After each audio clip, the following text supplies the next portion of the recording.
and gentlemen, may I have your attention, please?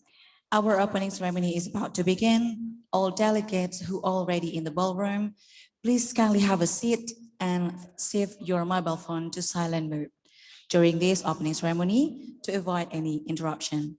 Thank you for your kind cooperation.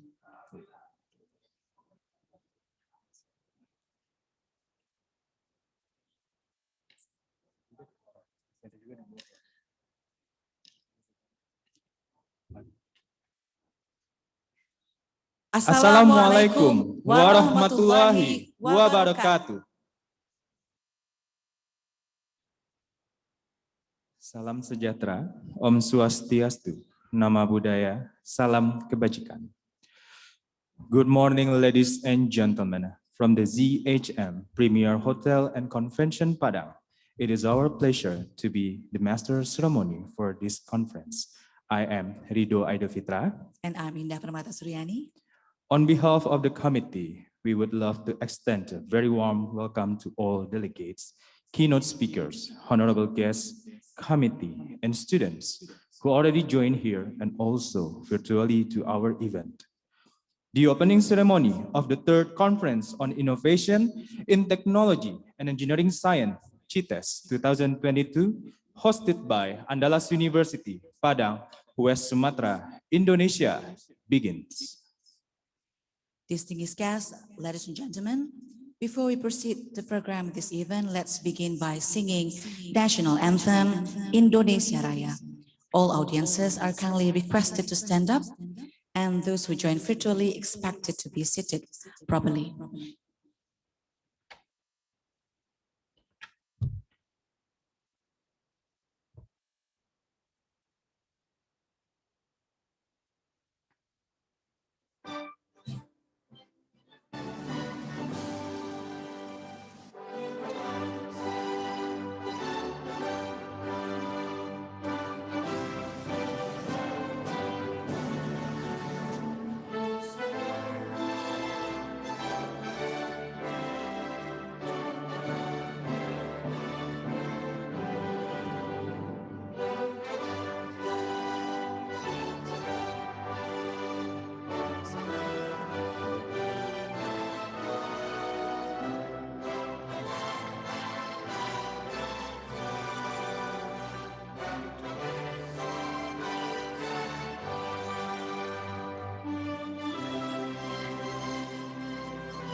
Ladies and gentlemen, please have a seat and go back to your position.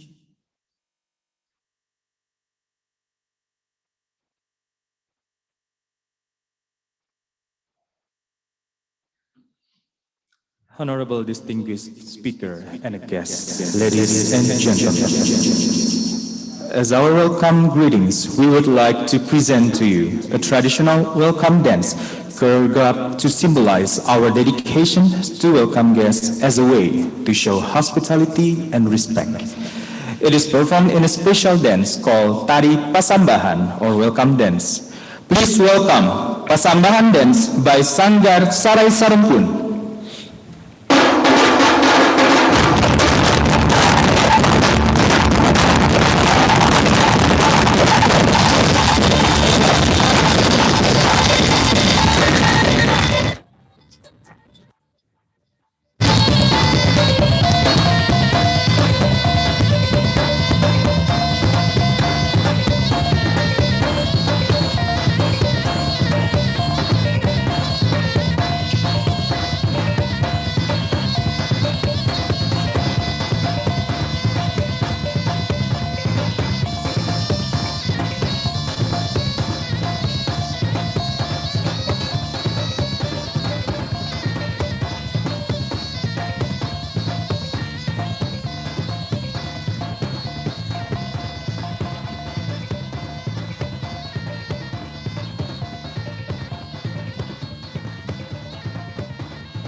Hindari narappada.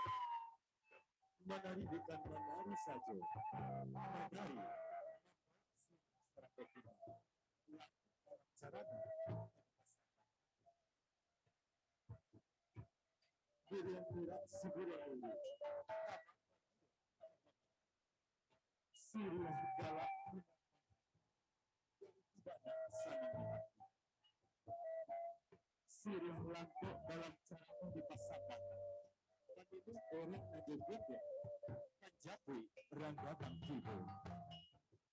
Siriah sajabia minta dibunuh. Sagato minta dimakan.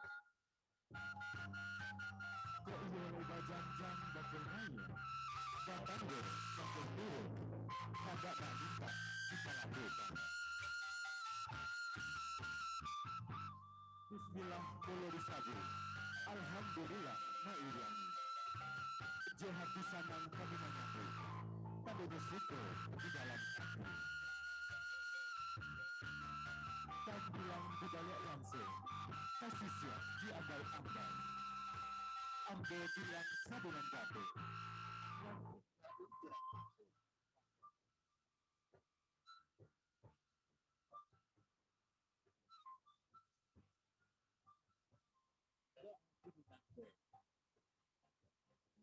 Allah kami bukakan. Ayatnya Allah kami tambahkan. Doa salamu kami iriakan. Kami sudahi kesambahan. Assalamualaikum warahmatullahi wabarakatuh.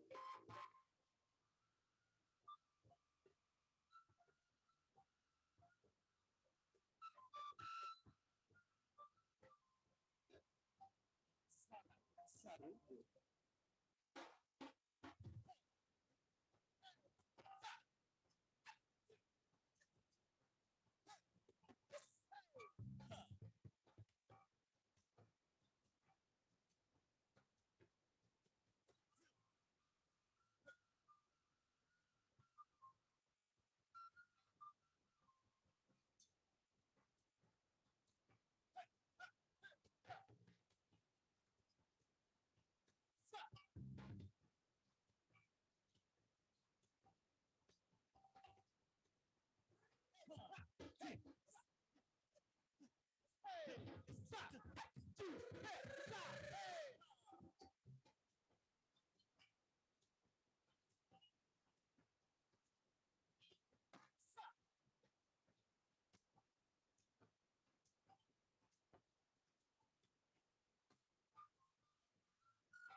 Wonderful performance to showcase our rich cultures and heritage. Ladies and gentlemen, the Honorable Minister of Marine Affairs and Fisheries, Republic of Indonesia, His Excellency Insinyur Sakti Wahyu Trenggono MM, who also act as our keynote speaker today. We also would like to recognize Rector of Universitas Andalas, His Excellency Professor Dr. Yulia SHMH. We also would like to recognize Secretary MWA Bapak Febrin. And we would like to also recognize the Dean of Engineering Faculty of Andalas University, His Excellency Professor Khuan Ph.D. And ladies and gentlemen, we would like to also recognize the honorable keynote speakers, Dr. Dannis Hidayat Sumadilaga from Institution of Engineer Indonesia, Professor Jafril Tanjung from Universitas Andalas, Dr. Oki Muraza Senior Vice President, Research and Technology Innovation, PT Pertamina Indonesia, Dr. Toong from University of Melbourne, Australia. We would also like to recognize Professor Bing Lee from California State University, the United States of America, Professor Agus Ismail Hasan from Norwegian University of Science and Technology, Norway. We also would like to recognize Professor Ariando, Ph.D. from National University of Singapore, Associate Professor Berta Maya Sofa from Universitas Gajah Mada, Indonesia. And ladies and gentlemen, we would like to recognize also the speakers across university and institution in Asia. The sponsor, PT Inkasi Raya, PT Hutama Karya, Baker Hughes, PT Nindya Karya, PT Pertamina, Bank Nagari, and PT Semen Padang.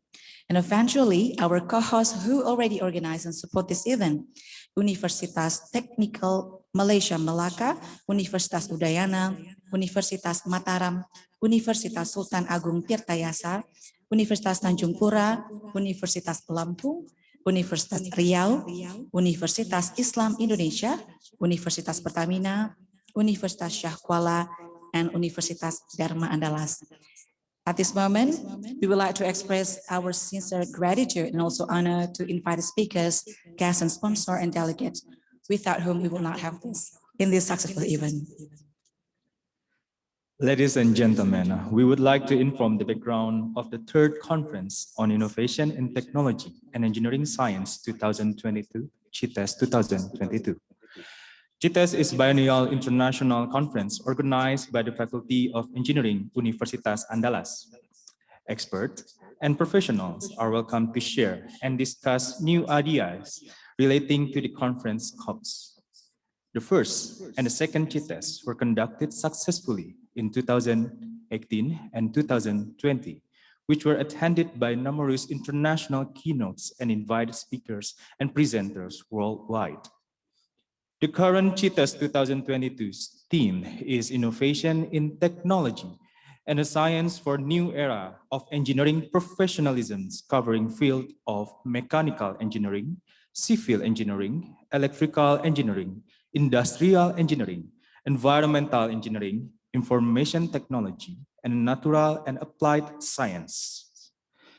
We also prepared this conference in a hybrid scheme due to the uncertain forthcoming situation concerning COVID-19 issues. This CITES 2022 already accepted papers, more than 170 papers from the delegates coming from Indonesia, Malaysia, Singapore, South Africa, the United Kingdom, Palestine, Kenya, and Jordan.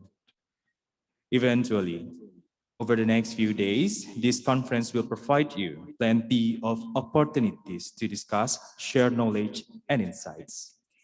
Ladies and gentlemen, to begin this program, we are pleased to have Dr. Jati Sunaryati as the chairman of CITES 2022, who already organized all the preparation and coordination to deliver her opening remark. Dr. Jati, time is yours.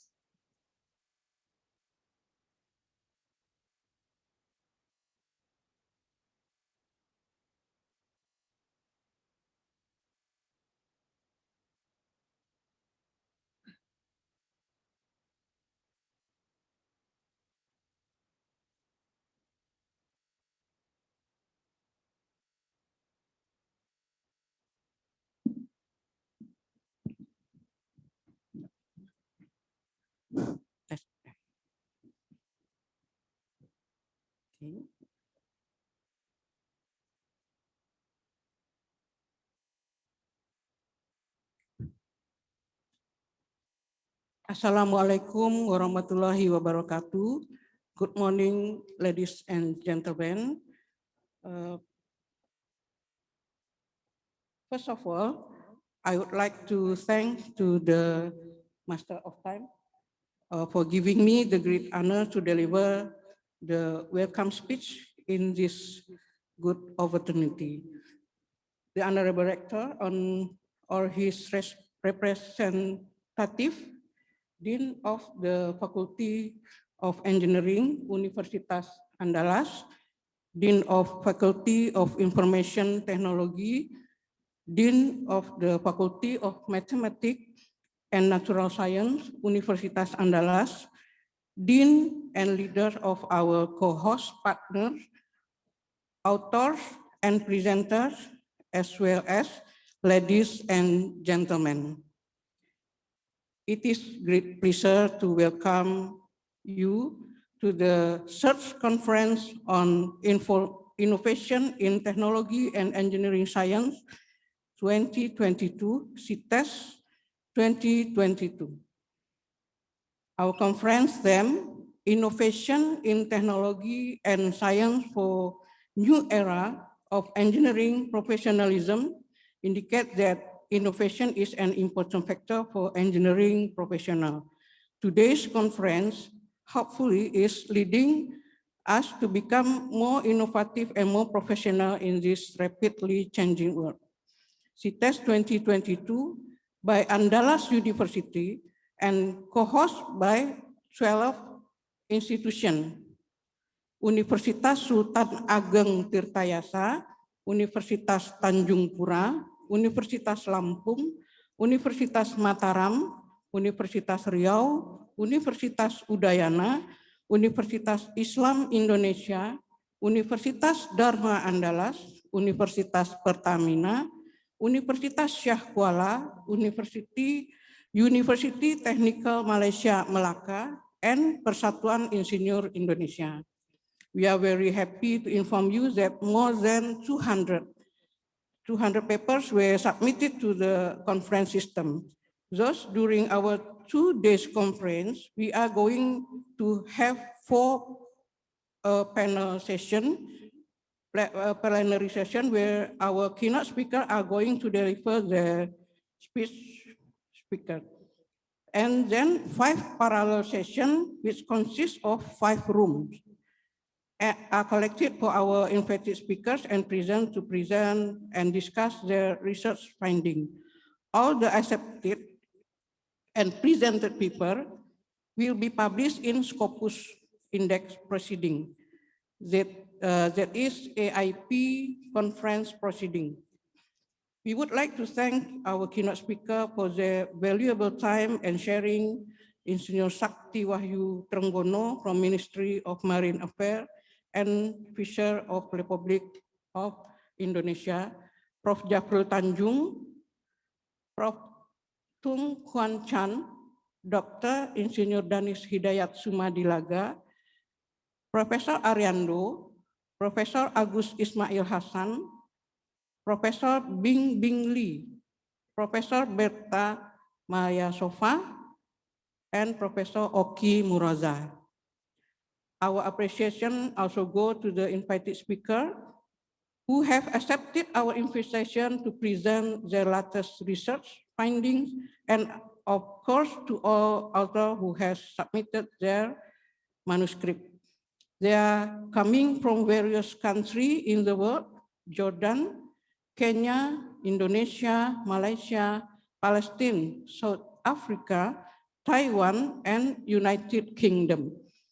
We acknowledge the important support from Profesor Yulia, Bapak Febrin Anas Ismail, Prof. Ikhwana Fitri as Dean of the Faculty of Engineering, Universitas Andalas, and Dr. Ing Uyung Gatot as Dinata from Head of LPPM Universitas Andalas.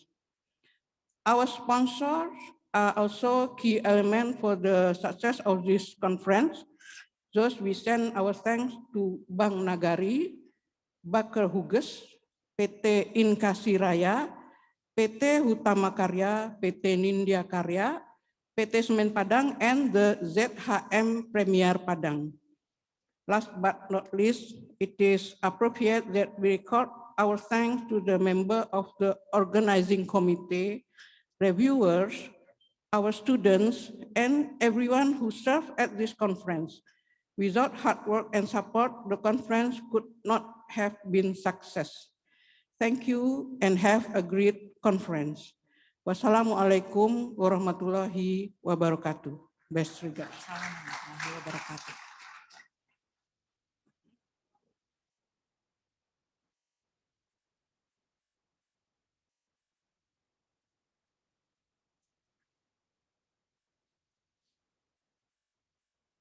Thank you, Dr. Jati, for delivering her welcoming speech.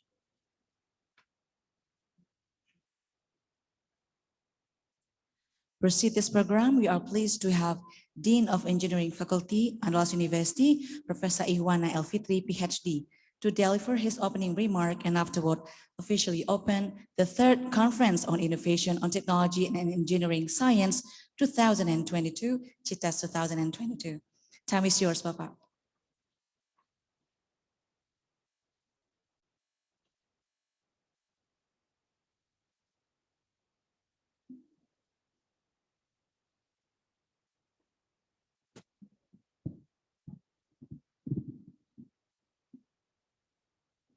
Ya.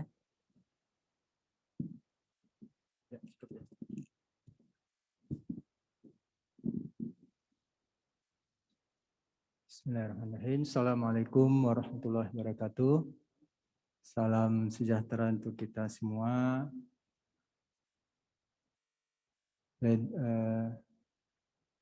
Honorable ladies and gentlemen, I would like to welcome all our guests and participants to this conference. Let me first call Professor Febrin Anas Ismail, Secretary of Majelis Wali Amanat Universitas Andalas, Professor Asep Ridwan, the Dean of Faculty of Engineering from Untirta, Professor Ketut Sudarsana, the Dean of Faculty of Engineering from Universitas Udayana, and then Professor Asrizal Aziz, the Dean of Faculty of Engineering from Universitas Riau, and Dr. Jati Sunaryati, Professor Jati Sunaryati, the General Chair of this conference, and then Vice Dean of Engineering, Vice Dean of Faculty of Mathematics and Natural Science, Professor Samswardi. Thanks for coming, Prof. And Professor Alfi Asben, the Dean of Faculty Agriculture Technology. Thank you for coming. And for all our guests and participants. First of all, I would like to say apology from our rector, Professor Yulia, who cannot come to this opening ceremony because he has to attend another meeting of Rector Forum PTNBH in Indonesia. So let me read his message for all of us in this opening ceremony. On behalf of Universitas Andalas, I'm greatly honored and pleased to welcome all participants of the third conference on innovation in technology and engineering science, CITES 2022. The Faculty of Engineering is one of the leading faculties at Universitas Andalas.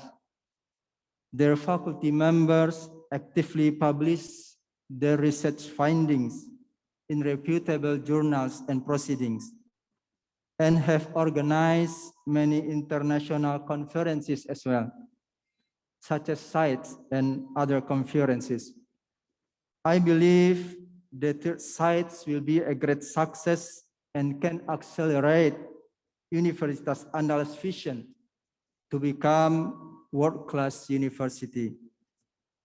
I would like to send my gratitude to our keynote speakers, Insinyur Sakti Wahyu Trenggono, the Minister of Marine Affairs and Fisheries, the Republic of Indonesia, Professor Jafril Tanjung, Professor Toong Khuan, Dr. Dannis Hidayat Sumadilaga, the head of the Institution of Engineers Indonesia, Professor Ariando, Professor Agus Ismail Hasan, Professor Bingbing Lee, Professor Berta Maya Sofa, and Dr. Oki Muraza.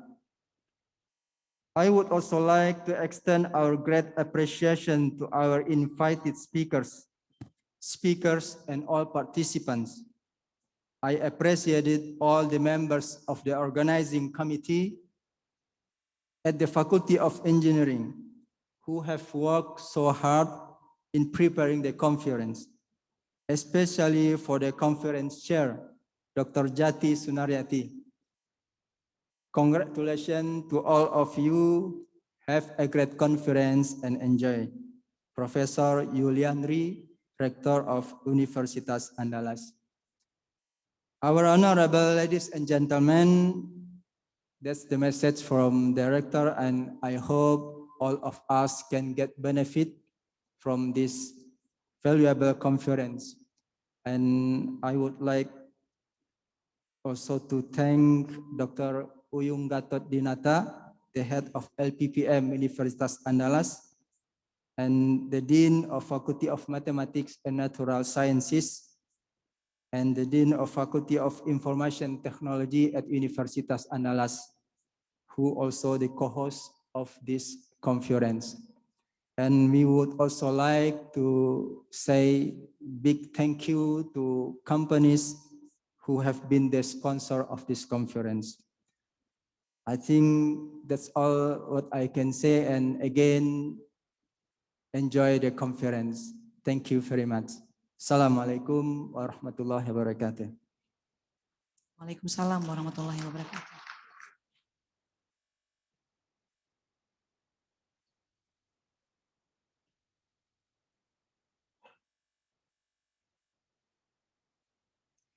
Thank you, Prof. Ikhwana, for wonderful opening remark and also officially open this event.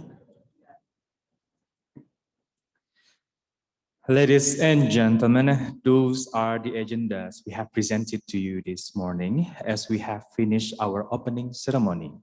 We will have the coffee break before our coming up plenary session.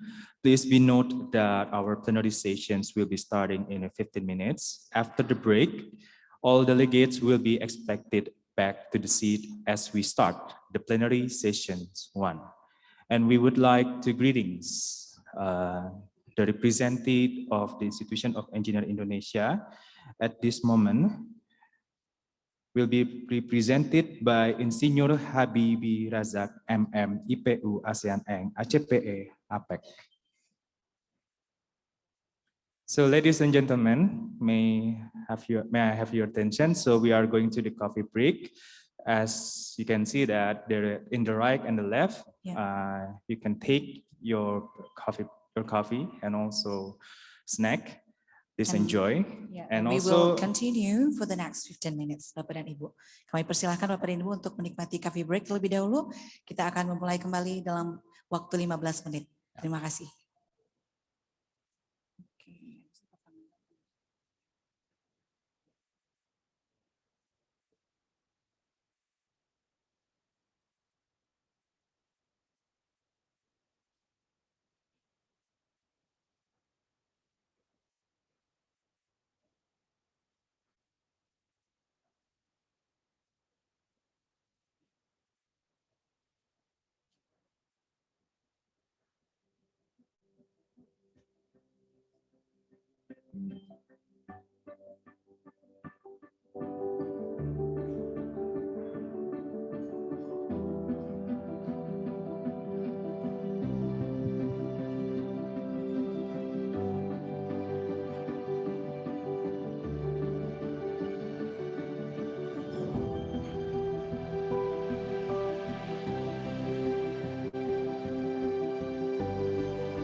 Welcome to the Faculty of Engineering Universitas Andalas. Located in the hills of Limau Manis Padang, it makes us a very comfortable place for anyone who has a high curiosity in engineering and has a strong desire to join the process of modern education without forgetting their cultural roots. We are in the nations who have a high patience for being at the forefront with dignity.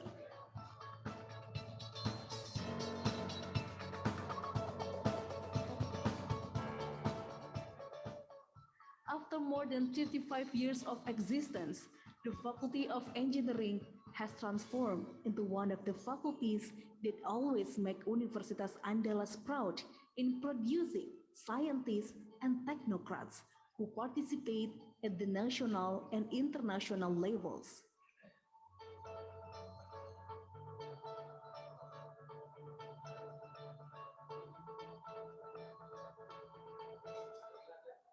Various continuous improvements are made to increase the quality of academic services at every level, at the college and the program levels.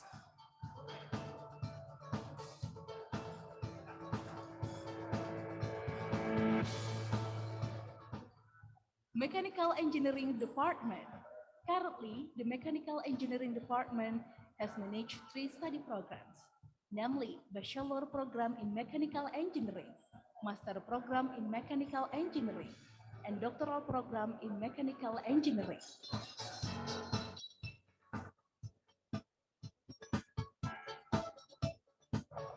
Environmental Engineering Department has collaborated with various industries and universities at the national and international levels. The Environmental Engineering Program has a group of areas of expertise consisting of water quality management, solid waste management, air quality management, and environmental health. Water quality management, solid waste management, air quality management, and environmental health.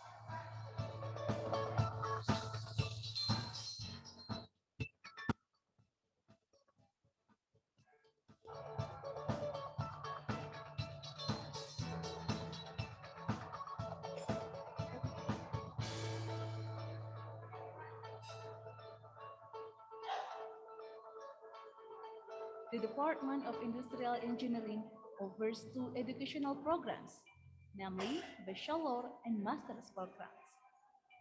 Industrial engineering graduates work in various fields, including transportation equipment manufacturing, computer and electronic product manufacturing, machinery manufacturing, oil and gas industry, and professional, scientific, and technical services.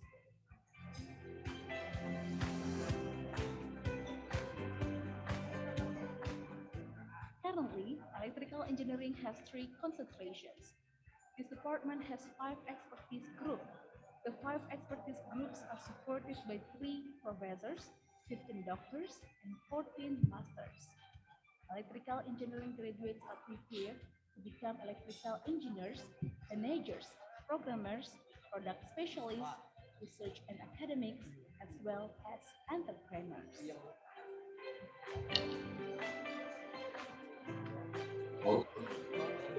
Aku mau tak beliin kau. Aku mau tak mau. Aku mau. Saru mau. Mau lari jahat. Civil engineering major is committed consistently producing qualified and highly competitive graduates at the national and international level. Menurut saya, daripada kita Engineering is very consistent in implementing education to produce superior and competent graduates. It also has a solid commitment to be a unit with integrity. kayak Apa? Is an honor for me. waktu Our learning and supported by complete facilities. ketika kalau So the students are able to solve a problem quickly and precisely. Therefore, the graduates from Industrial Engineering of Andalas University will be capable to face the competitions in the working world.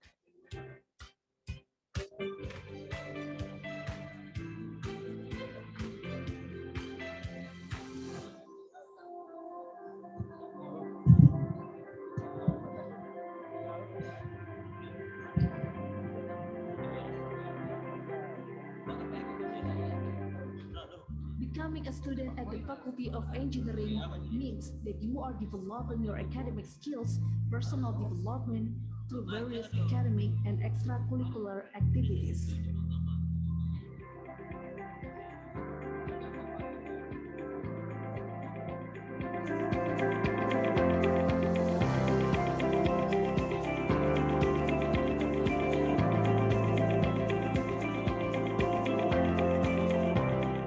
We are very aware of the great need for engineering graduates from time to time.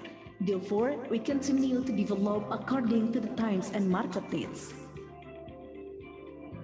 The Faculty of Engineering at Universitas Andalas has 5 departments.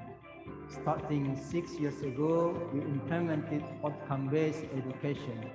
As a result, we have been accredited internationally by ABET and IAB. I'm looking forward to welcoming all our prospective students to join us at Universitas Andalas. We are committed to continuously improving the competence of the faculty and students in facing global competition, which is increasing day by day, especially in facing the Industrial Revolution 4.0.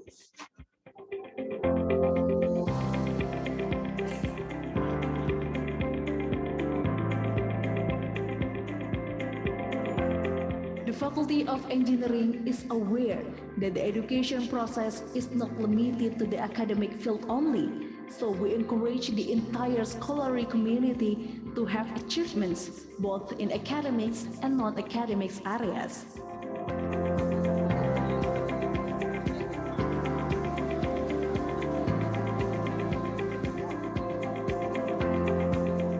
The Faculty of Engineering Universitas Andalas is determined to continue developing itself to be the best in research and education in engineering. We provide solutions to various community problems. It is a continuous innovation for the glory of the nation.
Welcome to the Faculty of Engineering Universitas Andalas. Located in the hills of Limau Manis Padang, it makes us a very comfortable place for anyone who has a high curiosity in engineering and has a strong desire to join the process of modern education without forgetting their cultural roots.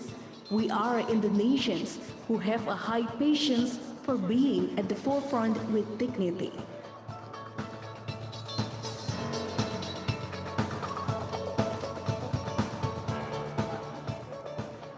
After more than 35 years of existence, the Faculty of Engineering has transformed into one of the faculties that always make Universitas Andalas proud in producing scientists and technocrats who participate at the national and international levels.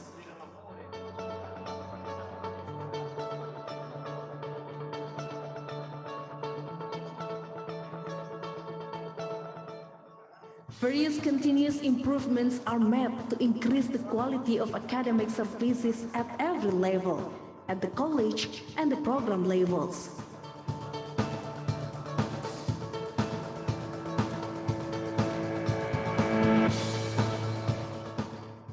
Mechanical Engineering Department.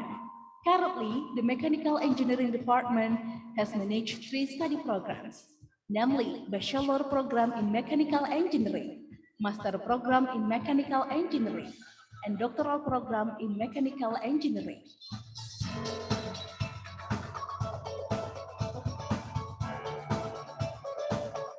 Environmental Engineering Department has collaborated with various industries and universities at the national and international levels. The Environmental Engineering Program has a group of areas of expertise consisting of water quality management, solid waste management, air quality management, and environmental health. Water quality management, solid waste management, air quality management, and environmental health.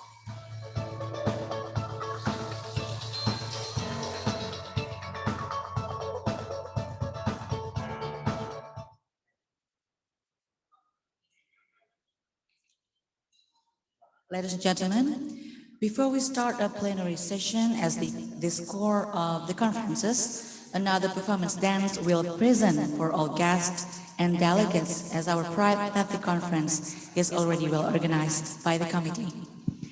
Tari piring or piring dance. This dance is form of traditional art that has a lot of high aesthetic values and contains very deep and central cultural values. This dance is also a ritual of gratitude of God for the local community to the God after getting an abundant harvest. Please welcome Piring Dance by Sanggar Sarai Sarumpun.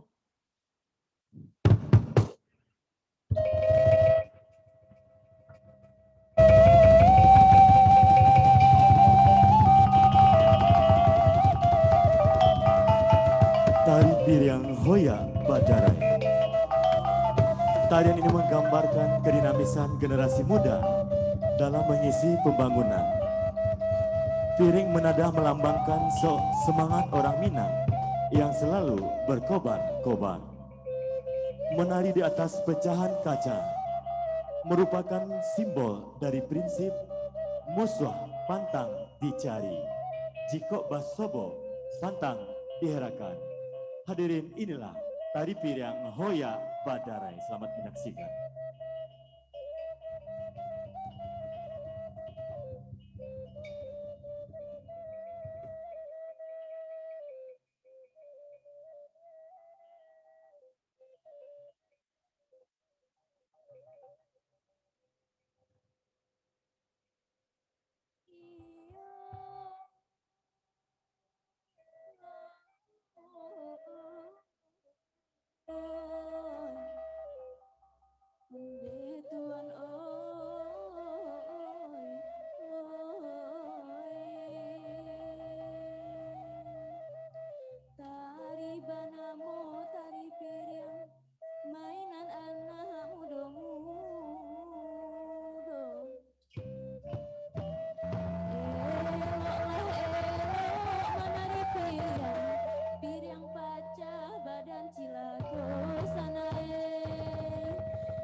Musuh pantang dicari, jika basobo pantang dielakkan.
hadir berikan tepuk tangan yang meriah Sanggar Sarai Sarumpun.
What a wonderful performance, leader from Sanggar Sarai Sarumpun. Please give an applause kepada Ibu.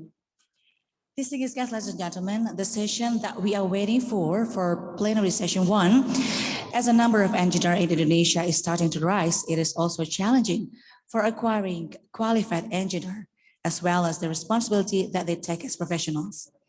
This plenary session will discuss numerous perspectives, insight the current situation, and also development in the engineering field that currently facing nowadays in Indonesia and also around the world.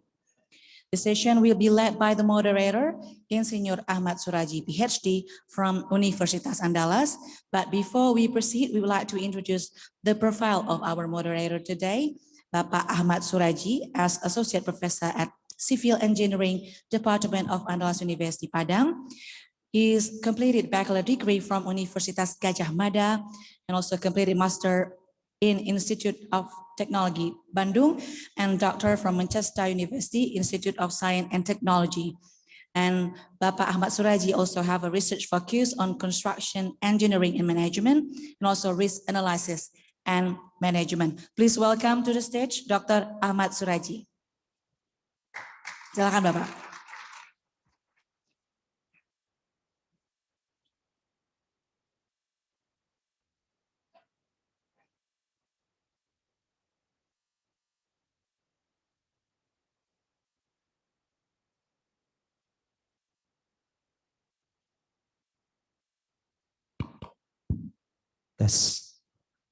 Bismillah. Assalamualaikum warahmatullahi wabarakatuh. Good morning, ladies and gentlemen, our deans, and also our prominent speakers, keynote speakers, and also all the participants. This morning, we will start our conference with the plenary session 1, and I'm quite happy to be associated with this conference as the chair of these plenary sessions.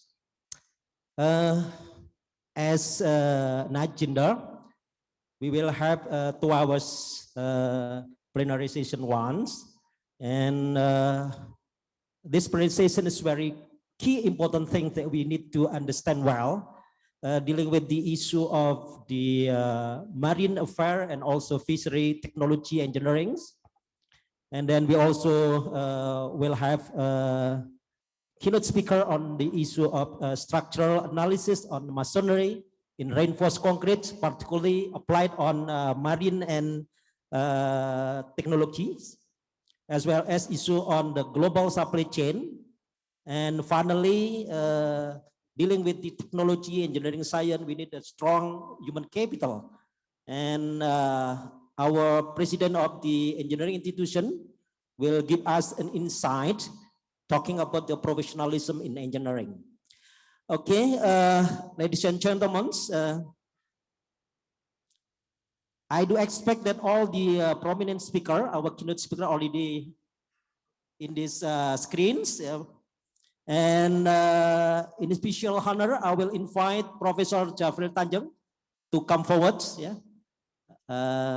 with me in these rooms. Thank you, Professor Jafril. And good morning, Pak Nyoman. Yeah, please.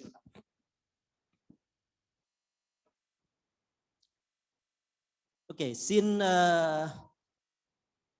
our Minister of Marine and Fishery Affairs has another occasion, so his speech will be delivered by Chairman of Agency for Marine and Fishery Research and Human Resources, Bapak Inyoman Radiarta. Welcome, Pak Nyoman. Pak Nyoman, is he on the screens already? Okay. And then we will have also our prominent speaker, Pak Tike Chan. Pak Tike, good morning, Pak Tike. Good morning, Australia. May I hear you? Yes, Pak Suraji. Good morning. Can you hear me? Okay. And since our President of Institutional Engineering has a different occasion in today, the keynote speech will be delivered by our brother Habibi Razak. Good morning, brothers. He is morning. the director Good of the morning, Division brother. of Engineering. Nur Ahmad Suraji. Okay. We still have preparation today. Hopefully, all the speaker on the screen already show up. And let me check first. Pak Nyoman, are you already there, Pak Nyoman? Okay. Ladies and gentlemen, let's start with the first keynote speakers, and I would like to give him a 20-minute presentation, and then I will provide 10 minutes for discussion. Yeah? I will invite you to talk, to discuss, to share the issue that the keynote speaker will deliver, that will complete our conference this morning. Okay, let me invite our keynote speaker. Please welcome Professor Jafril Tanjung. Yeah.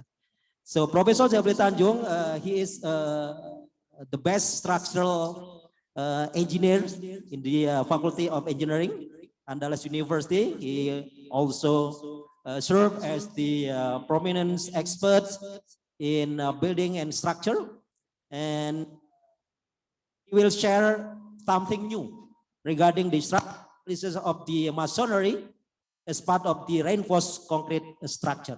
Please welcome 20-minute presentation, Professor Jafril. Yeah. Yeah, you may stand up over there. Yeah.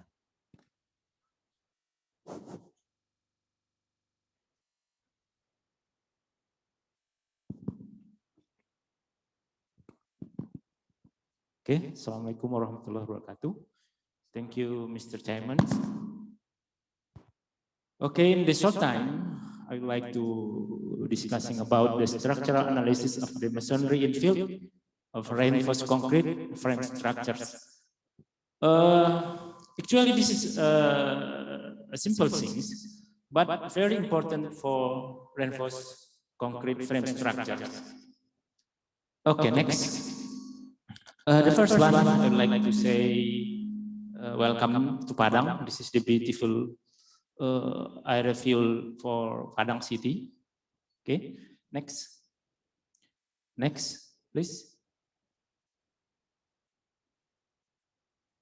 Okay. Okay, this is maybe we already know, yeah. RC frame structure with masonry infill, yeah, like that, is commonly used in our country. in many cases, this infills has not considering when analyze and when design the reinforced concrete structures. Yeah. Usually, this is treatment as non-structural component in the reinforced concrete structures. Therefore, this is that's why the interaction between the frame structure and then infill become not considering, become, it's difficult to understand how the interaction between the reinforced concrete structure and the infill itself. When the earthquake, the behavior of the infill will be influence the reinforced concrete structure, and then the behavior become unexpected. Okay, next. Okay. Actually, there is the benefit of the infill in the reinforced concrete structure.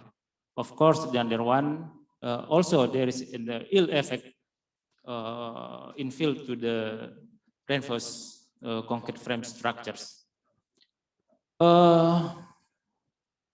According to post-earthquake observation and experimental study, we can make conclude that infill structure,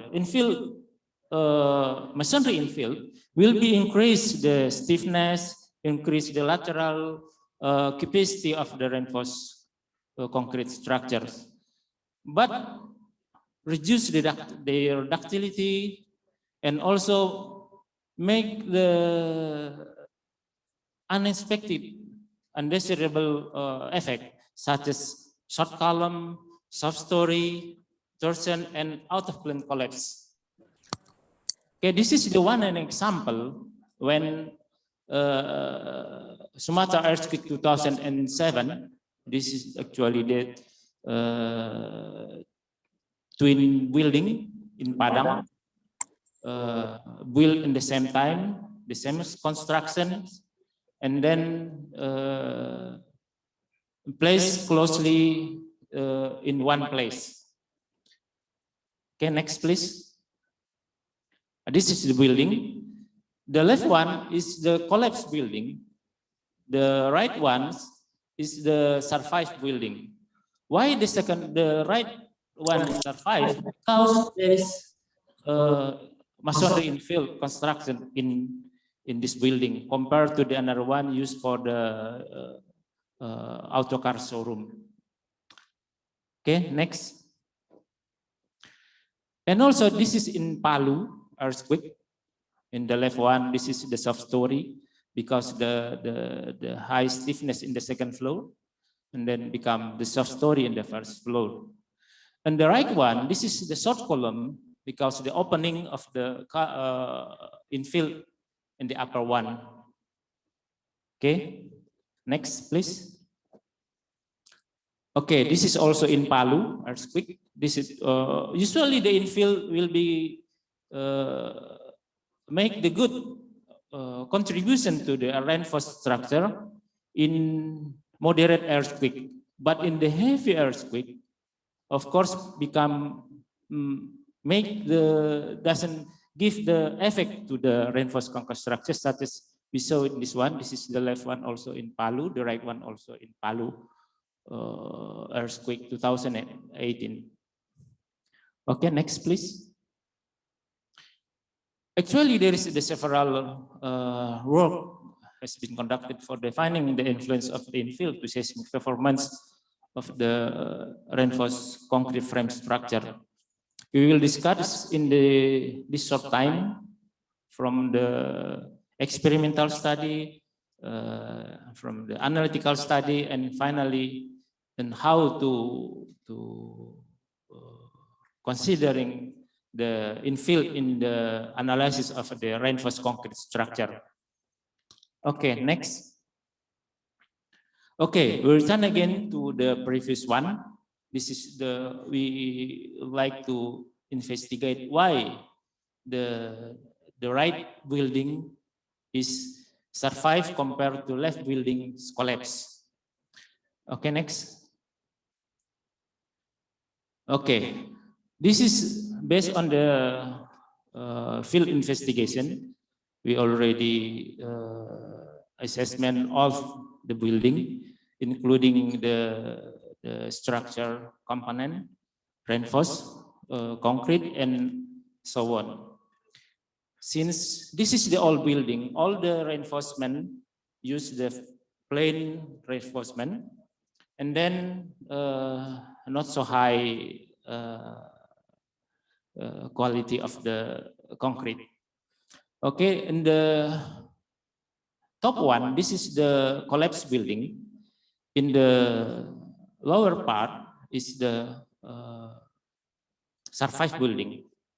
As we can see, the second on the lower part, this is the another infill. I mean the masonry infill constructed compared to the top one.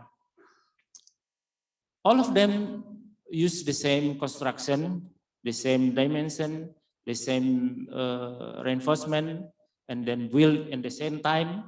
But one use masonry infill, the another one just use the glass for infill. Okay, next. Now, we use the numerical analysis by use the computer software, call it STERA 3D, Structural Earthquake Response Analysis for 3D. This is actually the academic computer software, so free download it. So we try to analyze and then compare the two buildings. The top one, this is the collapsed building. In the lower part is the survived building. So we conducted two treatment. First, the post-after analysis, and then the another one, non-linear earthquake analysis, earthquake response analysis. So if we compare, as we see in the graph, for the Y direction in the lower buildings, increase the capacity, as we see in the right part curve, increase about almost 2 times compared to the original one without masonry infill. And then in dynamic analysis, also we see in the red one, increase very significant in the stiffness and also in the basic capacity of the building. So we can conclude that the infill make the good influence for the reinforced concrete structures. So increase their capacity and then increase their stiffness. Of course, it will be reduced their capacity, their ductility, since the stiffness increase significantly. Okay, next, please. Okay, next we try to conduct the experimental study by using the lateral cyclic loading test. So this is our specimen, represents the lower story building in West Sumatra. So we use the scale 1/4 scale compared to the original one. So we have set up the experimental like we see in this figure. We have 3 specimen. One use the bare frame specimen, so without masonry infill, and then the second one use the full infill, and then another one we use the partial brick specimen. So we want to see what the effect of the infill to the response of reinforced concrete specimen. Okay, next please. This is the results. So if we comparing the hysteresis curve, number 1, number 2, and number 3. So we can see in the full infill increase this stiffness and also increase the capacity of the reinforced concrete. This we can say almost 2 times compared to the original one without infill. The another one, if there is the partially infill, there is another problem, the short column in the third specimen. Okay, next, please. The another one, we want to know how to centering of the infill. Why we want to strengthening infill itself? We want to reduce the collapse of the infill itself, because if there is infill, it will be suddenly collapse when the infill is itself collapse. So in this study, we choose several type of the material for the strengthening, and then we try the method for strengthening in the diagonal of the infill. There's a 3 type. There is a plastic, and then also wire mesh, steel wire mesh, and another one also steel zinc material. So what do we have from this study? The left one is the original one without strengthening. The third one, there is 3 strengthening. For the plastic ones, the increase of the capacity may be not so high, but the behavior of the specimen become interesting and then promising, because the ductile of the structure can be maintained compared to original one. Okay, and the second one, maybe the good strengthening you obtain for the steel wire mesh and make the infill stiffness increase very significant. But there's unfortunately the stiffness of the infill become larger than reinforced concrete structures. So the reinforced concrete structure become early collapse compared to the infill itself. So this is not our expected in the strengthenings. The last one is use the zinc wire mesh. Also have a good results, as we see in the last hysteresis curve. We see the collapse. The first collapse is the infill itself before the reinforced concrete structures.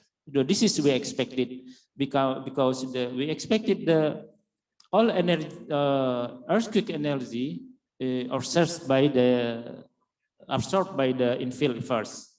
So the infill collapse first, and then after that the reinforced concrete structure. So we expect it like that in the strengthening. Okay, next. Next, please. Okay, and previous one. Okay, the last one we would like also evaluate considering about the opening in the infill, because commonly used for the windows, for the door, and another one. In this case, we prepare for specimen without infill, and then a full infill. And the next one, please. Next, please. Okay, this is also another specimen about the opening in the infill. Of course, if the opening presents in the infill, the lateral capacity will be reduced, of course, like that. So the problem now, how much the amount of the opening acceptable in the building. Okay, next. This is the simple curve. The relation between the amount of the opening to the reduce of the lateral strength of the infill. As we see, if the opening about maybe around 12% of the opening will reduce the capacity of the infill more than 20%, like that. So according to this curve, we can make the simple conclusion. If the opening more than 40%, the reduction of the lateral strength of the infill will reduce more than 70%. In many cases, when the opening more than 40%, the infill now can be neglected in the structural analysis of the reinforced structures. But less than 40%, we recommended to opt to considering the infill in the reinforced structures. Okay, next. Okay, after the field of observation and then experimental study, we next to analytical study. Because the problem is how to insert the effect of the infill to analysis of the structures. This is the big question in the beginning of our presentations. So how to bridge the field investigation, experimental study, and to structural analysis. So to bridge this one, we propose, we study about analytical study.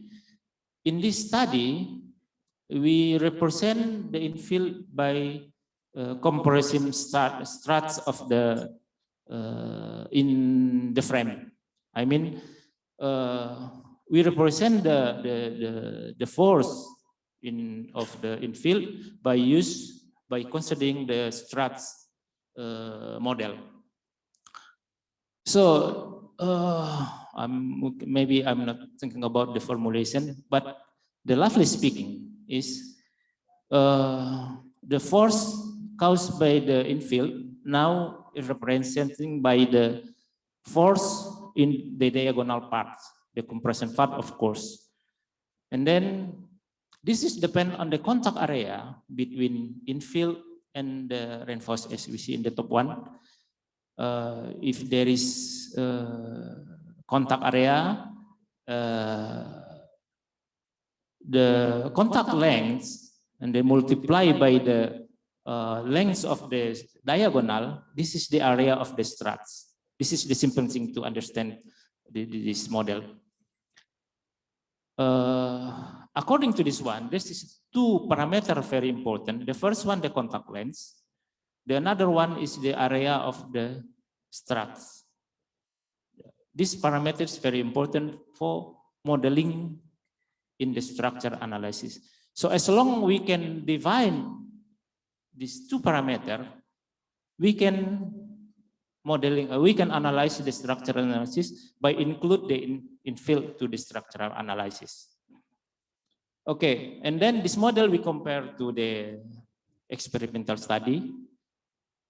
After this confirmed, we can define the contact length, and then we can define the area of the struts.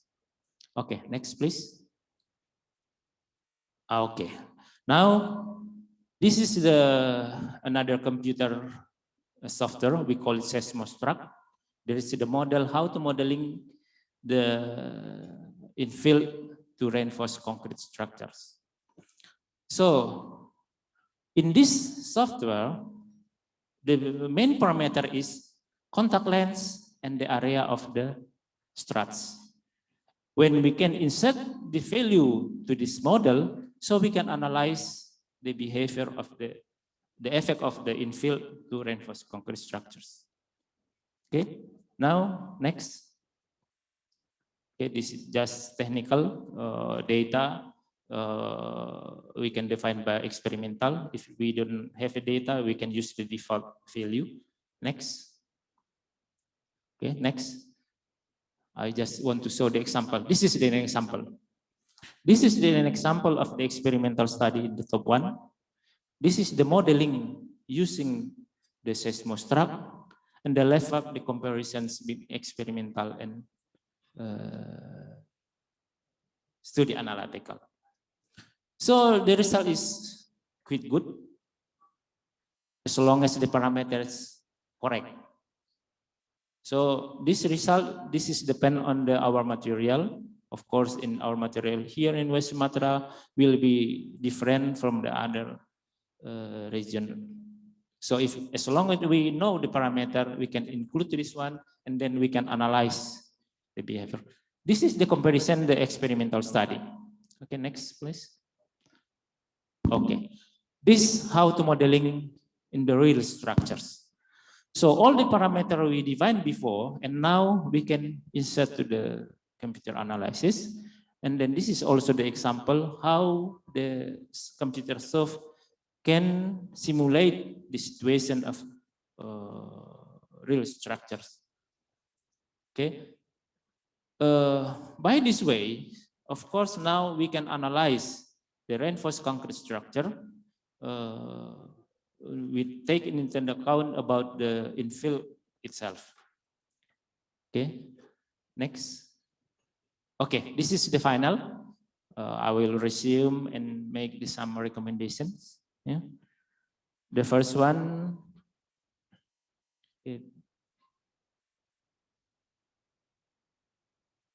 Okay, the first one. I will resume again. Dimensional infill need to be considered in the reinforced concrete frame structures. Yeah. When the infill opening less than 40%, as I told before, we recommended less than 40%, the total area of the infill. The second one is the strengthening of the mason infill. If we need, the stiffness of infill has to be less than stiffness of the column. This is very important because if the infill the stiffness larger than column, and column will be collapsed first. This is very dangerous for our structures. The next one is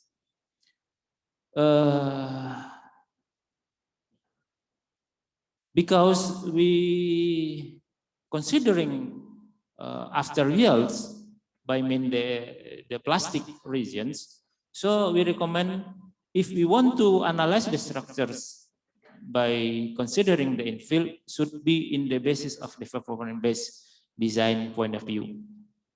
Okay.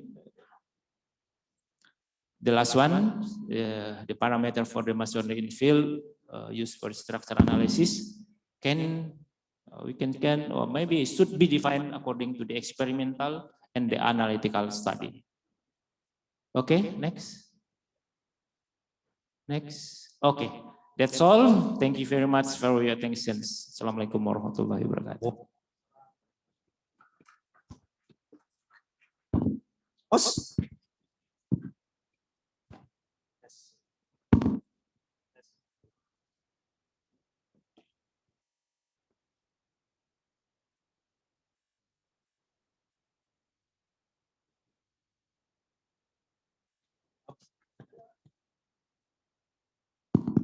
That's right. So thank you so much for your kind presentation, and it was very interesting point that Professor Tanjung already highlight the issue of how to make our building safe from disaster by looking at the issue of the innovation technology and also engineering analysis. Okay, let me give 10 minutes for our audience, for our participant, both in this room or as well as on the screen, to raise a question, and Professor Tanjung will be happy to answer the question. Anybody want to raise a question? Yes, welcome. Welcome, my brothers. Okay. Anybody can help to give him a speaker, please?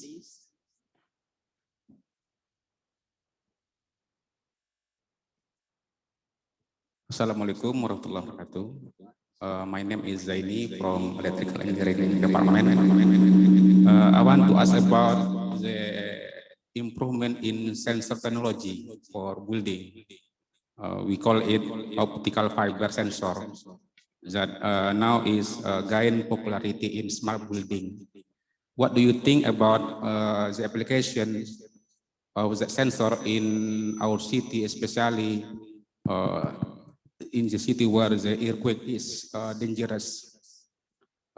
So your study is have useful in real time, not just in laboratory. So this question is just about just opinion, not question for your detailed research. Thank you. Thank you so much, Brother Jaini. Okay, please welcome. Okay, Prof. thank Tanjung. you, Dr. Zaini. The good question actually, maybe our slide, could you show my slide, please? Yeah. Okay. The real time, this is actually the last technology already used in Japan. They use the sensor in the building, and then they're connecting to the sensor, real time building, and then continuous analyze the behavior of the structures. If something happen, and the very beginning, they know what should be do. The next, please. Next. Okay, next. This one. Okay. This is actually Professor Saito developed this computer code used for this kind of study. So they put the sensor in this building and then connecting to the university, maybe every 1 hour or every 2 hours, they're running this computer software, short Stera 3D. So after that, they know the behavior of the structure due to the earthquakes. In Indonesia, I'm not sure that, but my friend, my colleague in Pekanbaru has the experience about this one, joint research with the Malaysia University. But the result until now, I'm not get the information what the next, what the progress of this research works. This one. Okay, thank you so much. Okay, I will take another one. Yes, please. Yeah.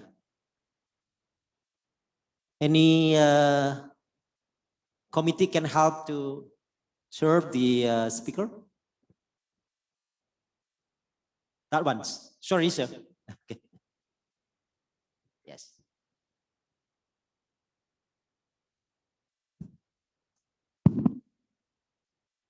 Thank you for your chance to ask something for Professor Tanjung. I see in your presentation, you use reinforced concrete to, how to say it, to, with the masonry bridge using the conventional bricks. I mean, using like a bata. Yeah? I want to know your opinion, because now there are many light bridge to fulfill the building. I mean, lightweight wall. When we use this light bridge, what happened in what's the character of the concrete structure if you use this type of light bridge according to your study? Thank you. Thank you. It's quite an interesting question. Please welcome Prof. Tanjung. Okay, thank you very much. Actually, we already conducted this kind of study, comparing with the clay brick masonry, and then light concrete masonry. The difference is itself is just the properties of the concrete, properties of the infill itself, because the compression strength of the brick, of course, will be higher than compared to the light bricks. The behavior itself actually not so different in the both material. The difference is itself just only in the lateral capacity only. The lateral capacity of the brick, the clay brick, of course, will be higher compared to the light brick. That's this one, the different things. So meaning the ductility as well as the issue of the weight of the brick will be important for the strengthening the reinforced concrete. Yeah. Is that right? If we talk about the ductility, next we should be discussing about the strengthening, because without strengthening, the ductility itself become reduced significantly. Okay, thank you very much.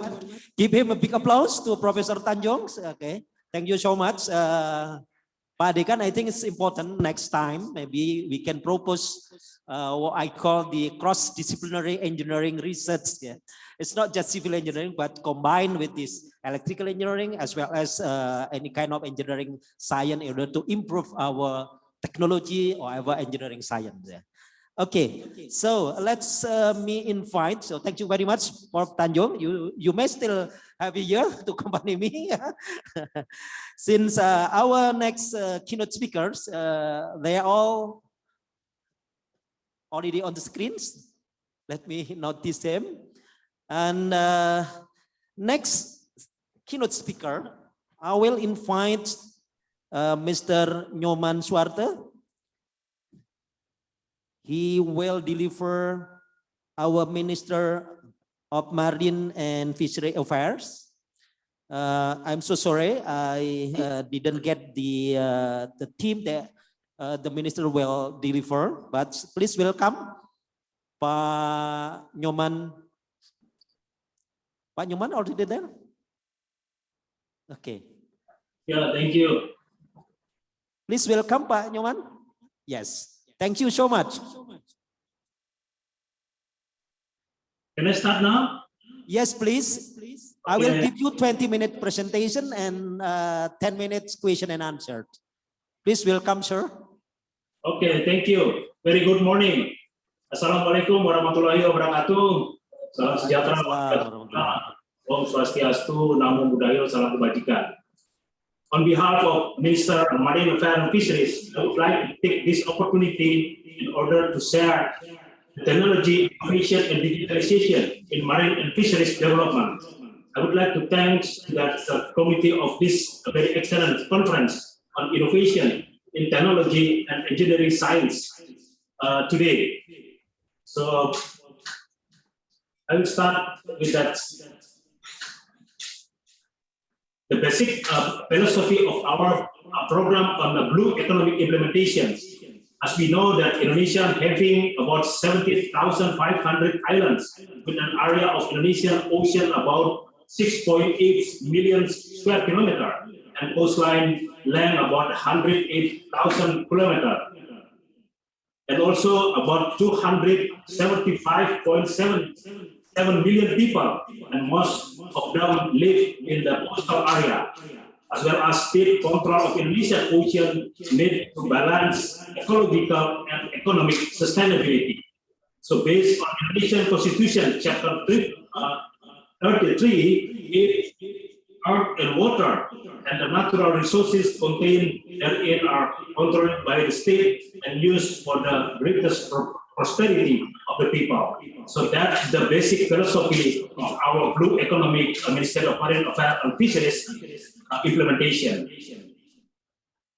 So for this implementation of a blue economic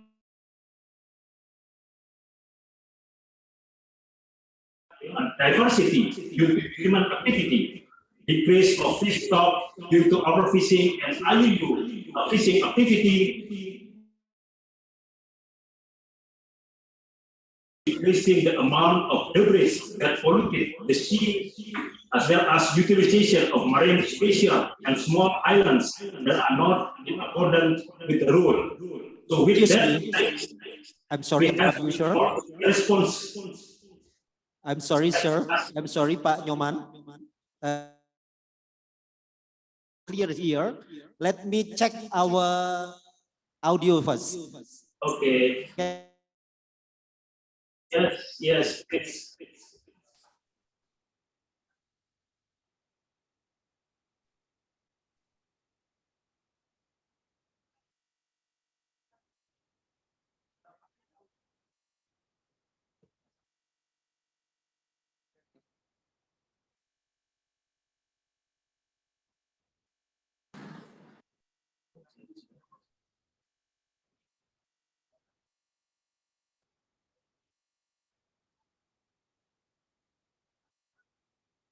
I'm sorry, in bahasa. Pak Nyoman, apakah ada 2 device yang masih hidup di ruang Bapak? Ya, ada, cuma ada. Oke, thank you. Ya. Yes, you may carry on, Pak Nyoman. We are okay here in Padang. Okay. Please carry on.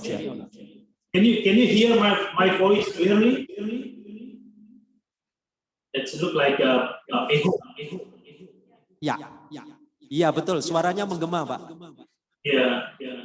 Di sini cuma ada 1 device yang hidup, Pak.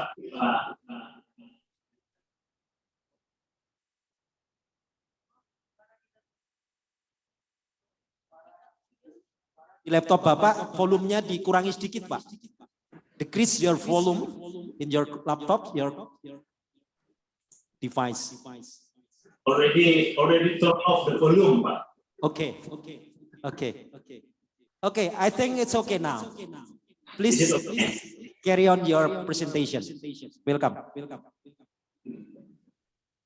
Okay, sorry. I will continue my presentation. So based on that basic philosophy, we have a challenge for the implementation of our blue economic program. And do that challenge, we have to create the policy responses, including the expanding the conservation area to target about 30% of marine area of the Republic of Indonesia. Measure fishing based on quota and fishing zone, development of marine coastal freshwater or inland aquaculture, management of marine debris, the use of marine coastal and small island spatial. The impact for this policy responses will be high carbon value, increasing fish stock, measure fishing zones, the economic growth in every measure fishing zone, measurement proper fish stock are maintained. In 2030 targets, reduce the marine debris by up to 70%, and also protecting the coastal and small island from being damaged by economic activities. So to the implementation of that development of a blue economic, so Ministry of Marine Affairs and Fisheries has 5 priority programs. Next.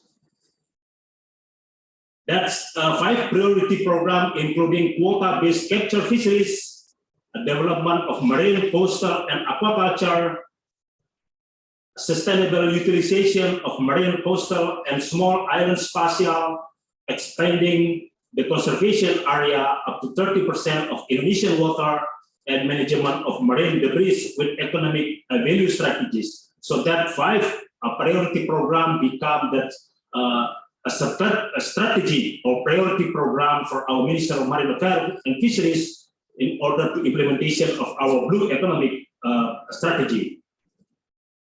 So regarding the distribution of fishing zone, so we have divided our fisheries management area from 11 fisheries management area into 6 zones. So as illustrated in this slide. So we have like Zone 1 represented for Fisheries Management Area 711, including Karimata Strait, Natuna Sea, and North Natuna Sea. While in the Zone 4, for example, that's including FMA 572 and 573. So that area is the Indian Ocean. While for the traditional fishing zone, we have two traditional fishing zones, which is Zone 5 and Zone 6. While the restricted zones in Fisheries Management Area 714 is including the Torobai and Banda Sea. That zone is restricted for fishing, while that's mainly for spawning or nursery grounds area. In order for the development of aquaculture, so Ministry of Marine Affairs and Fisheries already assigned about 130 locations, including 65 locations is the inland aquaculture, 25 locations coastal aquaculture, and 40 locations representative for marine aquaculture. The distribution of this 130 locations, as you can see from this slide. So that's a typical species or biota cultured in this area, including the freshwater species like, for example, nila, patin, lele, and also marine aquaculture, including kerapu, kakap, or other species. To monitor our program for all that activity for surveillance, capture fisheries, aquaculture,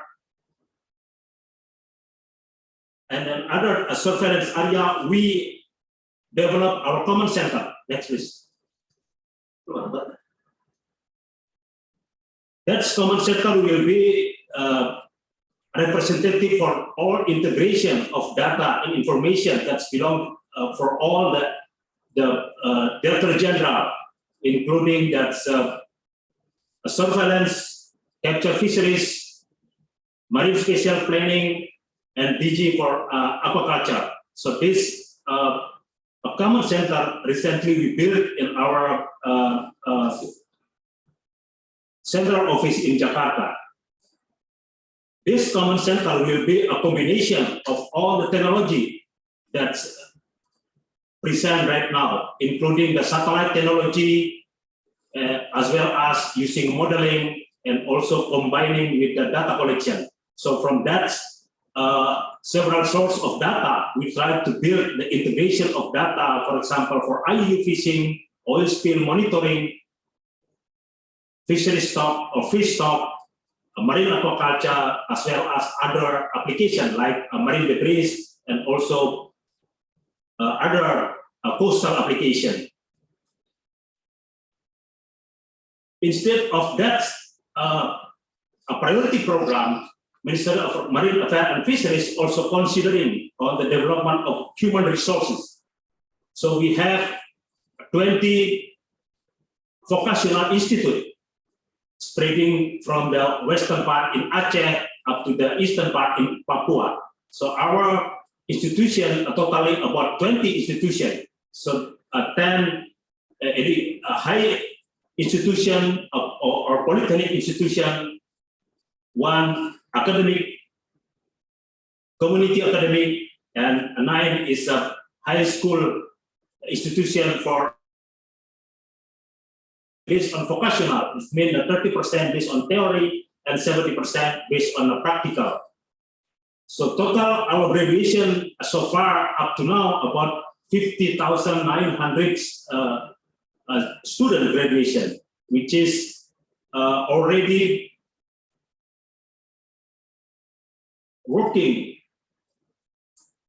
as well as in the domestic fishing industry, foreign fishing industry, and also entrepreneurship, or continuing to get colleagues for the higher education. For the training and fisheries extension, about 5 institutions represented for training and fisheries extension.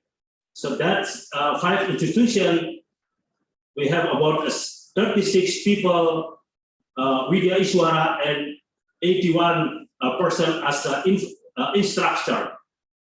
So for the fisheries extension, we have about 6,483 fisheries extension. So that's this fisheries extension become our community or our let's say army to support our priority program for all of Indonesia.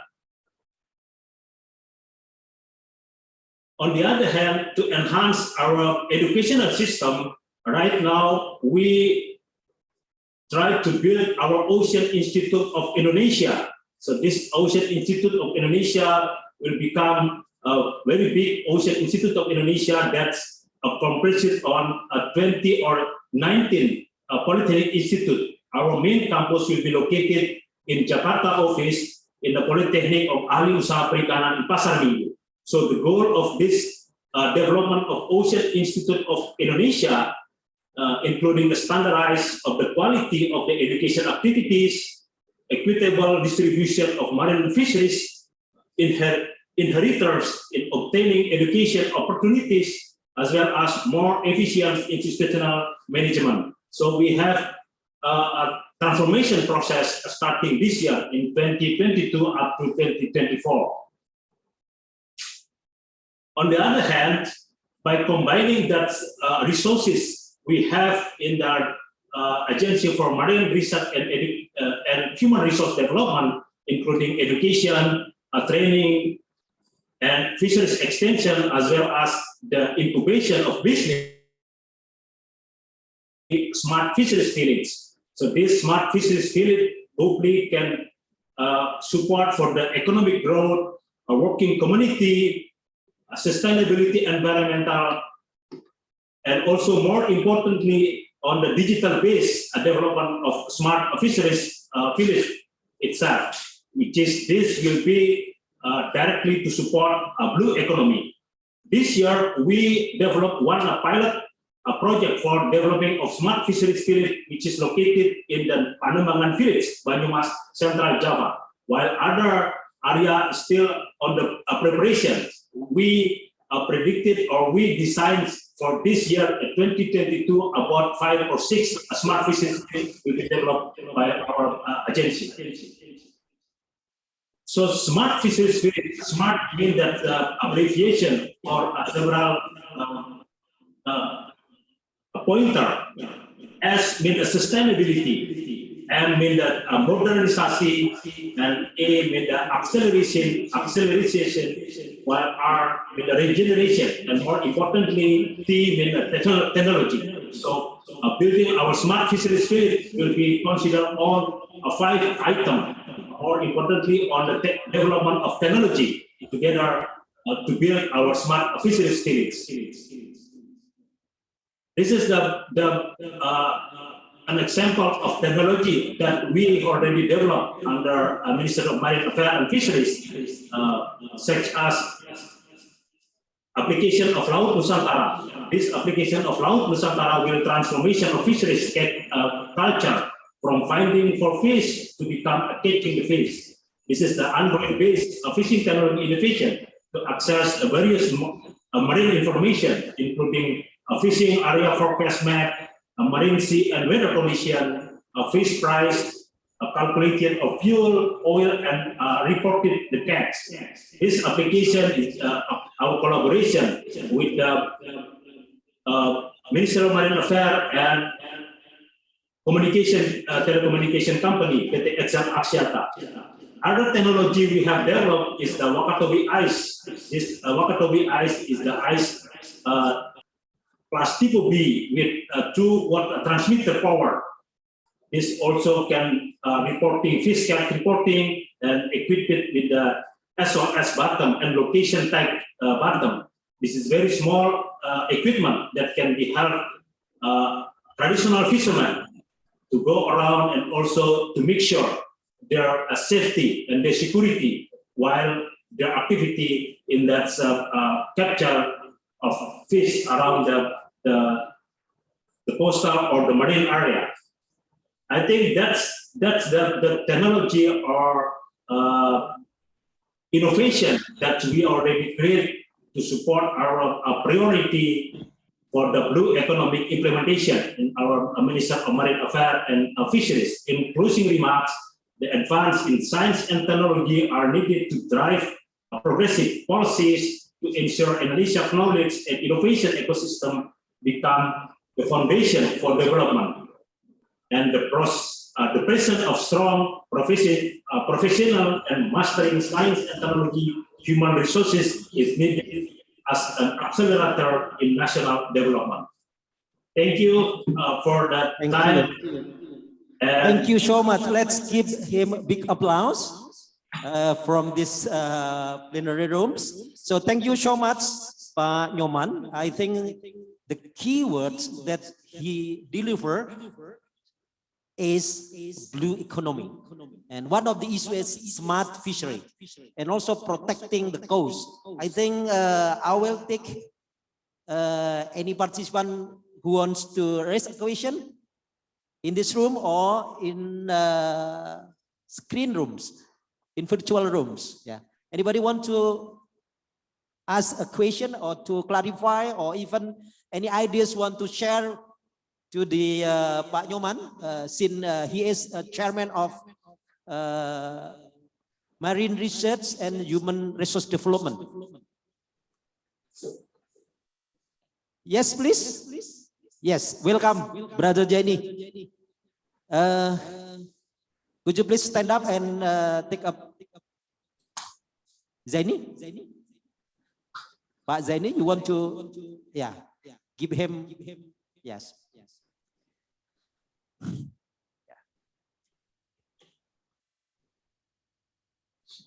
There is one audience want to ask a question to Pak Nyoman. Please welcome, Brother Jenny.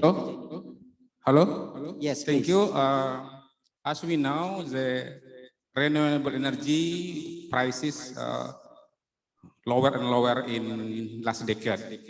So I want to ask about Indonesian government policy to providing fishermen the energy for fishery. Because based on the facts, is we really on to fuel, solar or gasoline is become burden for fishermen. So we must migrate or transform to renewable energy. So can you explain again what is the Indonesian policy for providing cheapest and clean energy for fishermen? Thank you.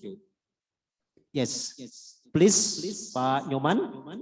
Thank you, Pak Jenny, for your question and your comment. I think that's I would like to say that recently our minister visited in Norway to see that technology implemented low energy technology, for example, by using solar panel or that's a fishing activity or commercial boat. So that is technology actually now on the discussion between the Minister of Marine Affairs and Fisheries with that company in Norway, or the implementation by using that friendly energy implemented for the fishing activity in Indonesia. Okay, thank you. Anybody want to raise a question? Any more? Enough. Okay, Pak Nyoman, I'm so sorry. I want to raise an issue of the collaborative action between the Ministry of Marine Affairs and Fishery and the university, particularly regarding the innovation of engineering and technology to support the policy of our minister. What do you think? Is there any possibility to have a collaborative research or even it would be important when, let's say, the Andalas University also established, let's say, the graduate program for marine engineering. What do you think with that issue, Pak Nyoman? That's a very good idea, but I think so we are very support on the collaboration.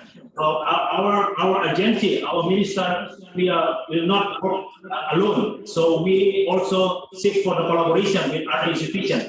For example, for your information, for development of our smart fisheries field, we have one collaboration among the stakeholders. For example, for other minister, for the company, even the private, or also for the government company, for the telecommunication, Excel Asiata telecommunication, telecom, and also with other university like ITB University, with other minister, like I said before, with the Kementerian Pedesaan, Kementerian Koperasi also. So that's, I think, we still open for the collaboration, Pak. We are look forward to more discussion on that collaboration on development of technology or innovation for our blue economy fisheries and marine affairs and fisheries. Okay, thank you so much, Pak Nyoman. Would it be okay when next coming weeks we, the organizing committee, to visit you to talk with the you and your staffs regarding the issues? We are very welcome. We are very welcome. Okay, thank you so much. Give a big applause. Right. Okay. So, ladies and gentlemen, there are a big opportunity for us. Since many researchers coming from different universities, it might be fruitful when in the end of this conference we start to propose the global networks for research, education, or technology innovations to support our blue economy policy as conveyed by Pak Nyoman on behalf of the Minister of Marine Affairs and Fishery. Someday I will invite you to come to Padang. Okay, let's carry on with the next prominent keynote speakers. I will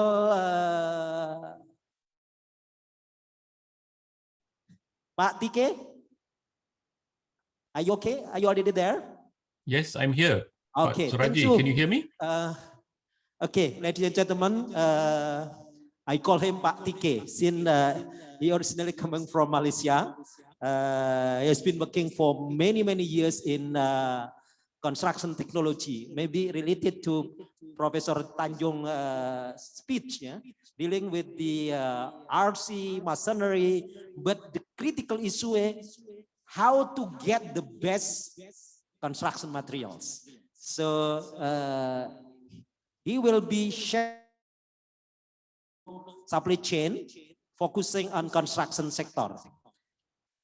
Well, Pak Tike, I will give you 20-minute presentation and then 10 minutes question and answer. Please welcome Pak Tike. This is your time.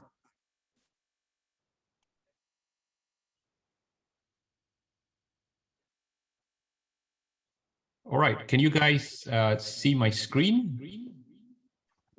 Yes, we hear you, right. we listening you. Okay, thank you, Pak Suraji, for inviting me to speak at the conference. It is indeed a great honor for me to share my views with all of you today. So as an introduction, I am Toong Chan from the Melbourne School of Design at the University of Melbourne, Australia.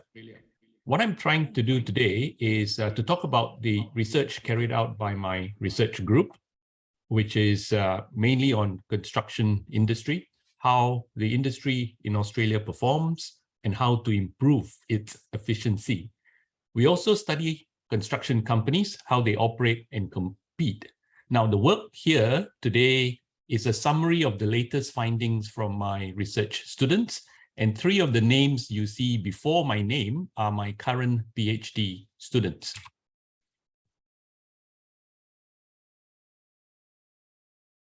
Let me start with some background information about the Australian construction industry. As you know, the construction industry is mainly concerned with the assembly of many different materials and components manufactured elsewhere by other companies at a project site. So these components, which may include structural steel, timber frame, steel reinforcements, doors and windows, are produced by manufacturing firms. They are then brought together on the construction site to be assembled into buildings. When Australia was first settled, building materials were mainly brought in from the UK, what they call the motherland. So we had steel and a lot of other building materials imported from the UK originally. Today, we continue to import many materials and components. Curtain wall and joinery are two building components that are largely imported into Australia these days. Now, what I'm trying to do here is to show you the changes in what we import over the last 2 decades. The figure on the left, back in 1995, we imported construction materials and components from many parts of the world, mainly from US, Europe, and Japan. You will also know that by 2007, China became Australia's largest trading partner, overtaking Japan. If you look at the figure on the right-hand side, in 2011, nearly 1/4 of all construction imports were from one country, China. Now, if you can spot the figure for Indonesia, you will notice that we import about 5% of our construction materials from Indonesia. But more importantly, what I want you to see is the clear swing of our imports of the materials that we buy, which were originally from US, Japan, and Europe, to a more Asia-centric supply. So most of our materials today are coming in from Asia, mainly China, but increasingly countries like Indonesia, Vietnam, and Malaysia. The focus of my presentation today is on 3 main areas. Number 1 is to explain why we buy construction materials from China. Number 2 focuses on the pushback driven by the loss of local jobs and how the government addresses this loss of local jobs. This is commonly known as economic nationalism. Thirdly, we realize in Australia, we realize that extending the supply chains globally exposes Australia to supply risk from trade sanctions, geopolitical tensions, and vulnerability to disruptions, especially from the pandemic, and also from other, as an example, from the Suez Canal blockage, when the ship Ever Given was physically stuck in the Suez Canal. We have 1 PhD student working on each topic. And finally, if there's time, we will discuss the need to design more resilient supply chains and possibly how it applies to your country, Indonesia. Allow me to briefly describe the theories of international trade. Now, historically, production was tied to the place of consumption. As an example, you can think about growing rice next to population centers to feed the population. In 1817, Ricardo demonstrated that it was beneficial to trade. So his theory of comparative advantage described how England and Portugal should trade cloth for wine, benefiting both nations. Countries that were involved in trade produced more than they needed, traded their produce with other nations, and got increasingly wealthy. We now fast forward to 2016. Baldwin, a prominent economist, described 3 booms of international trade.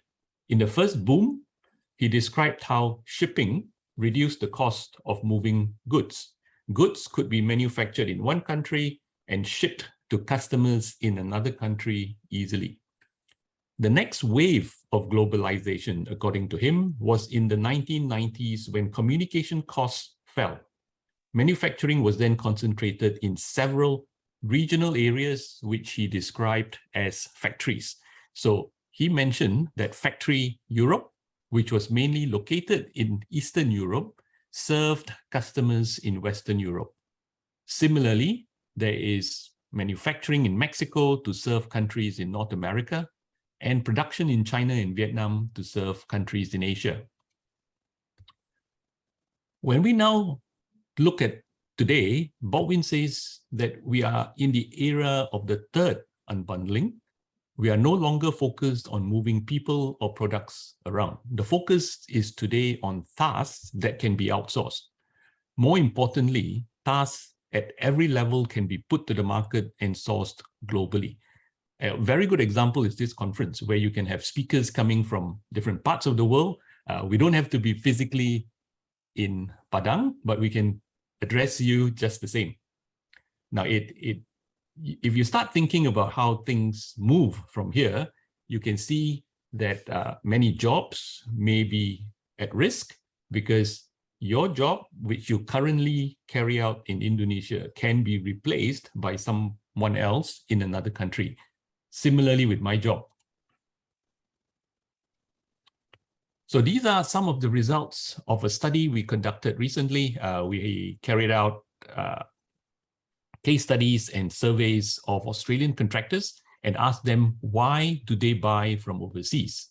So there are many factors that are unfavorable for domestic production in Australia. And these factors push manufacturers out of Australia. And we call them push factors because it's pushing contractors to buy outside of Australia, right? And these include our very high production costs. Our labor cost is very high. Our very high energy costs. We have manufacturers who move from actual production to servitization. So we call that a shift to services. The manufacturers try to move the more expensive, more labor-intensive processes overseas as well. Another point is a highly competitive domestic construction environment. Our clients are very price sensitive, and they're always looking for good value when it comes to contracts. We introduced carbon tax in 2012. It was repealed in 2014, but that also indicates that we have very stringent environmental regulations. Now, international manufacturers, on the other hand, are becoming more efficient and more competitive. So these are factors that pull Australian contractors to buy from overseas. And as you can see from here, international manufacturers often offer better products, so better quality, better technology, sometimes even better reputation. They have more competitive prices. You would have heard of cheap products coming out from China, but they are of equal quality. And more importantly, many of these international manufacturers adopt a very aggressive business culture. They have large and excess manufacturing capacity in North Asia, all right? And with that, they have the ability to deliver large volumes within very short periods of time. One very important characteristic of manufacturers in China is allowing expediters to be inserted into their factories to monitor production. And this gives assurance that products that are manufactured in their manufacturing plant is according to schedule and according to the quality that is required by Australian firms. Here is a summary of 7 case studies of Australian contractors ranging from tier 1s, which is the largest firms, to some smaller contractors. Many of them have staff located offshore. They are buying and managing quality in foreign countries. Some of them have also adopted online real-time supply chain tracking. But more importantly, the main advantage, as you can see from here, for offshore procurement is not solely focused on cost. In fact, in many cases, price is ranked the lowest in terms of their priority. They are telling us that for them, their priorities are schedule, quality, and their ability to control production processes. These are ranked higher than cost. So the answer is that contractors in Australia are not going overseas because of cost. It is because they can control schedule, they control quality, and the ability to actually monitor production in these foreign companies. My PhD student managed to develop a maturity model for global procurement. So basically level 1 means they are buying from a local distributor here in Australia. Level 5 is where the company has used global supply chain to transform their companies, all right? Level 3 is somewhere in between. So level 1 is the most basic, level 5 is transformational. And we see that the best contractors are today using global supply chains to transform how their companies operate. The next question we ask is, why are they adopting global supply chains? Our research hypothesis is that these companies hope to gain competitive advantage over other contractors by adopting a global supply chain. In construction, we understand that most of the innovation comes from manufacturers, not from the contractors themselves. So if they can attach themselves to a supply chain that is global, that is providing them with innovation, they can be even more competitive. So this is the framework for competitive advantage that we adopted to examine how these companies have gone out to create resources to gain competitive advantage. So this is straight from Barney's resource advantage theory. And what he says is that to attain sustained competitive advantage, you need your resources to be valuable, rare, inimitable, which means not easy to be copied, and to bring all these resources into your organization. Our research has found that these global supply chains that our Australian contractors are latching on are indeed valuable, rare, not easily copied, and integrated seamlessly into their overall operations. Now, what about the downside? So one PhD student looked at the benefits of global supply. Another PhD student looked at the downside. What this means is that the increased use of imports has led to job losses in our manufacturing industry. And even the manufacturers themselves are moving labor-intensive processes overseas to achieve lower manufacturing costs. So what can we do to help workers who have lost their jobs because of global supply chains? Data from Australia shows that many manufacturing sectors that supply materials to the construction industry have increased imports as the percentage of domestic demand. So if you look at one example, the line highlighted in green, iron, smelting, and steel, imports increased from 14% in 2009 to 20% in 2018, causing a loss of about 9,000 jobs. Now, if you add up all the job losses in the manufacturing sectors that support construction, the total comes to more than 40,000 jobs. So that's quite significant. So what I can show you here is that the forces of international trade have encouraged the industry to buy from overseas, but now there's a strong movement to buy local products. Consumers are demanding more locally made products to support local jobs. The Victorian government has also made it compulsory for national projects to utilize 90% local content. And these materials may be significantly more expensive, but this policy helps keep jobs in Australia. We call this economic nationalism. Now, is it too late for us to reverse this trend, right? Can we turn the tide against more global supply chains? This is another PhD student's work, and she's now examining supply chain resilience. Now, I have mentioned previously that we import a very significant amount of construction materials from China. She's looking at how dependent Australia is on Chinese manufacturers. Are we over-reliant on a single source? So in this piece of work, we define strategic dependence as more than 50% of our imports come from a single country.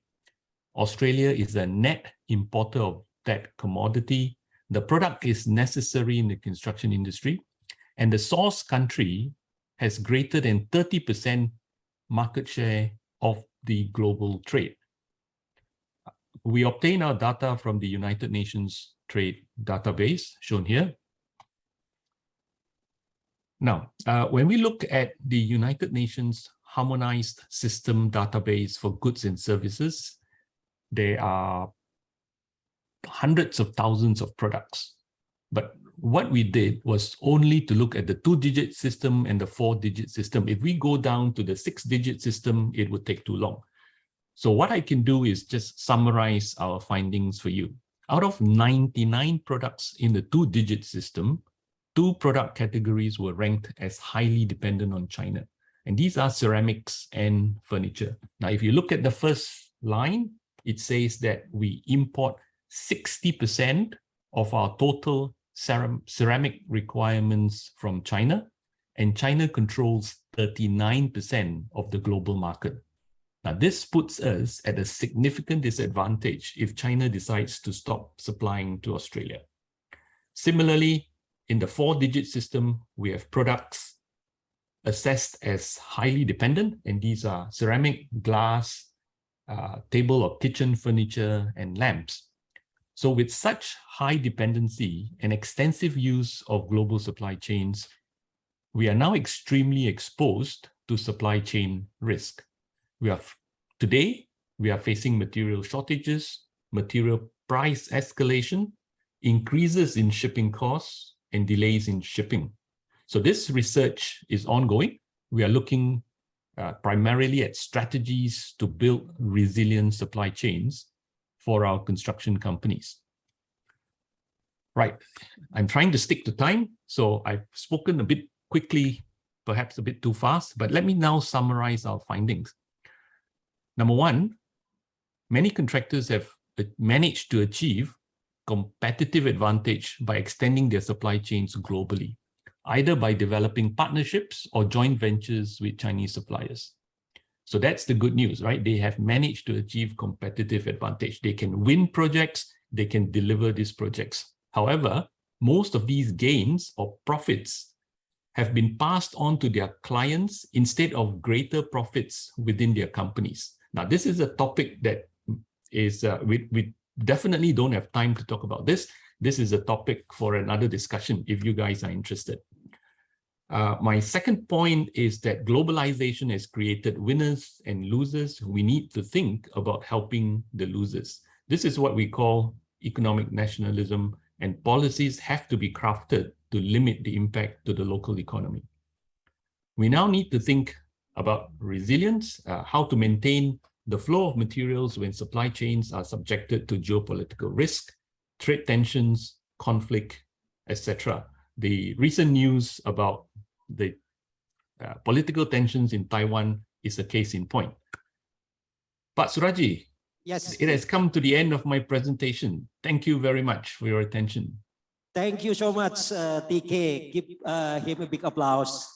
Okay, ladies and gentlemen, Pak TK already give us good insight dealing with the global supply chain, the globalization and nationalism dilemma. But there is a big opportunity in Australia perspective regarding the issue of the construction sector. And I would like to give you 10 minutes for question and answer. I do hope, I do expect our colleagues from industrial engineering can raise an issue of how we may take an opportunity, part of the global economic issue regarding to supply construction material to Australia. Can we take the advantage? Since Australia already depending on China as a single source of imported material on the construction industry. Is there any issue that you want to talk to Pak TK?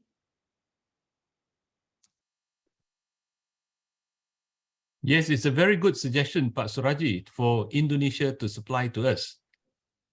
Well, thank you so much. Yes, since this is hot issue, Pak TK, yeah, how Indonesia can take a position since we have a lot of natural resources and also human resources. Yeah. Could you advise us what we can do to take the best position in order to provide the best construction materials for the Australian markets?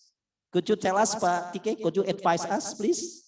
Okay, I think firstly, it is important to note that Australia and Indonesia signed a free trade agreement about 2 or 3 years ago. So that free trade agreement will definitely give Indonesian companies a huge advantage if they were to supply to Australia. The next question is for Indonesia to understand what we need. I think my presentation has given you an idea of what we are currently buying from our good friend China. We import about 30 to 40% of all construction inputs. Anything that can be imported is imported. The only thing we do not import today is ready-mix concrete. And all of you who are engineers will realize that we cannot import ready-mix concrete. Everything else can be imported. So whatever you can manufacture in Indonesia, do manufacture them and sell it to Australia. Okay. So anything. It's a very fruitful advice to us. Maybe our dean will carry on with the innovation of the how to improve the manufacturing industry, particularly for the construction materials here in Indonesia, in order to open the market to Australia. Maybe Pak Dike, someday we will invite you come to Padang to talk with us how we may start with the pilot project. Whatever we can do based on the engineering and technology science that we already invent in order to provide the best competitive construction materials to export to Australia. So again, thank you so much, Pak Tike. You're welcome. Have a nice day and see you soon. Okay. Let's give him big applause again. Okay, thank you. Thank you. And Pak Dekan, I would like to ask you, maybe permission you, whenever you want to give us advice regarding the next that we can follow from this discussion. Thank you, Pak Dekan. Okay, last but not least, dealing with the engineering, science, technology development, and the issue of the manufacturing industry, we need a strong professionalism in engineering. So I will invite, on behalf of the President of the Engineering Institution Indonesia, our colleagues, Brother Habibi Razak, on behalf of the Pak Dannis Sumadilaga, to give us insight how we improve our professionalism in engineering. And Brother Habibi, I will give you 20 minutes presentation and then 10 minutes discussion. Please welcome Brother Habibi Razak. He is Executive Director of the Institution of Engineering Indonesia. Please welcome Brother Habibi Razak. Thank you. Thank you, Dr. Engineer Ahmad Suraji. Can you hear my voice clearly? Can you hear my voice clearly? Yes, I hear you. I'm listening you. Thank you, Pak. Okay, let me try to share the screen. As we've been given a very limited time now, so let's just start. Okay, assume that you all can see my screen, yeah.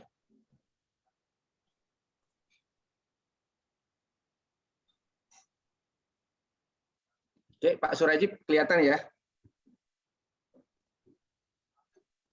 Yes, please. Okay, we can thank you.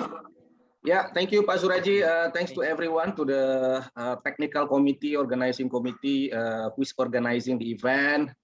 Special thanks to Dr. Jati Sunaryati as the coordinator of the organizing committee. Thank you also to distinguished keynote speakers who delivered their presentation. It was giving more knowledge, sharing to the updates of the engineering and technology so far we have globally. Okay, I would like to express my apologies, also deeply apologize from the President of the Institution of Engineers Indonesia, Dr. Insinyur Dannis Sumadilaga, who was not able to make it in this morning presentation as he had another appointment with regard or related to the development of new capital city in East Kalimantan. So he has been very busy now, as you know that he's the head of new capital city infrastructure development. So it's going to be very, very busy for him in charge in this position, as well as his position as the president of the Institution of Engineers. Therefore, sometime I was requested to present on behalf of him. Sometimes also Pak Bambang Guritno working to manage his time to present on his behalf. Okay. Okay. This is the topic, brother. Yeah. Can you make a slideshow, please? Okay, let me try to make a slideshow. Okay, can you all see the slideshow? Not yet. Okay, already done. Already, yeah, already. Okay, okay. So the title of the presentation given by the committee is the professionalism in the engineering. Okay, the presentation is prepared for Pak Dannis. Let me try to deliver the presentation on behalf of him. So when we are talking about professionalism, we will try to focus on 4 agendas that is going to be presented this morning. Yeah, I think the first one, we need to refer to the spirit of the law number 11, year 2014, regarding the engineering profession. The second one, so how will the Indonesian engineers transform, as well as PII, after the issuance of the law number 11, 2014. The third agenda will be more focusing on how we practice as professional engineers in Indonesia.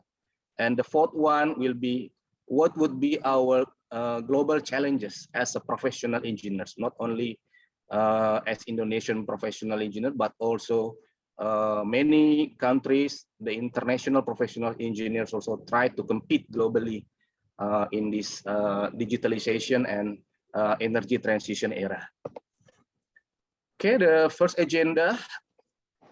So with the issuance of the law number 11, 2014, we recognize there is at least 8 spirit, 8 spirit which need to be delivered by the Institution of Engineers Indonesia, as well as the engineers of Indonesia, to compete globally, to promote professionalism, to give more added value to the nations. I think the first one, as mentioned before, is global competition. The second one, with related to the public safety and environment. I think this is more Pak Suraji's knowledge focus, yeah, specialization.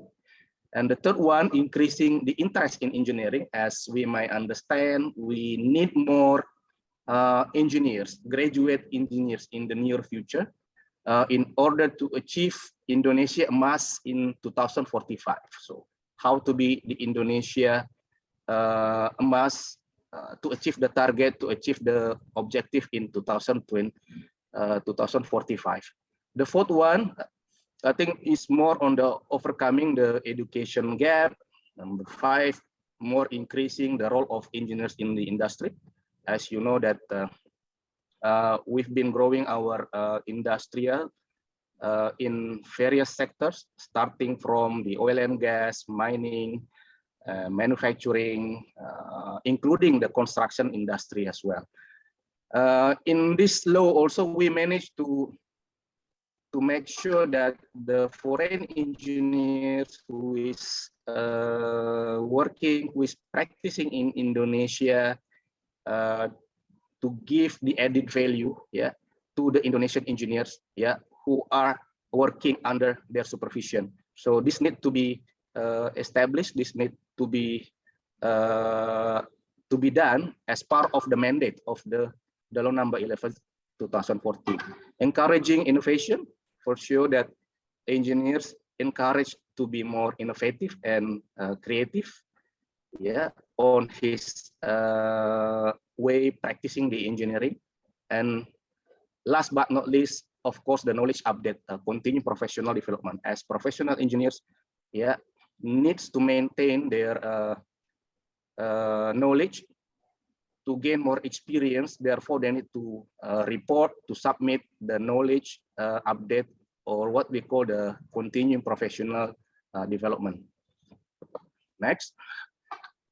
So what would be the engineering profession transformation after the issuance of the law? So now this is becoming more hectic for the institution of engineers Indonesia, because they have a big mandate from the law to deliver the transformation of engineering.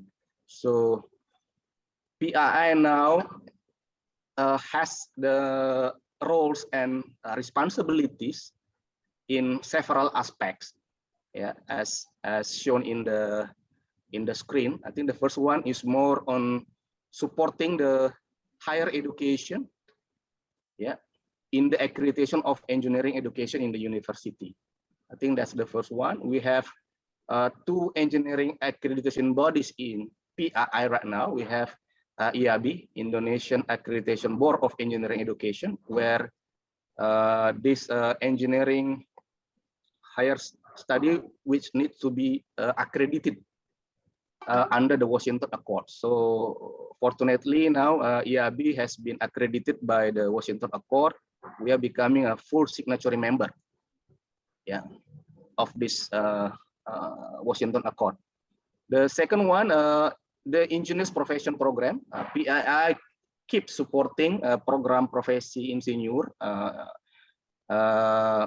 in 40 universities right now. So I went to Padang a couple of weeks back to attend the inauguration of the Engineers Profession Program. Unfortunately, I managed to meet Pak Suraji, because Pak Suraji maybe was in Jogja at that time. So the PE certification system. So this is our what we call bread and butter. So we've been doing this, doing the certification system within the Institute of Engineers Indonesia to make sure that the engineers are certified as professional engineer. The fourth one, accreditation of engineering associations. So the engineering associations such as Himpunan Ahli Konstruksi Indonesia, Construction Expert Professional Indonesia, and Road Expert Association need to be accredited by the Institute of Engineers Indonesia as per the law mandate. The fifth one, I think this is also very important. PII will be giving license to practice, what we call Surat Tanda Registrasi Insinyur, to all engineers who have passed the professional engineers exam, done by the each engineering college. For instance, like Pak Suraji, like me, sitting within the civil engineering college. So this engineering college will give the examination to all the candidates who will be given as a PE certificate.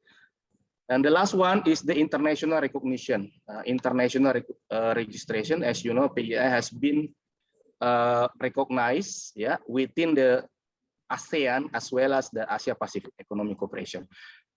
So this has been mentioned before. PI becomes part of the International Engineering Alliance.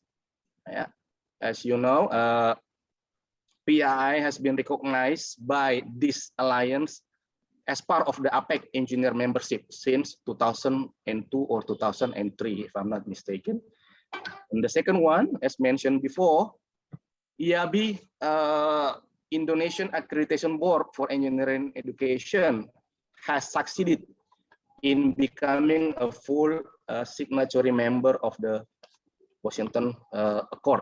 Yeah, that was around 2 or 3 weeks ago. Yeah. This is what we call an engineer's roadmap to international recognition. Once we finish the bachelor vocational degree, we managed to, of course, to join the engineers profession program. Yeah, as part of the engineer in training program, they call it in US or in Canada, to become engineer. Yeah. And then once we got the experience, at least 3 to 4 years of experience, we can we can try to be examined by the Institute of Engineering Indonesia to become a junior professional engineer. And then later you can continue to IPM, IPU, which is a senior and executive level of professional engineers. And for sure, if we really want to have international recognition, then we have the Asian Engineers Pathway as well as ACPE and APEC Engineer registration. Yeah, as we know that PI has been accredited by the Washington Accord by the International Engineering Alliance, as mentioned before. So after the issuance of the law number 12/2012 on higher education and law number 11/2014 on engineering profession, now the professional engineers given more significant, yeah, or more roles to be part of the university. Yeah. So through PII, the professional engineers together setting the discipline criteria in accreditation. Professional engineers also involved in the development of the curriculum, as well as more involvement of professional engineers in the industry, yeah, involved in the accreditation process. So this is becoming more given the opportunity for us PII, yeah, the professional engineers to get strengthened, yeah, in the industry, and also contributes to improve the quality of engineering education in Indonesia. So what sort of professional engineering practice in Indonesia? So I think same as other countries, similar to Canada, similar to Singapore, Malaysia, and US. Someone needs to take the responsibilities, liabilities for the engineering deliverables prior to release for implementation, such as construction. So someone needs to take responsibility on every single technical documents prior to release for construction, for instance, yeah, in the construction industry. This just to make sure that the quality assurance of the works done by professional engineers. Normally in the other country, overseas, you may see that there are stamps, yeah, chops, they call it, used by professional engineers to stamp all deliverables. Yeah. Next.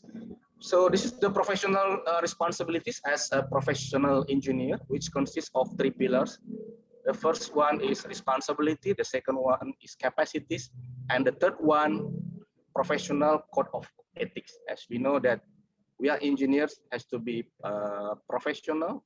In order to be professional, we need to comply certain code of ethics, yeah, code of conduct, yeah, set up by the Institution of Engineers Indonesia.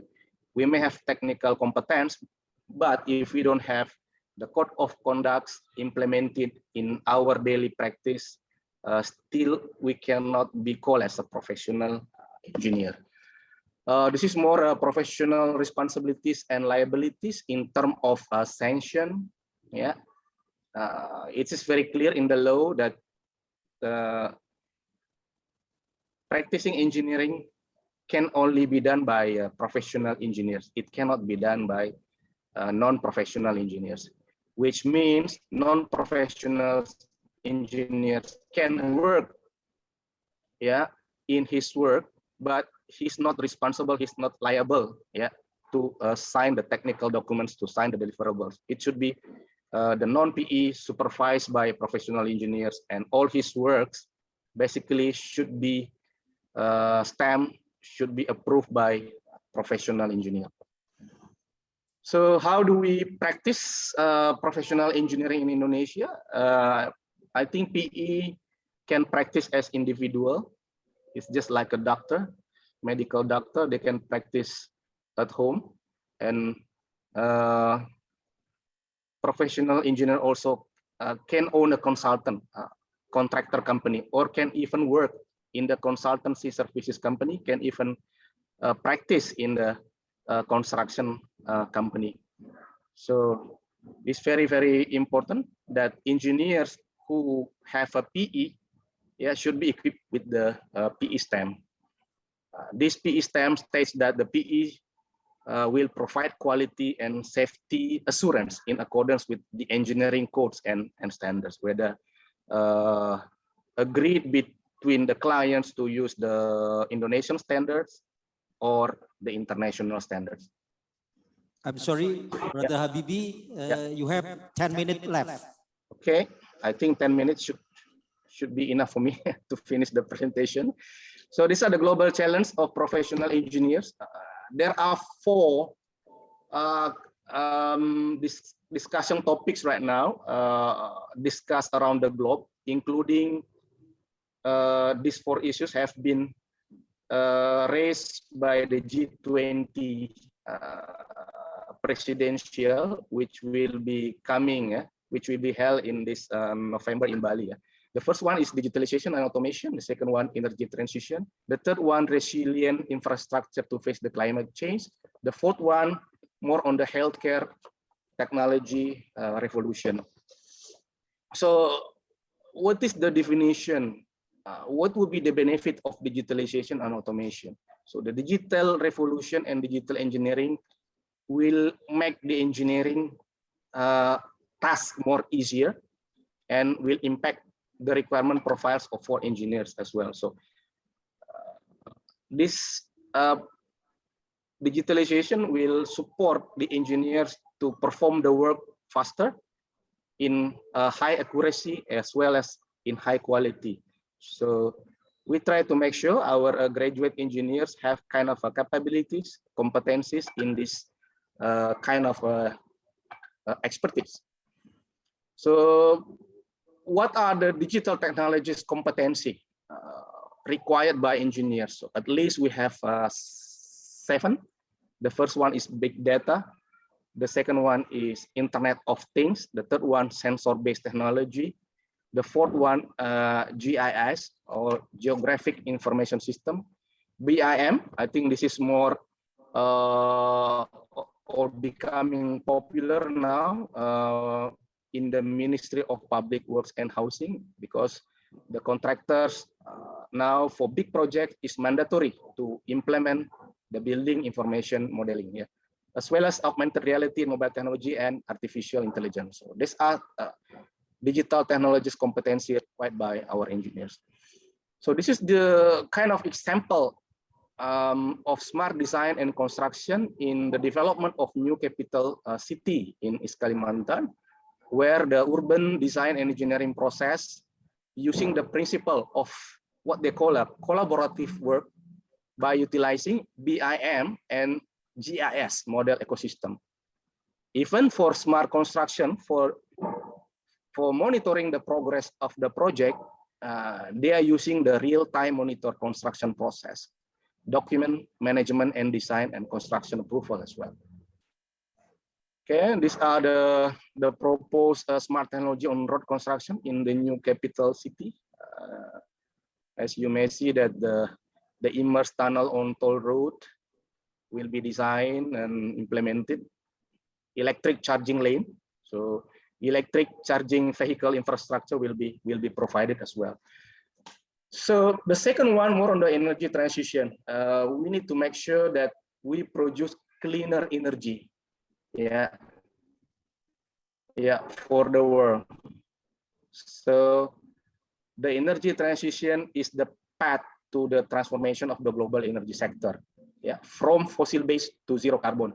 As you may see that the PLN now is implementing the roadmap of coal retirement, in 2060. So what will be the keywords for us? CO2 emissions reduction, more new and renewable energy, for us. So this is the roadmap. As I mentioned before, we try to make sure that coal-based energy generation will be retired by 2060 by slowly dismantling, by slowly decommissioning the subcritical power plant, and then the supercritical coal-fired power plant, and at the later stage we are also decommissioning and dismantle the supercritical, in 2045 until 2055. This slide was taken from the presentation of Pak Dadan Kusdiana a few days back in event organized by PII. So this is the Indonesia Energy Transition Roadmap towards carbon neutral. And as you may see that the mining sector also contributing, to the green energy technology. As you know that, for instance, silica, taken from the mining activities can be used for solar panel materials. Nickel, cobalt, aluminium, and manganese, as you know that, has been used for electric vehicle battery component. The third one is resilient infrastructure, how to make sure that we build something resilient, we build something robust, to make sure that the infrastructure to withstand the earthquakes, floods, or other catastrophic events. So the keyword is resilient, efficiency, and optimization. This is the strategy for climate change in terms of reuse, size and shape, materials to be used, water consumption, the energy efficiency. These five aspects of 5 strategies should be able to contribute to the climate resiliency. The fourth one, I think this is the last one, healthcare technology revolution. Some of the innovation that have the potential to be developed in the healthcare domain as follow. It can be telemedicine, IoT and wearables, gene therapy as a cure, and still many things to develop within this medical equipment technology revolution. So to be more adaptable to international mobility as engineers of Indonesia, PII established PII overseas representative to bridge the mobility of Indonesian engineers working and practicing in foreign countries. So we have established PII chapter Singapore. If you go to Singapore, you will find the Indonesian engineers quite active there to work and practice as engineers, and also develop the working relationship, harmonious relationship within the Institute of Engineers Singapore, as well as the board of professional engineers in Singapore. We have also now chapter in Malaysia, Kuwait, Qatar, Japan, and several other countries. So this will be the last slide, Pak Suraji. Thank you for being patient. So the conclusion, after the enactment of law number 11, PII has an important task now in the professional development, and coaching of Indonesian engineers. So we just want to make sure that our engineers to be more highly competitive, to bring progress, prosperity, and glory to the Indonesian nation and state. The second one, engineering transformation, as been mentioned before, that as our engineers, we need to improve the quality of services and deliverables to engineering users. The third one, the global challenges of engineering digitalizations. Yeah, as mentioned before, for things need to make sure that we are all aware as engineers. The first one is digitalization. The second one is the energy transition. It's the era of new and renewable energy. The third one, how to provide the reliable infrastructure, resilient infrastructure to face the climate change. The last one, the health industry evolution. And last but not least, in my conclusions, the global competitiveness of Indonesian engineers really need to be supported by the international certification facilitated by PII through cooperation with foreign parties, G2G, MRA, or through International Engineering Alliance. I also would like to inform you guys that through Indonesia, Australia Comprehensive Economic Partnership Arrangement, now PII has been working with the ACPE catalyst, to provide the draft of the mutual recognition agreement on professional engineers recognition for both countries. So this will be a good opportunity to make sure that our engineers also can be mobile within the Australian, as well as the Australian engineers also can be mobile, working and practicing in Indonesia. Thank you for the giving the time for me to present, Pak Dr. Suraji. Thank you. Now we'll give him back to you. Thank you. All right, thank you so much. Let's give him a big applause. So thank you so much, Brother Habibi, on behalf of the President of Institution of Engineering Indonesia, already give us a good information, a good knowledge and understanding on the issue of professionalism in engineering. But the most critical issue is how we as engineers provide the best talent students to improve our competitiveness across the globe. And also the new challenge, as we already heard that under the presidency Indonesia for G20, it's not just recover together, but also recover stronger. But in terms of engineering, it seems to me that we need to recover faster and recover smarter. So I would like to invite you, any audience, any guest? Yes, okay. Please welcome my brother Zaini. Please welcome Brother Zaini. Any committee can help to give him, yes. Please come forward.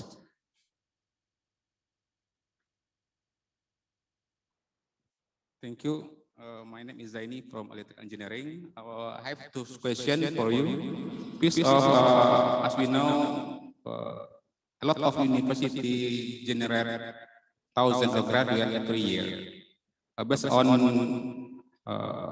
industrial users that absorb our graduates, do you think the university level graduation is below threshold or above threshold to again competitive in industrial for global globalization? This is the first question. The second one is, what do you think about Ministry of Education program? We call it MBKM, especially in certified internship in industry. Because based on my experience, when we send the student to the industry, they are not treated properly because they are supervised by lower engineer experience.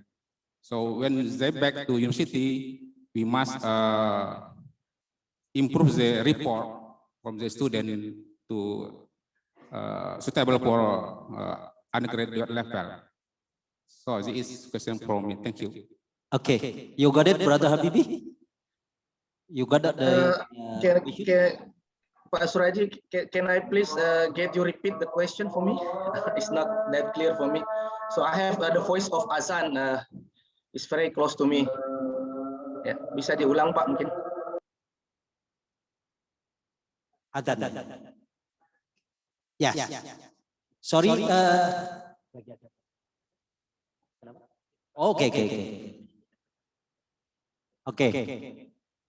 Okay, the first question is regarding the competency standard under the threshold. Yeah, so meaning that from the engineering education sector, we still have a challenge since our graduate engineer is still under the competency threshold. And the second one regarding the internship of engineering students, Brother Habibi. What do you think regarding those issues? Okay, thank you. I think this is the good opportunity for PII to provide more feedbacks, yeah, on how to develop more practical curriculum for the students, yeah. I mean, through the ERB, as you know, that ERB has become the full signatory member of Washington Accord, and then they need also to make sure that they are in the above the threshold standard, yeah, given by the Washington Accord.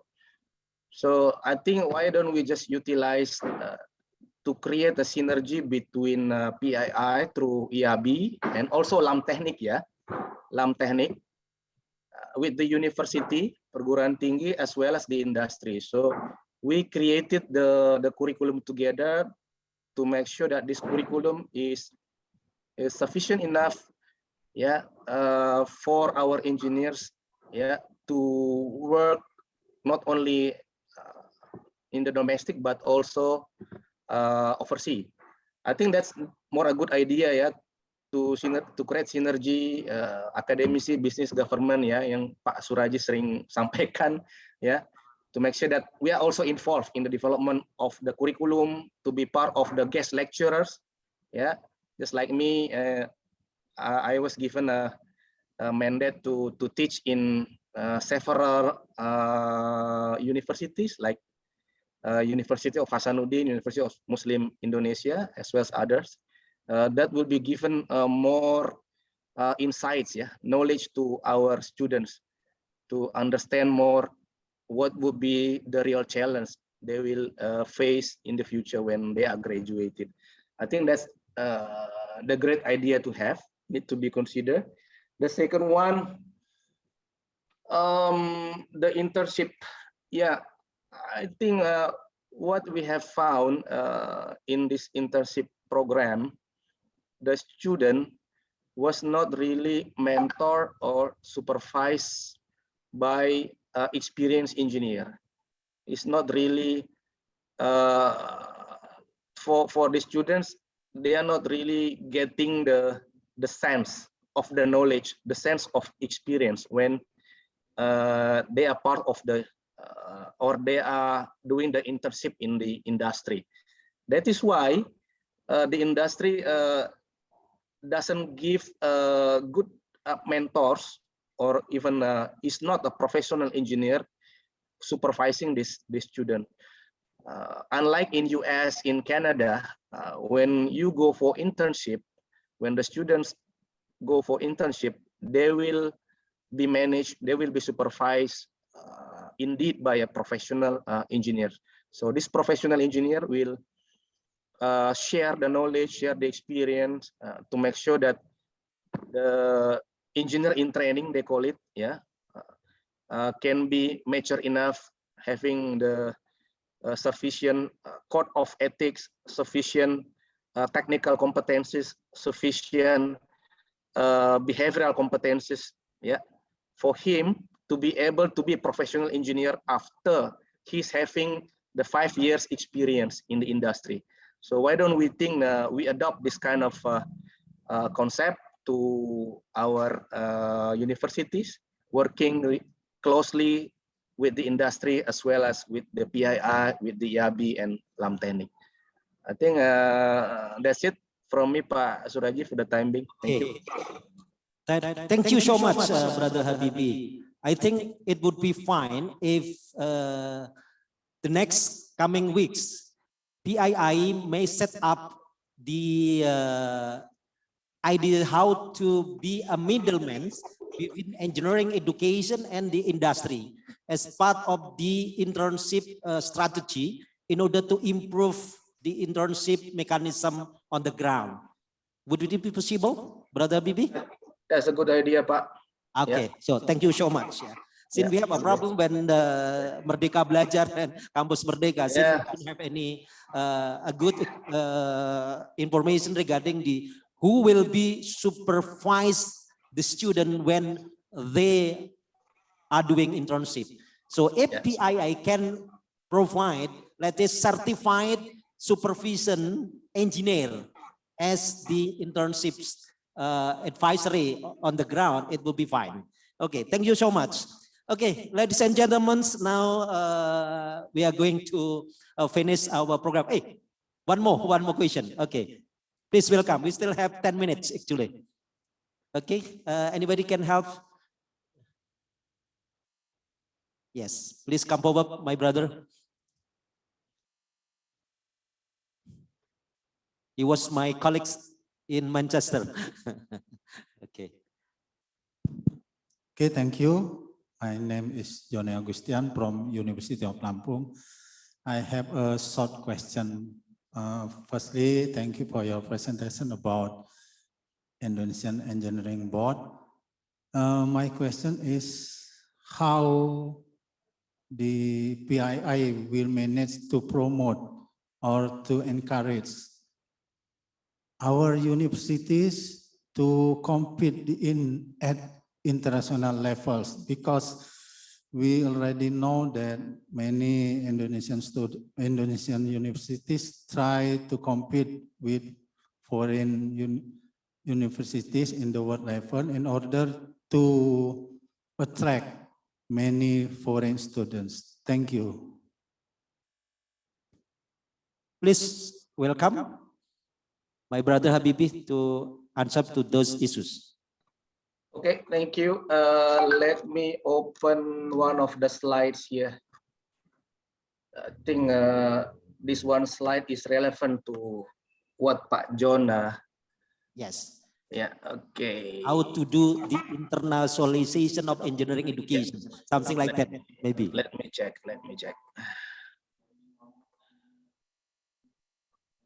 Okay, so can you all see the screen? Underway. Still, yes, we got it already. Got it, yeah. Okay. Slideshow. Okay. Yeah, slideshow. So, what has been mentioned before, we can do, as a whole, So, what we have right now, it seems that PII is working on its own. The engineering campus also working on its own. The industry also doesn't care about PII and the engineering campus. So this has been running together, This should be synergized. So as Dr. Suraji mentioned, I think PII can be a middleman, facilitating the communication, the interaction, the knowledge sharing, the experience sharing between the engineering campus and the industry. So the true PII, of course, involving the industry, where so many professional engineers working in the industry right now. Together, we can set the discipline criteria in the accreditation. This is more what Prof. Mr. Gosan explained before.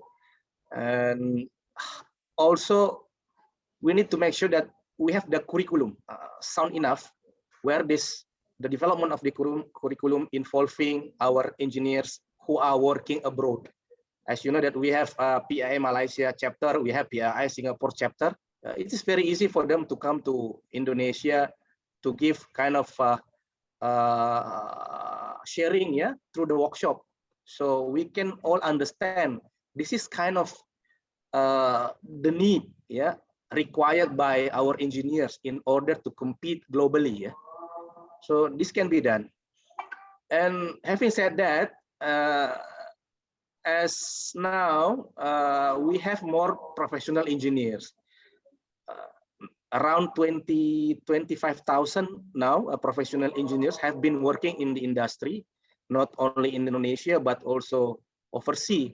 So we can invite them to get involved in the curriculum development as well as the accreditation process.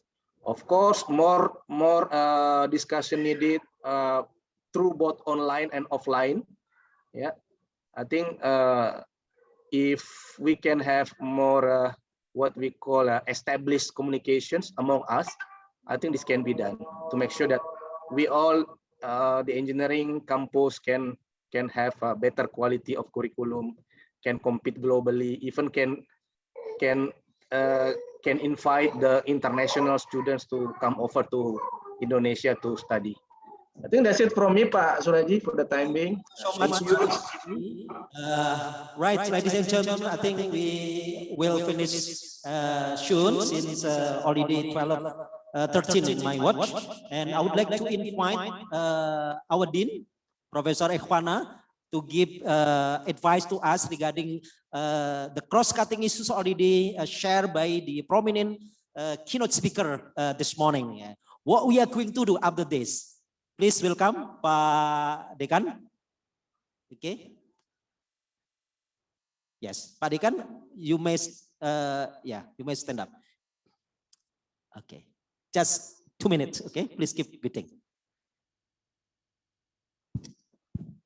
Okay. Thank you, Pak Suraji. I think we have 4 presentations, nice and impressive presentation from our keynote speakers. So thank you for all. Professor Jafril Tanjung, it was nice presentation. And Professor Toong from Melbourne University, right? Okay. In this room, we have the head of industrial department as well. And we hope we can have more collaboration and discussion with Prof. Toong perhaps Pak Tike, Pak Suraji normally call Pak Tike, would like to come and join us at Universitas Andalas one day to give more lecture and a presentation. And also to Pak Nyoman from Ministry of Marine Affairs and Fisheries.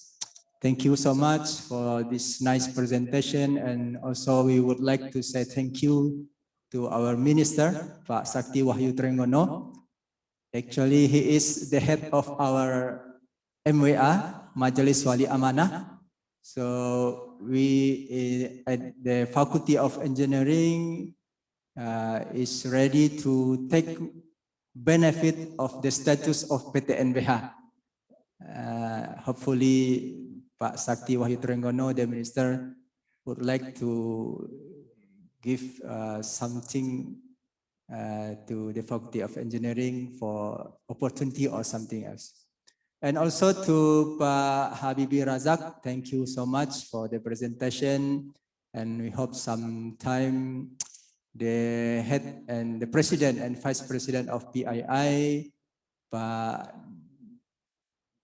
Dannis Hidayat Sumadilaga, or perhaps Pak Ilham Habibi would like to come someday at Universitas Andalas, especially in Faculty of Engineering. I think that's all, Pak Suraji. Thank you again.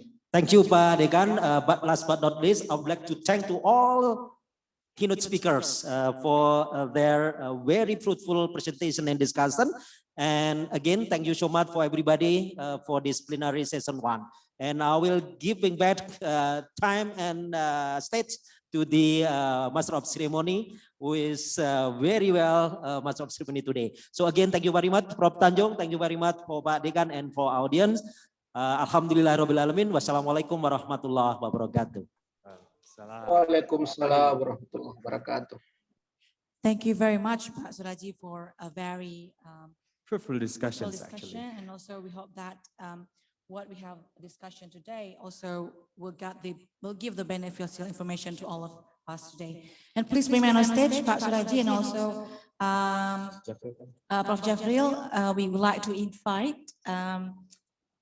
We would like to give the certificate for the moderator and also for the speaker for this event. And firstly, we would like to invite all of the speaker on the screen online. We have Bapak Inyoman Radarta, and we also have Professor Toong and Bapak Habibi Razak on the screen. Please highlight all the speakers. And we also have Pak Jafril here.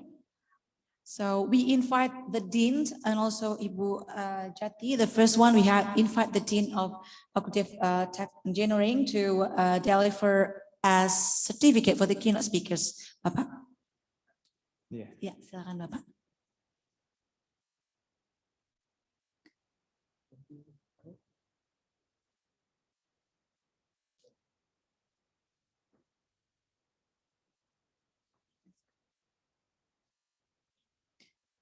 Baik, pertama akan diserahkan kepada Profesor Jafril Jafril Tanjung. Tanjung.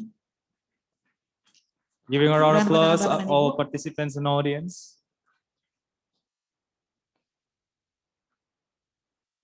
Ini juga ada souvenir dari Sumatera Barat ya. We have batik tanah liat.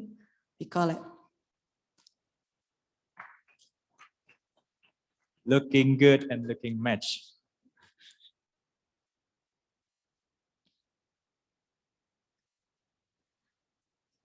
Right, and we also would like to deliver a token of appreciation to the moderator today, Pak Akhmad Suraji.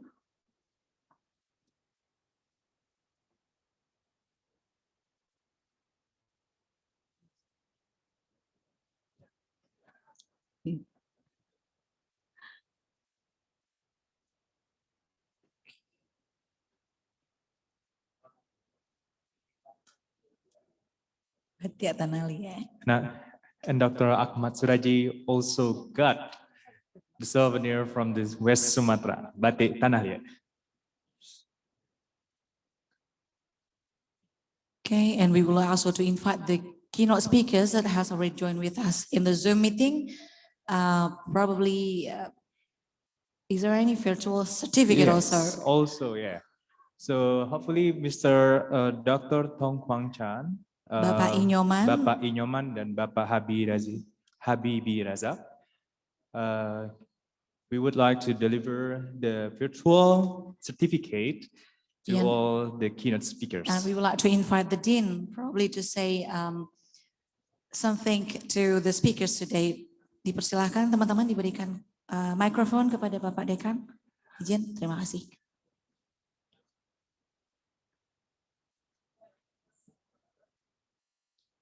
Yang pertama diserahkan kepada Bapak Inyoman Radarta. Pak Inyomannya tidak ada. Oh, belum tidak ada di Zoom, Bapak. Kemudian mungkin kita lanjutkan saja berikutnya kepada we would like to invite Professor Toong on the screen.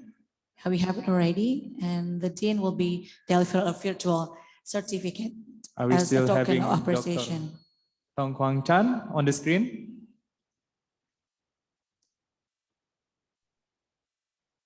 Ada lagi. Dr. Toong. Yes, I'm here. Are you still in the room? Yes. Yes. Okay. Okay. Silakan Pak Dekan. Okay. Again, thank you so much, Professor Toong for the very impressive presentation. And I would like to send this certificate just a symbol of our big thank you for you. Thanks again. Thank you. Right. Giving a round of applause again to our keynote speaker, Dr. Toong. And the next one, we would like to invite Bapak Habibi Razak on the screen also. We also would like to deliver a virtual certificate. Okay, Bapak Habibi. Mr. Habibi Razak, are you on the screen? I'm still here. Okay. Yeah, thank you. Thank you. Thank you again. Big thank you from us, Faculty of Engineering, for your presentation. And please be able to accept our certificate. Thank you. Terima kasih, Pak.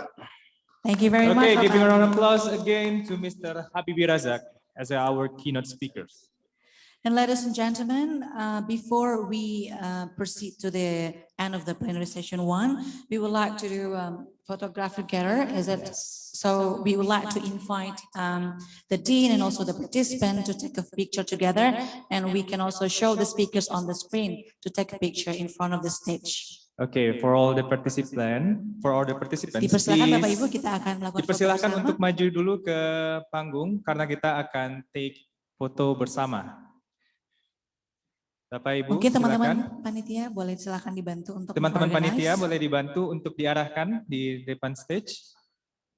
Bapak Ibu semuanya, semua participants yang ada di ballroom untuk bisa datang ke stage, coming to the stage for taking photos.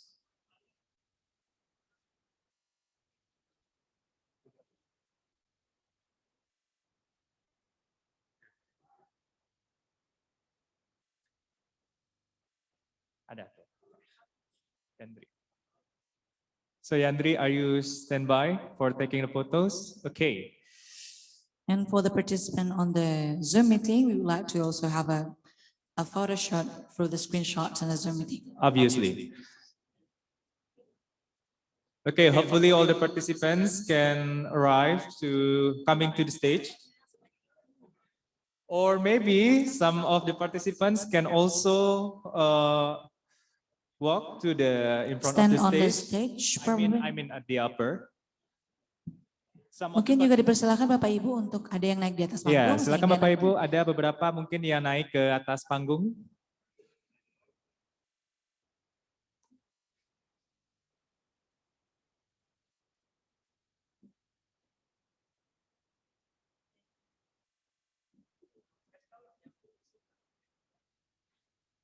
Untuk yang di Zoom meeting juga kami persilakan untuk menyalakan kameranya. For the participant on the Zoom meeting, please turn on a video while we gonna have take a picture together on the screen. Bu Deni mungkin bisa juga langsung ke atas panggung.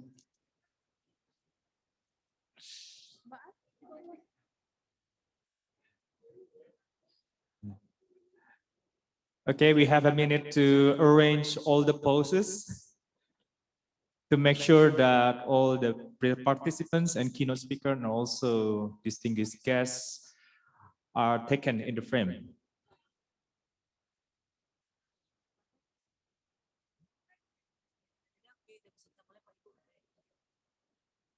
Okay, is there any sign that the photo will be taken? Sebentar, pakai kursi dulu di depan. Okay.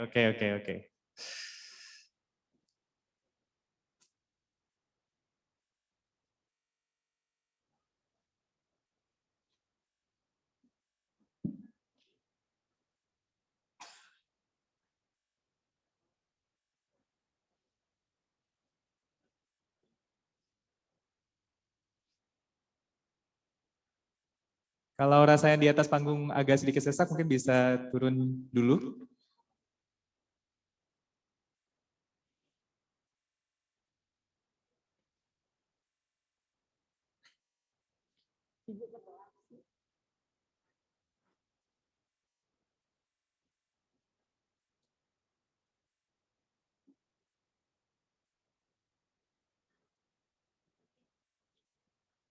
Oh, we are still on the screen, right, Miss Indah?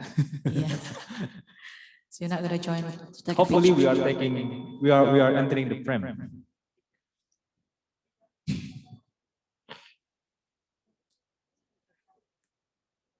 Prof. Randy,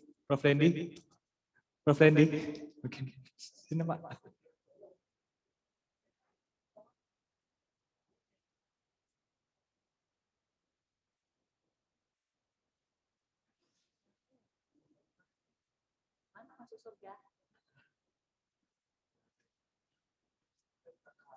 Okay. Stand by on the post, all the participants. We are about to take photos. From one, Yandri is already clear. Okay. 1, 2, and 3. Smile. Okay.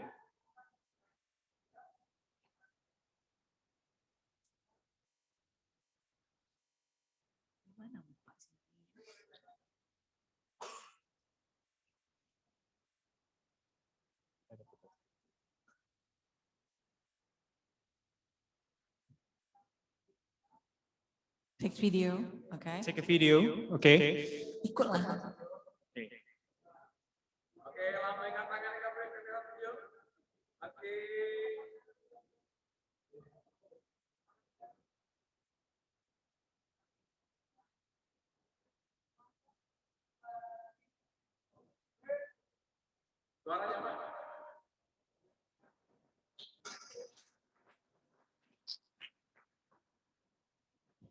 Baik, Bapak Ibu, terima kasih. Kami persilakan untuk kembali ke tempat, ladies and gentlemen.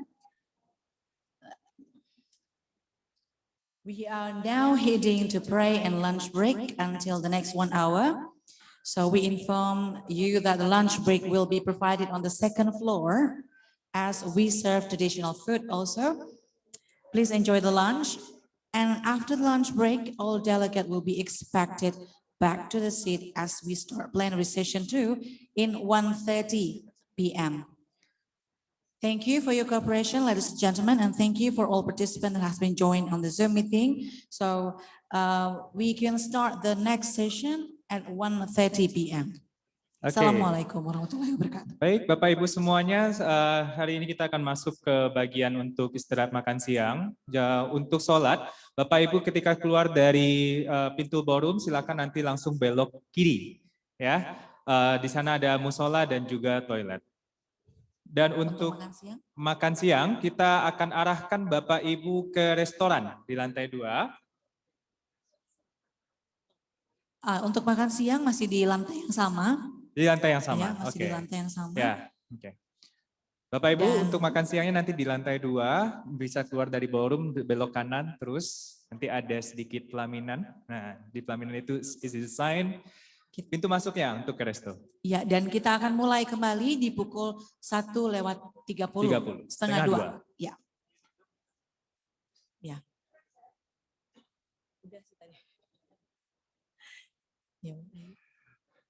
And for all the participants who are to join in the Zoom meetings, we are going to give informations about the parallel session. Parallel sessions, but plenary sessions 2 is going to start at 1:30 p.m. So please stand by. Right, so see you in the next 1 hour. See you in 1 hour. Thank you very much. Assalamualaikum warahmatullahi wabarakatuh.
No, here. No.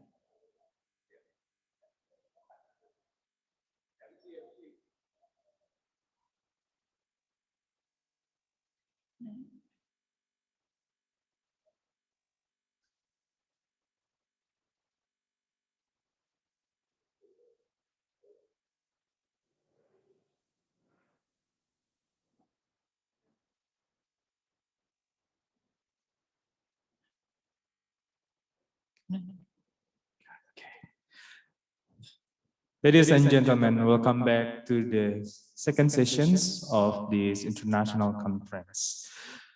Distinguished guests, ladies and gentlemen, as we mentioned, this theme of the conference is the innovations in technology and a science for new era of engineering professionalism.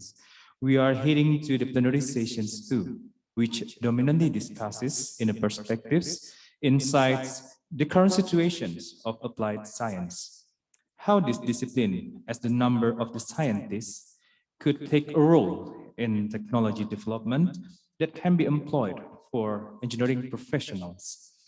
These sessions will be led by the moderator, Dr. Yulia Putri from Andalas University. But before we proceed, we would like to introduce the profile of our moderator.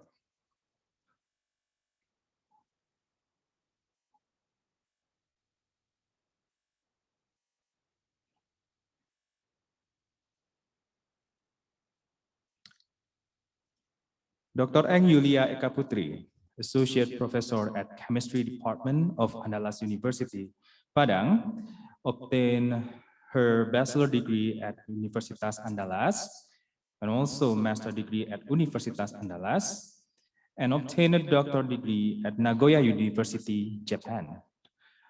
Her research focus is about inorganic material, chemistry, and thermoelectric materials. So, ladies and gentlemen, please welcome to the stage Dr. Yulia Putri.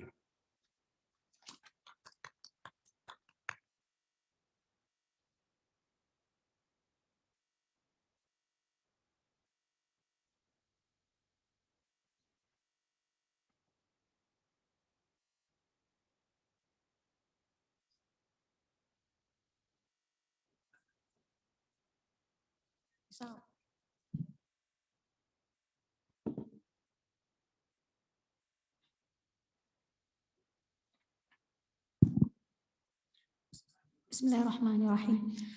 Assalamualaikum warahmatullahi wabarakatuh. Alhamdulillahirabbil alamin. I convey my sincere gratitude to Allah Subhanahu wa Ta'ala for having us a great time and a good health and sound, and also to our Prophet Muhammad sallallahu alaihi wasallam. Allahumma salli ala Muhammad ala ali Muhammad, for being a great role model for us, and hopefully we are the greatest ummah of all time. And thank you for having me in this great conference that held by Faculty of Engineering, Universitas Andalas. And thank you also for inviting me for the organizer as a moderator today. It's a very great honor for me for being here with new colleges and new friends and new environment, since in recent status I am a faculty of mathematics and natural sciences lecturer, and for being a guest in engineering society, it's a first time for me, and thank you for all of that opportunity. Okay, for the first plenary session, we are having Professor Agus Hasan, Ph.D. from Norwegian University of Science and Technology, Department of ICT and Natural Sciences. And I would like to explain a little bit about his bio. His short bio, the educational background of Prof. Hasan. He received bachelor degree from Bandung Institute of Technology from the Department of Mathematics with the cum laude degree, and for his master degree from Norwegian University of Science and Technology, NTNU, and after that his Ph.D. from NTNU for the cybernetic engineering research focus.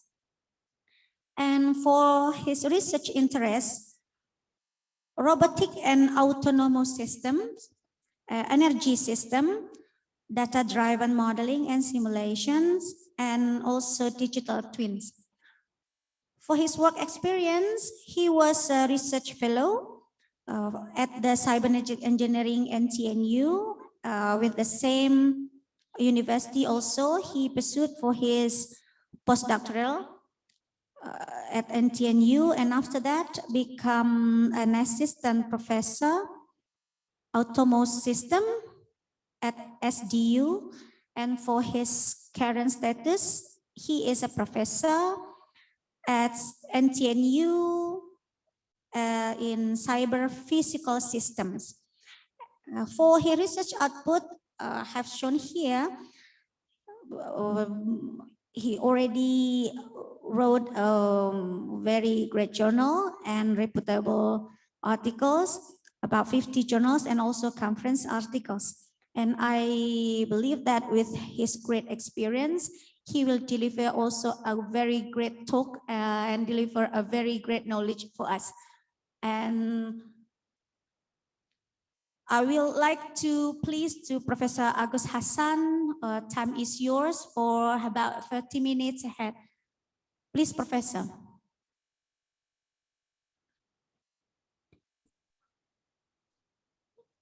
Thank you, but I thought that the first presentation will be given by Professor Ariando. Is that correct?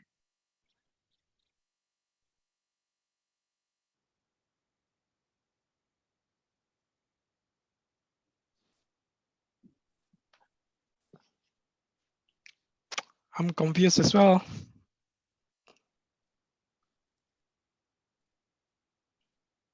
I apologize for little mistakes. Actually, for our first plenary lecture, will delivered by Professor Ariando, PhD.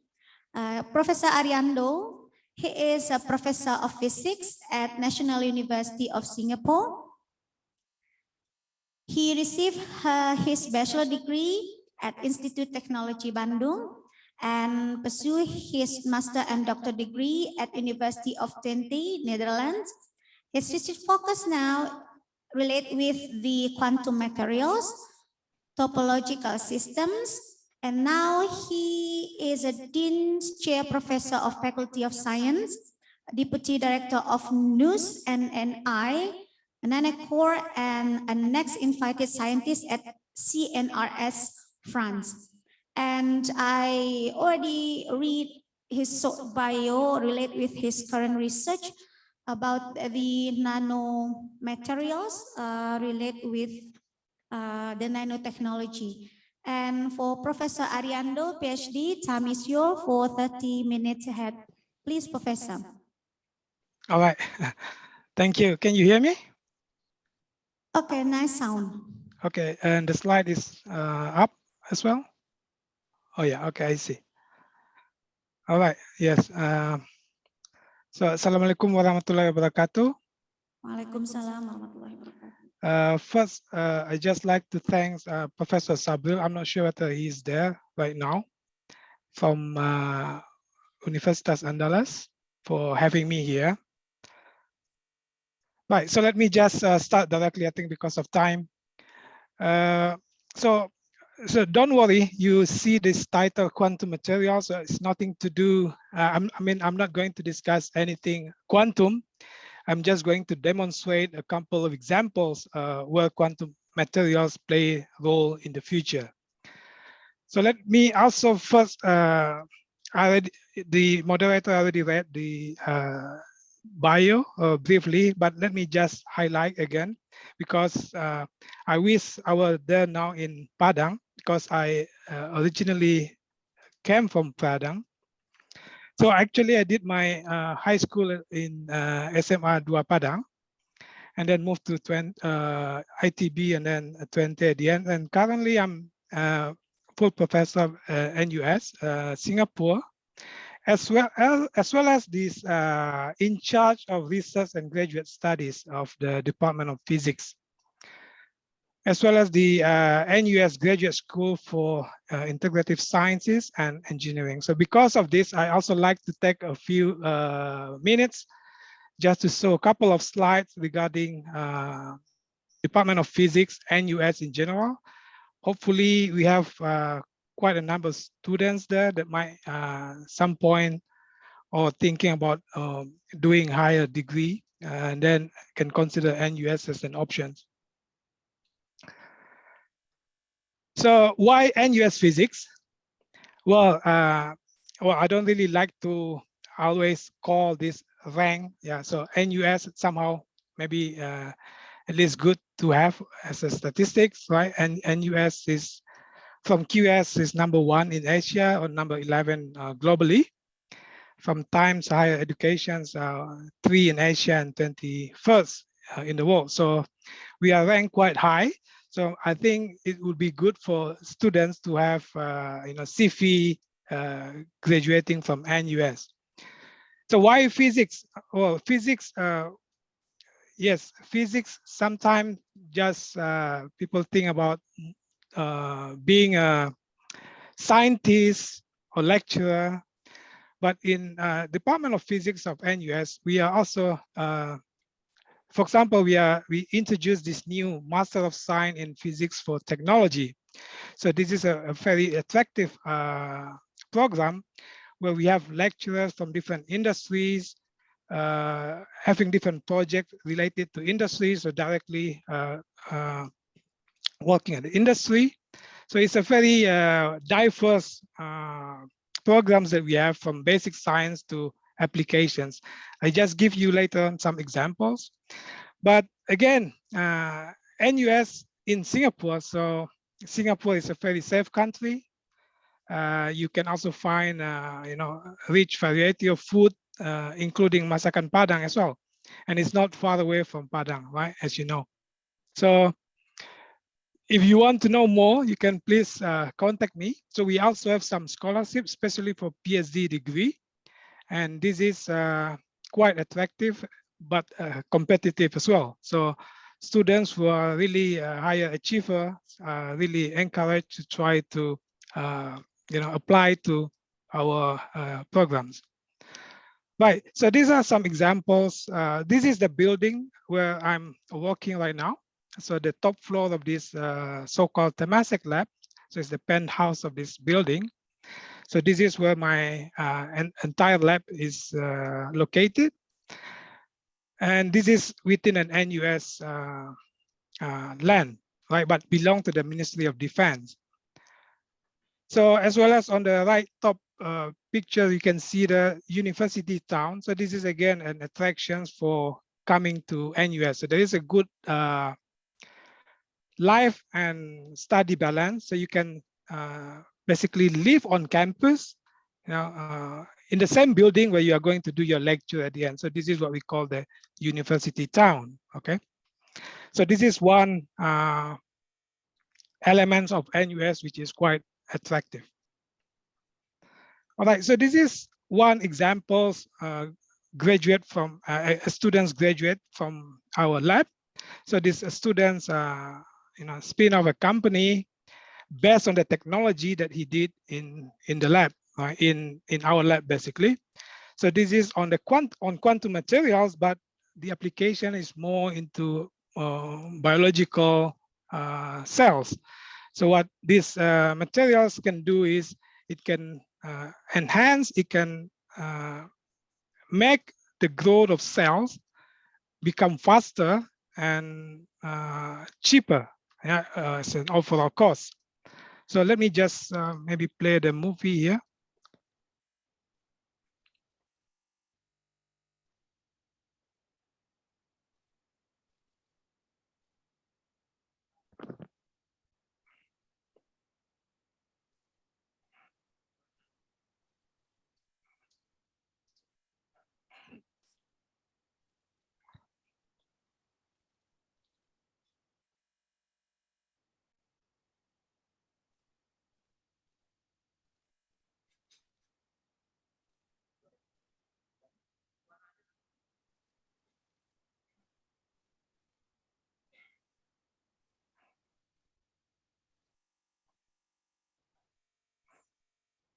Oops.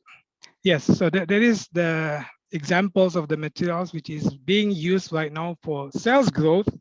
So don't take this wrongly.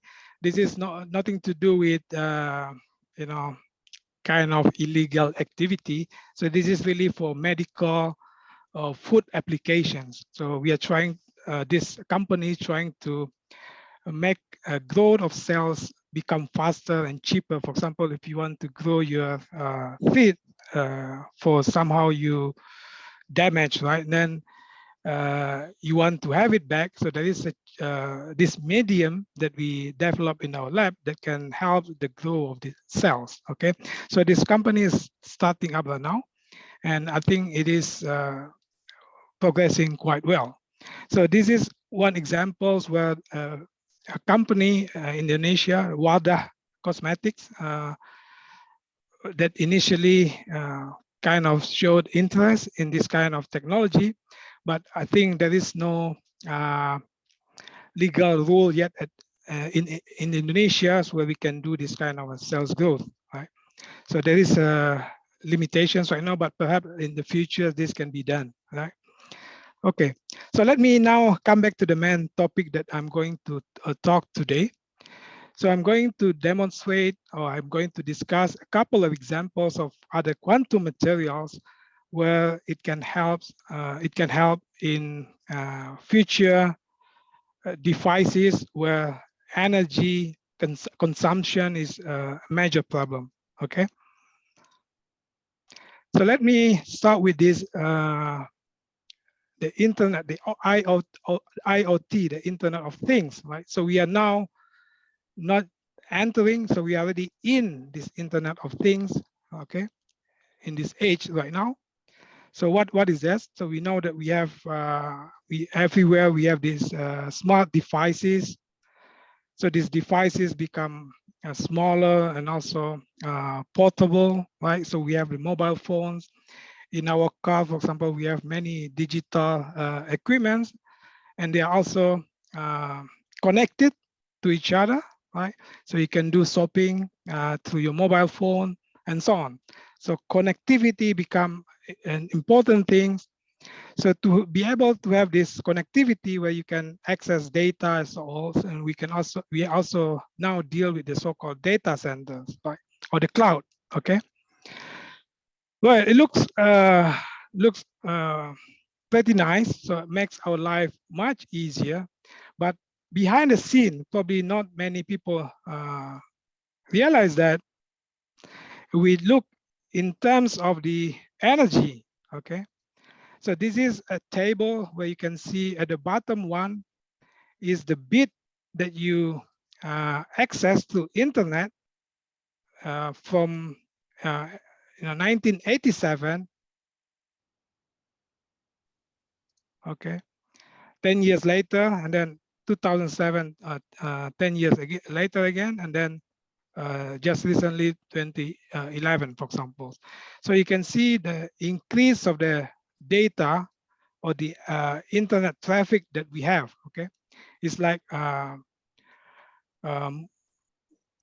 example, from 10 to 18 bytes in 27, now become 2020 power 21, zettabytes data that we have through the internet. Okay, so what is it to do with energy? Well, accessing this internet, right, or the data center itself, it consumes a lot of energy. So this is one number, for example, from 2018. So data center in comparison to global energy consumptions or electricity is already at 10% of the total energy of everything that we consume on the surface of the earth, okay? So 200 terawatt hours energy just for the data center itself. So there are other numbers here, the electricity and so on, yeah? So in comparison, maybe you don't think it is much, like 10% or 20% of the global energy. But the main thing here, what you can, that you notice here, the color, the blue or yellow color here in comparison to the total energy here. So this is 2015.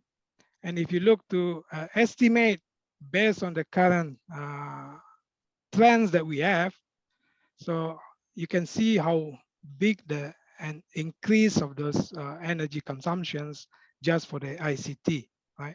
So this table might show you a better idea. So you see the green one, for example, the green one is for the data centers, right? So from 2010 to 2030, so this is an estimate, okay? As well as the internet connections or network. So you can see the large increase from 2010 to 2030 in terms of these two components of our life, okay? So if we do business as usual, so business as usual means the current technology that we have in our electronic or devices, okay? So it is estimated that you are going to consume, or the ICT itself will consume, 20% of the global energy. So this is a huge, right? The market of semiconductor itself is, and plus the market related to the energy consumption. This is a huge amount of cost that we need to deal with, okay? So it's an exponential increase. So this is not going to be sustainable in the long run, okay? So there must be something to be done to overcome this kind of exponential increase of the energy consumptions related to our need of ICT, okay? So why there is this large energy? So this is again another examples where you can, maybe we didn't think about this one, we are using mobile phone every day, but if we combine with connectivity plus the access that we need to this data center, okay, the mobile phone that we use daily actually consume more energy than what you, what your fridge consume in a year, right? So imagine this, right? And we never thought about this one, right? So we think that this, well, small device is not going to consume much energy, but behind the scenes, a huge cost related to all of this ICT.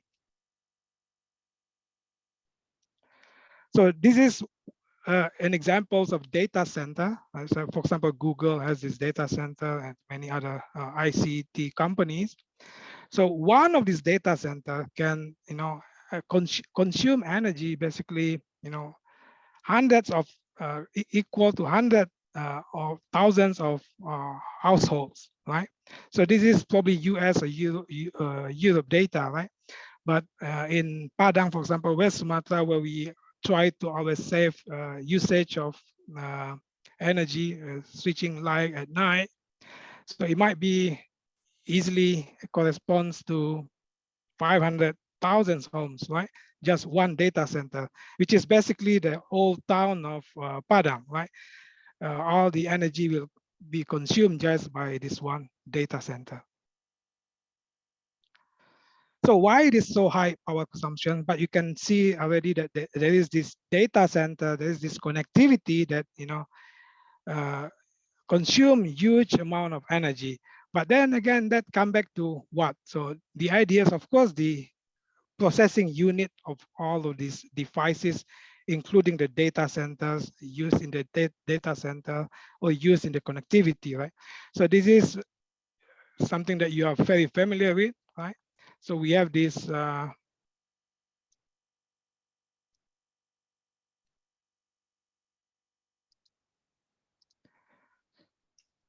processor running, right? And you can see just by the heat that it generates, right? That correspond to energy that it consumes, right? So there are two problems here: energy that it consumes, but at the same time also the heat that it produces, right? So this is clearly indicate that this is the origins of all of this problem, and this is because of the current technology that we have are limited, by nature, that we are not able to reduce these energy consumptions of our ICT anymore. So this is what I said as a business as usual. So if we keep using this technology, so we are not going to be able to keep pace with the energy consumptions demand that all of these ICT devices require, right? So if we, slice that processing unit, so you will see inside of that processing unit, there are so many so-called transistors, right? So that's the unit of the logic that we are using in our processing devices. And there are billions of them inside of a single processor, okay? So if we look to that single unit of the processor, which is the so-called transistors, I think people from electrical engineers or science should be familiar with this one. So they are very tiny, now in the range of nanometer, 10 to minus 9 meter. And there are billions of them. And this is what it looks like more or less inside. So it's based on materials, what we call silicon, right? So this is the basic of that element of that transistor, okay? And to operate as a logic, so these transistors need to be switched off and on, and this requires this much of energy. So this is in terms of picojoule, 100 picojoule, and this is the lowest that you can have, which is limited by nature. So if you try to go lower than that one, so it's just impossible. So you will not be able to create the logic 0 and 1, okay? And again, there are billions of them inside one transistor. Just to give a rough idea, so there are more of those transistors now compared to grains of sand on Earth, okay? Of course, this is just the sand probably on the surface, not you dig deep into the core of the Earth, okay?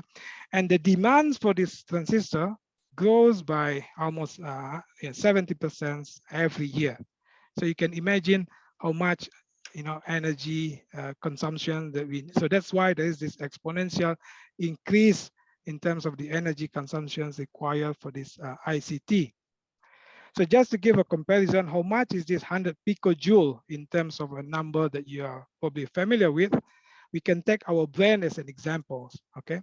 So our brain have these neurons that are kind of similar to the transistors, okay? So there are hundreds of billions of that neurons in our brain. And to operate, it only needs around 10 watts, okay? So look, in comparison to our computer, for example, so this processor, our computer will require, it consists of around a few billions of transistors, but require like 10 times higher energy than our brain, okay? So this is, like the amount of energy in comparison that, so it's really not very efficient in comparisons to our brain, yeah. And because of this one, the heat that is produced, so there is the so-called Moore's law, where it is known in the last few decades also, the number of transistors inside of the processing unit increases by double every 18 months. And because of the heat that it produces and, and this natural limit that we have, as I said before, so this year round is the time where we are not able to increase or the keep demand anymore with the, this Moore's law. So we have to go beyond Moore's law. Yeah? So we have to find new technology where we can overcome this kind of situations in our demand for ICT. Yeah, more than more. Yeah, so this is a famous phrase for going beyond the more. Yeah, coming up with a new technology. So here, where I would like to introduce just a couple of examples why quantum materials is one of the potential future to overcome these limitations in in our ICT. Okay. So business as usual. So this is what I call the silicon technology. So the semiconductor technology currently is based on silicon. And of course, this is also a huge industry. You cannot just replace this industry, in very short time, right?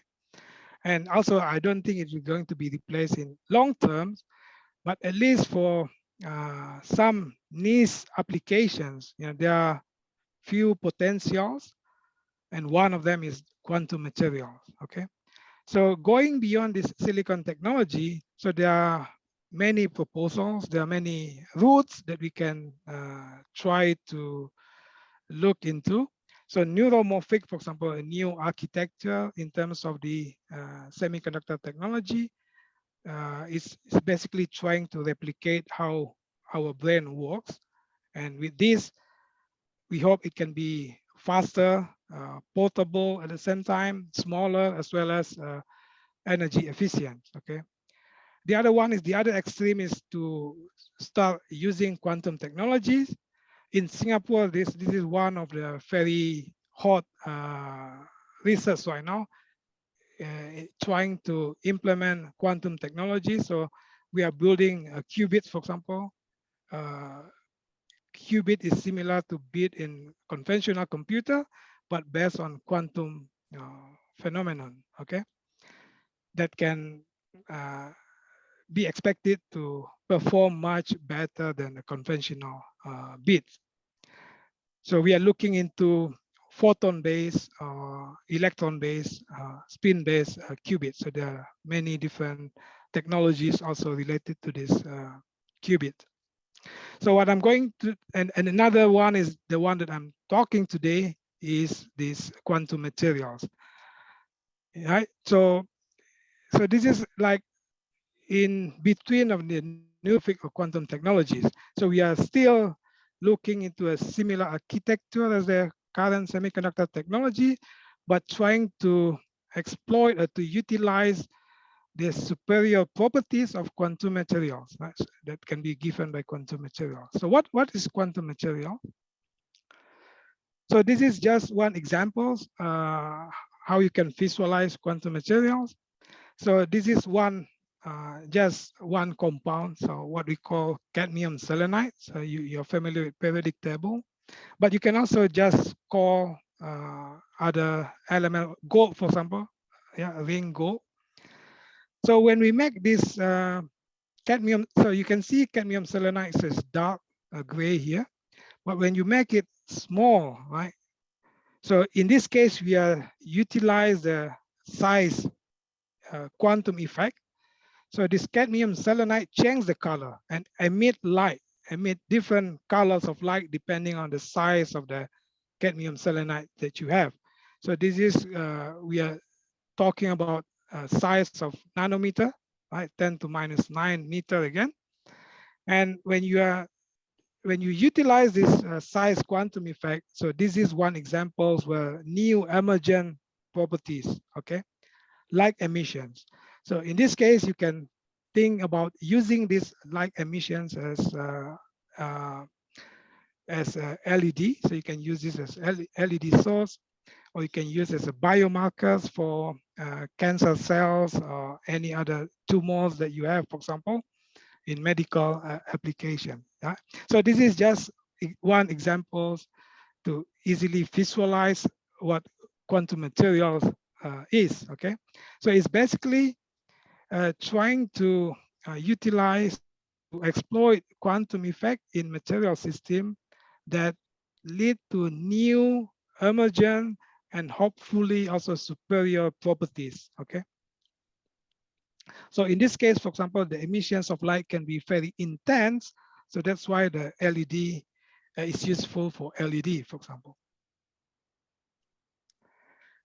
Another example is this superconductivity, right? So you know copper in your wire, so they can conduct electricity. But superconductivity is, one higher than the conductor, okay? It is a kind of a metal, a conductor that does not produce any heat, okay? So if current electricity flow, there will be no resistance at all, okay? So you can imagine this superconductivity can be used to, as a electrical grid where you can transfer electricity from one town to another town without any loss, okay? Without any heat generate, okay? And there are other properties that related to the magnetic properties of these materials, for example, of these quantum materials. As you can see here, it expels perfectly magnetic field. So this is the magnetic field, a magnetic bar produce magnetic field. And as you can see, the superconducting system here just float freely above that magnetic. So this is one other cool examples, right? This superconducting materials freely float above a magnetic field. And you can think about using it as, as a vehicle to transport object without resistance, okay? Because it's freely floating above this magnetic field. So what is the challenge right now?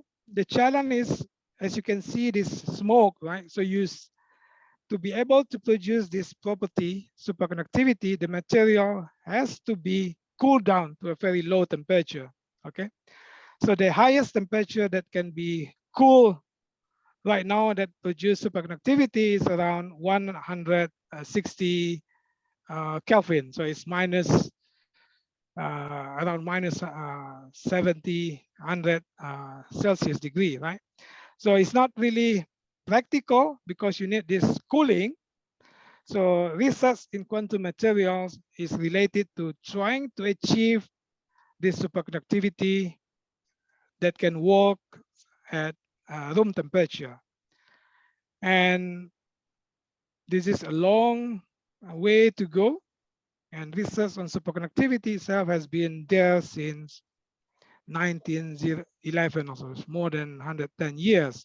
And up to this point, there is still no understanding of the mechanisms of superconductivity at higher temperature. And of course, there is no yet superconductivity that can work at room temperature.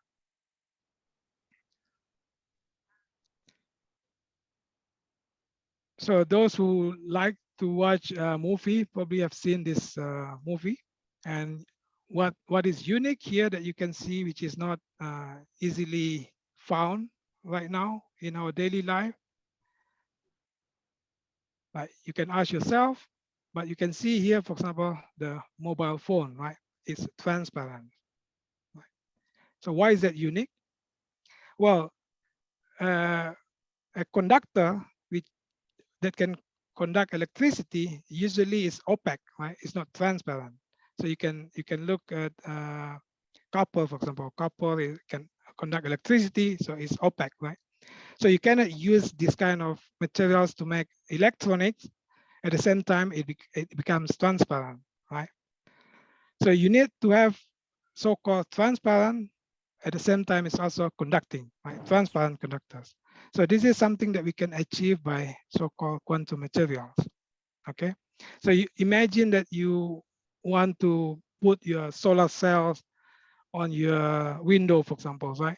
It would be very ideal to have a transparent solar cell. So solar cell will produce the electricity.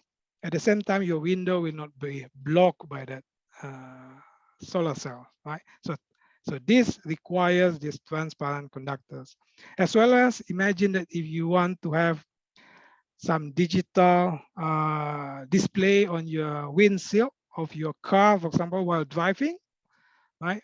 Right now, what technology is doing is to project from your dashboard, right? But imagine if you can build the electronic itself on the windshields of your car. So this needs a conductor, but at the same time, it still have to be transparent. So then you can drive and see through the windshields while driving, right?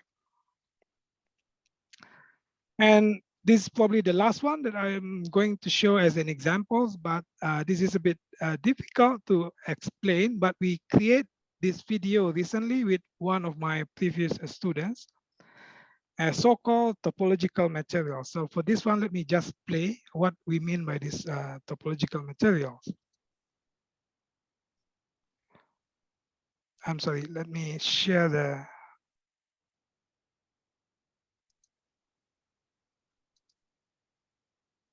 Alternatives that are robust and faster are urgently needed to support our future information. Most digital information is stored in ferromagnetic memory. However, ferromagnets are vulnerable to external influences. Alternatives that are robust and faster are urgently needed to support our future computing demands. To find such alternatives, our group at the National University of Singapore has turned to rust. Not the garden variety, but high-quality crystals of iron oxide, which we grow atom by atom in the lab.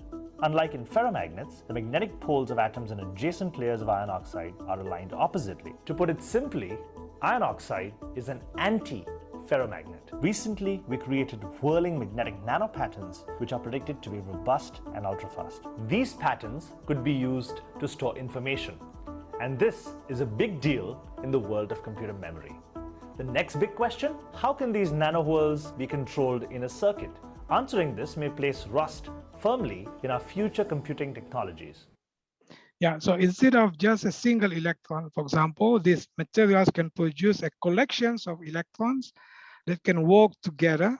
So when it moves, right, it can be protected from any disturbance. So it can move basically freely.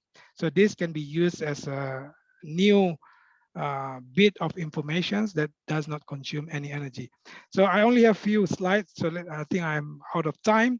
Most digital. So how do you make this quantum material? So this is just one example how we can make it. So this is equipment that I have in my lab on the left side here.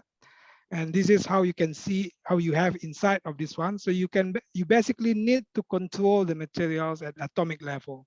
So when you make these materials, you don't do simple chemical synthesis that you can probably find in chemical labs, but you really need to do it in vacuum, well-controlled environment, and atom by atom. So you need to control atom by atom. With this, you can basically design any materials, even materials which does not exist in nature, completely new materials with having superior properties. Okay, so this is one example of compound, completely new compound that we produce in the lab inside of this machine. Okay, so just to provide an analogy, so it's basically really like playing Lego, basically. Yeah. So as you can see here, when we play Lego, we stack one cube, or in this case cylinder by cylinder, produce combinations of stacks different cubes, right? So the same thing here with this technology, we can also produce completely new combinations of atoms in a compound that you can stack in any arrangement that you want using this technique. With this, you can produce a completely new materials, right? All right, with this, let me close. So quantum materials promise advanced and efficient devices. So the future is bright, but we need a heavy lifting. So we need to work hard and come up with something to solve problems that I've just discussed. Thank you very much, and sorry for the time. Okay, thank you very much, Professor. Thank you for the very upgrade talk to us. So for the participants, we would like to open a discussion sessions. So if you have questions or comment, maybe we may have 3 participants that will deliver the questions or comment, please.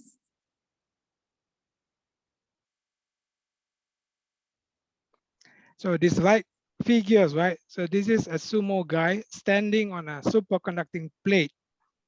So you can see he's actually floating, right? So this is what I mean by heavy lifting.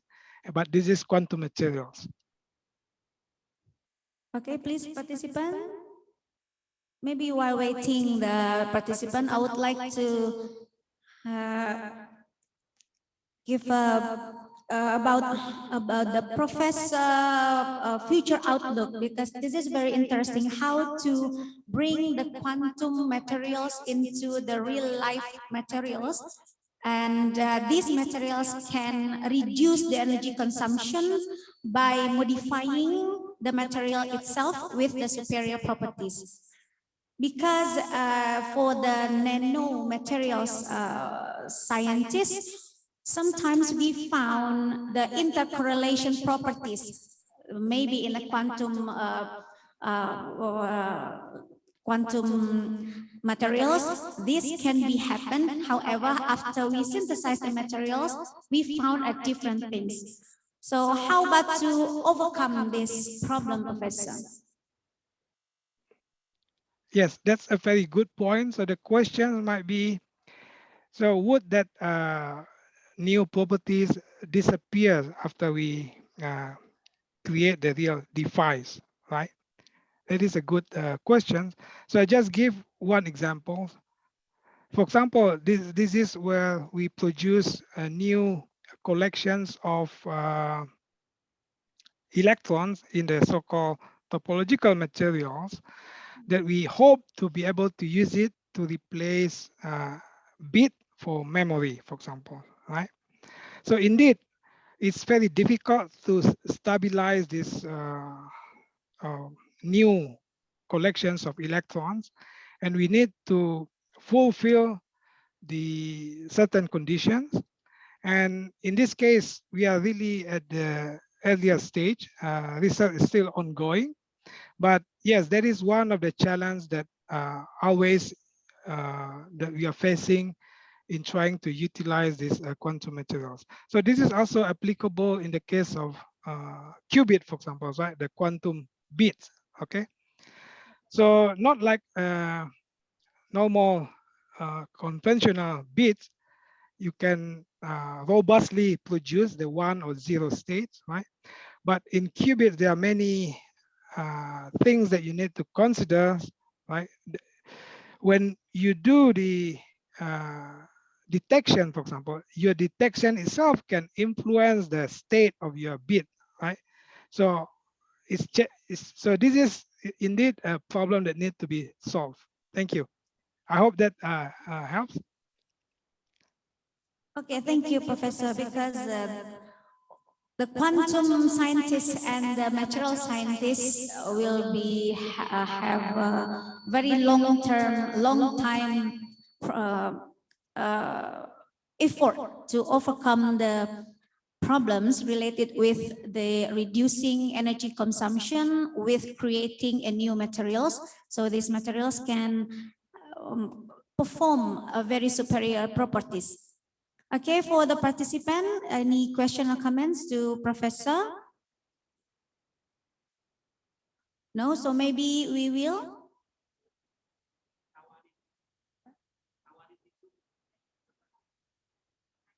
Oh, yang di online. Baik, okay, for the online participant, you may have also question or comment to the professor.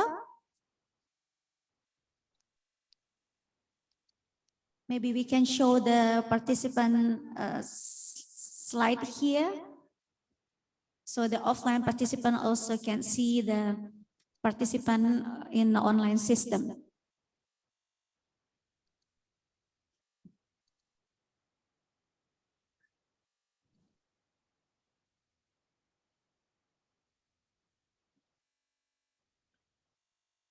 Okay.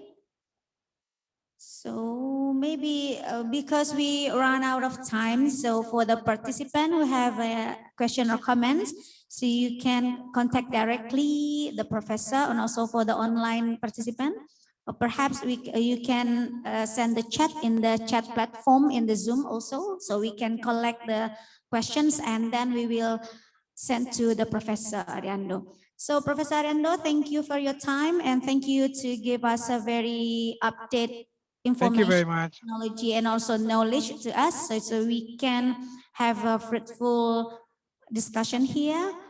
Thank you, Professor. Thank you. Assalamualaikum. Okay, we will go to the next sessions.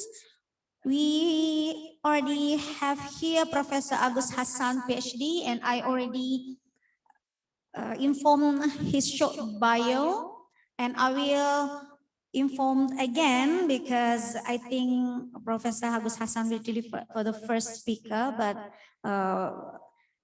I have a big I have a little bit mistake. So, Prof. Agus Hasan, PhD from Norwegian University of Science and Technology, M.Eng.Sc. His education background, he received a bachelor degree, Bandung Institute of Technology, master degree at NTNU, and also PhD degree at NTNU. His current research interests about robotic and autonomous system, energy system, data-driven modeling and simulation, digital twins. And for his work experience, he was a research fellow and postdoctoral fellow at NTNU. And after that, became an assistant professor. And now he is a professor at NTNU, the research field, cyber physical system. And he already wrote a very portable articles, about 50 journals and conference articles.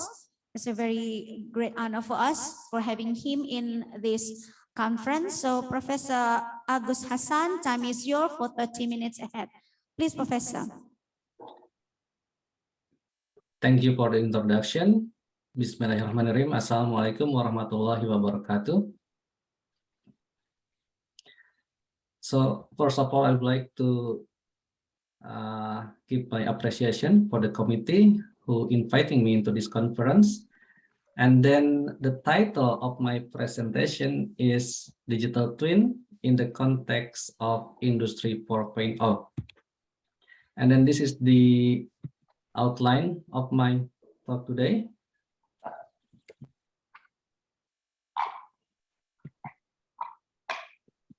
Yeah, this is the outline. I will start with the introduction about digital twin because I think not many people know or ever heard about these terms. And then we will discuss about the value, types, and also components of a digital twin. Afterward, we will go into the main topics of this presentation, which is digital twin in the context of Industry 4.0. And then at the end, we will discuss several examples about the digital twin in real-world application. Before I continue with the presentation, can you see my screen?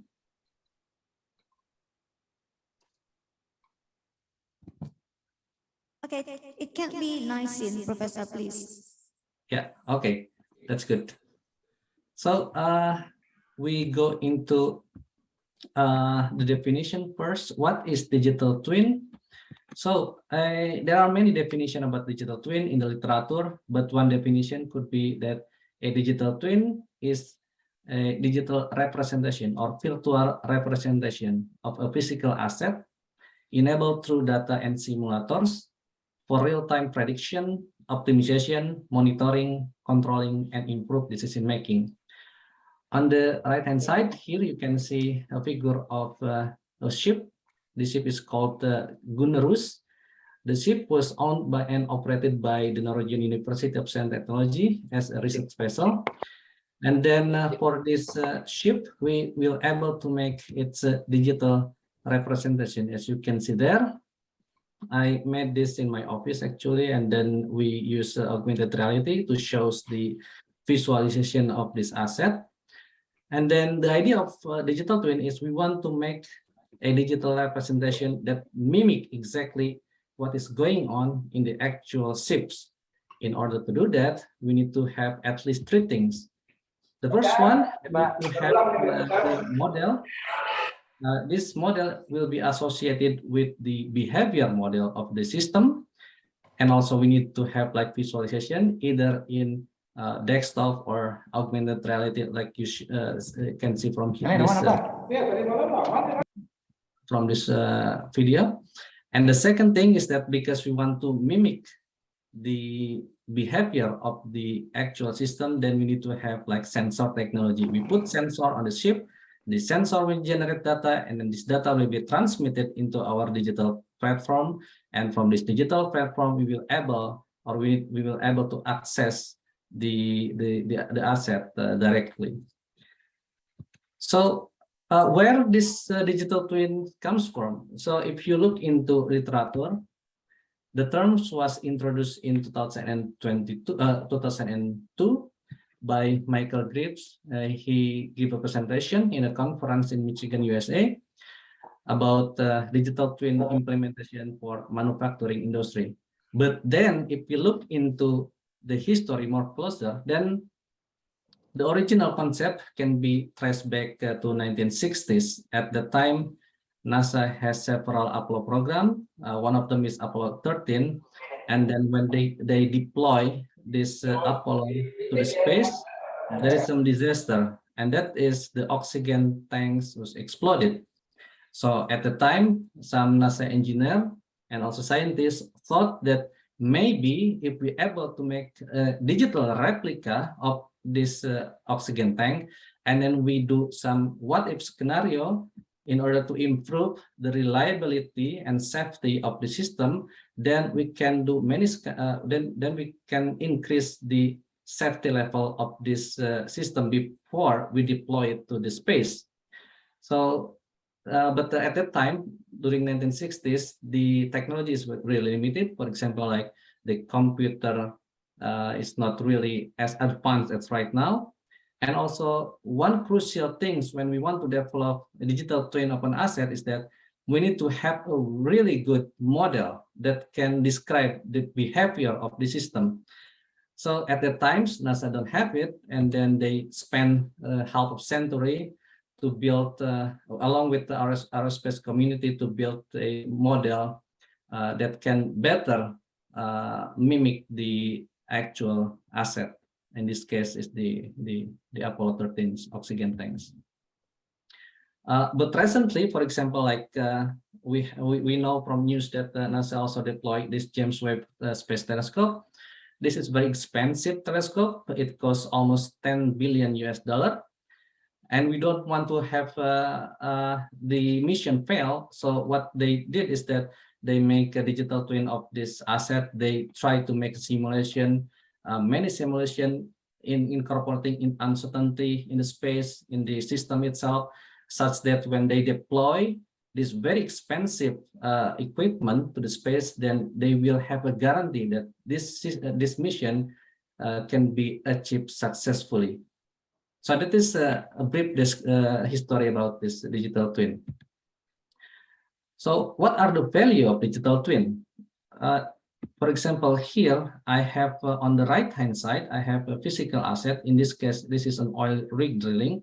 This is also a very expensive asset. One oil rig in the offshore could cost between $100 million US to $1 billion US.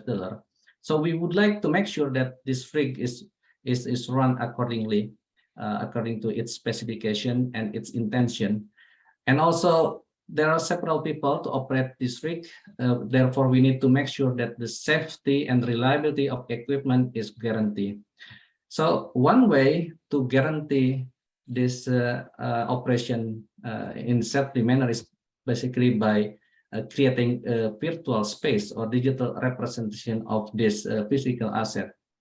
So you can imagine that we put sensor on this platform, on the real asset. This sensor will generate data, and then this data will be transmitted into our server, and then we will able to create this digital twin.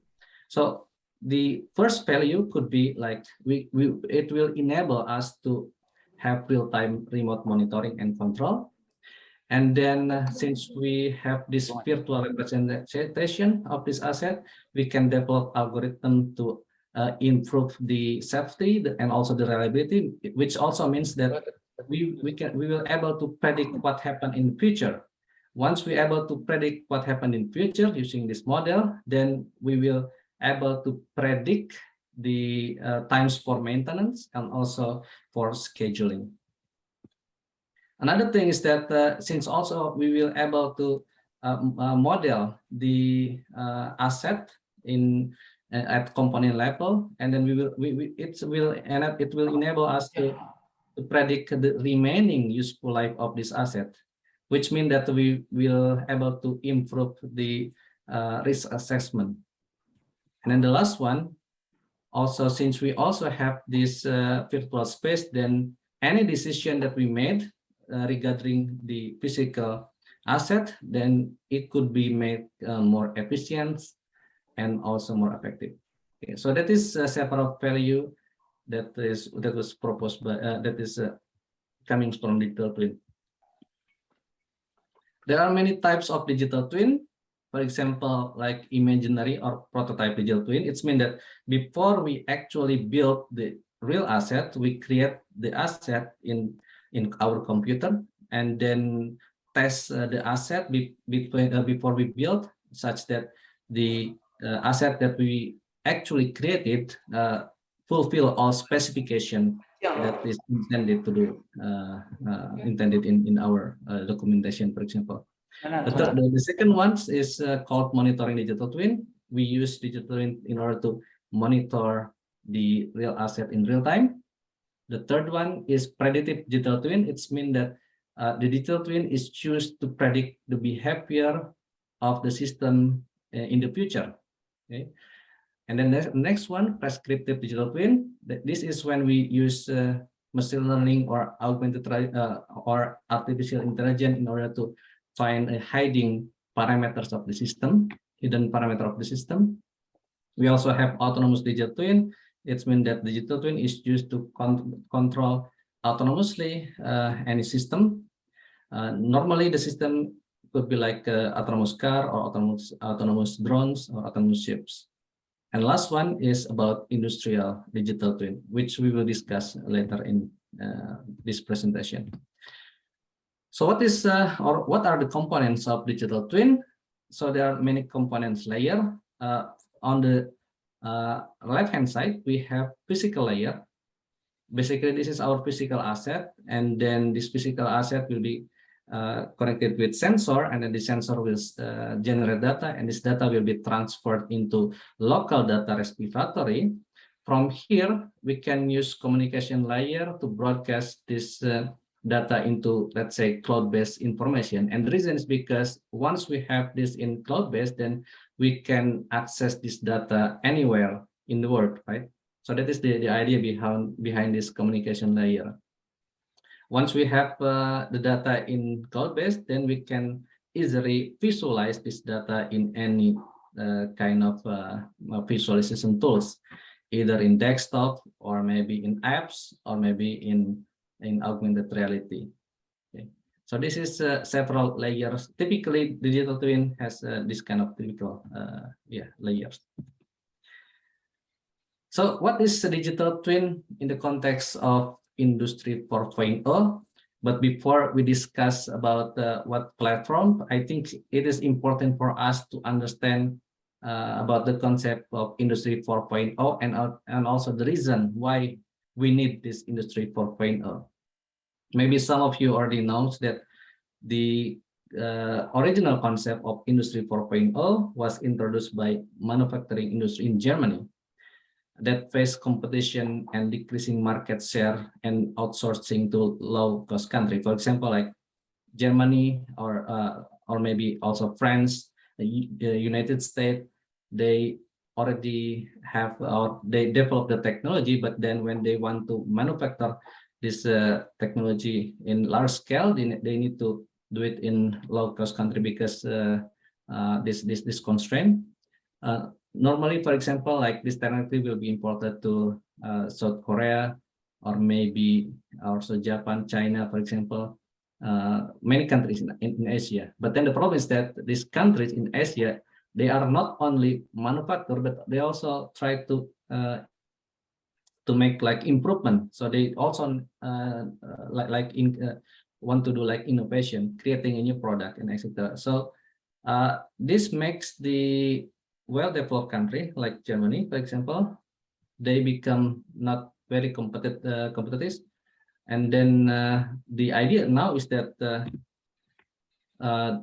they want to produce individualized product for the price and quality of mass produced product. And then in 1990s, for example, this concept is not really accepted, and the reason is because the technology is not ready yet at that time. But then, since we have like Internet of Things, internets, for example, cloud technology, so this kind of technology can be achieved in right now, for example. So to address this issue, so the federal government of Germany, assisted by thousands of companies, addressed this issue by founded a working group, and this is called Platform Industry 4.0.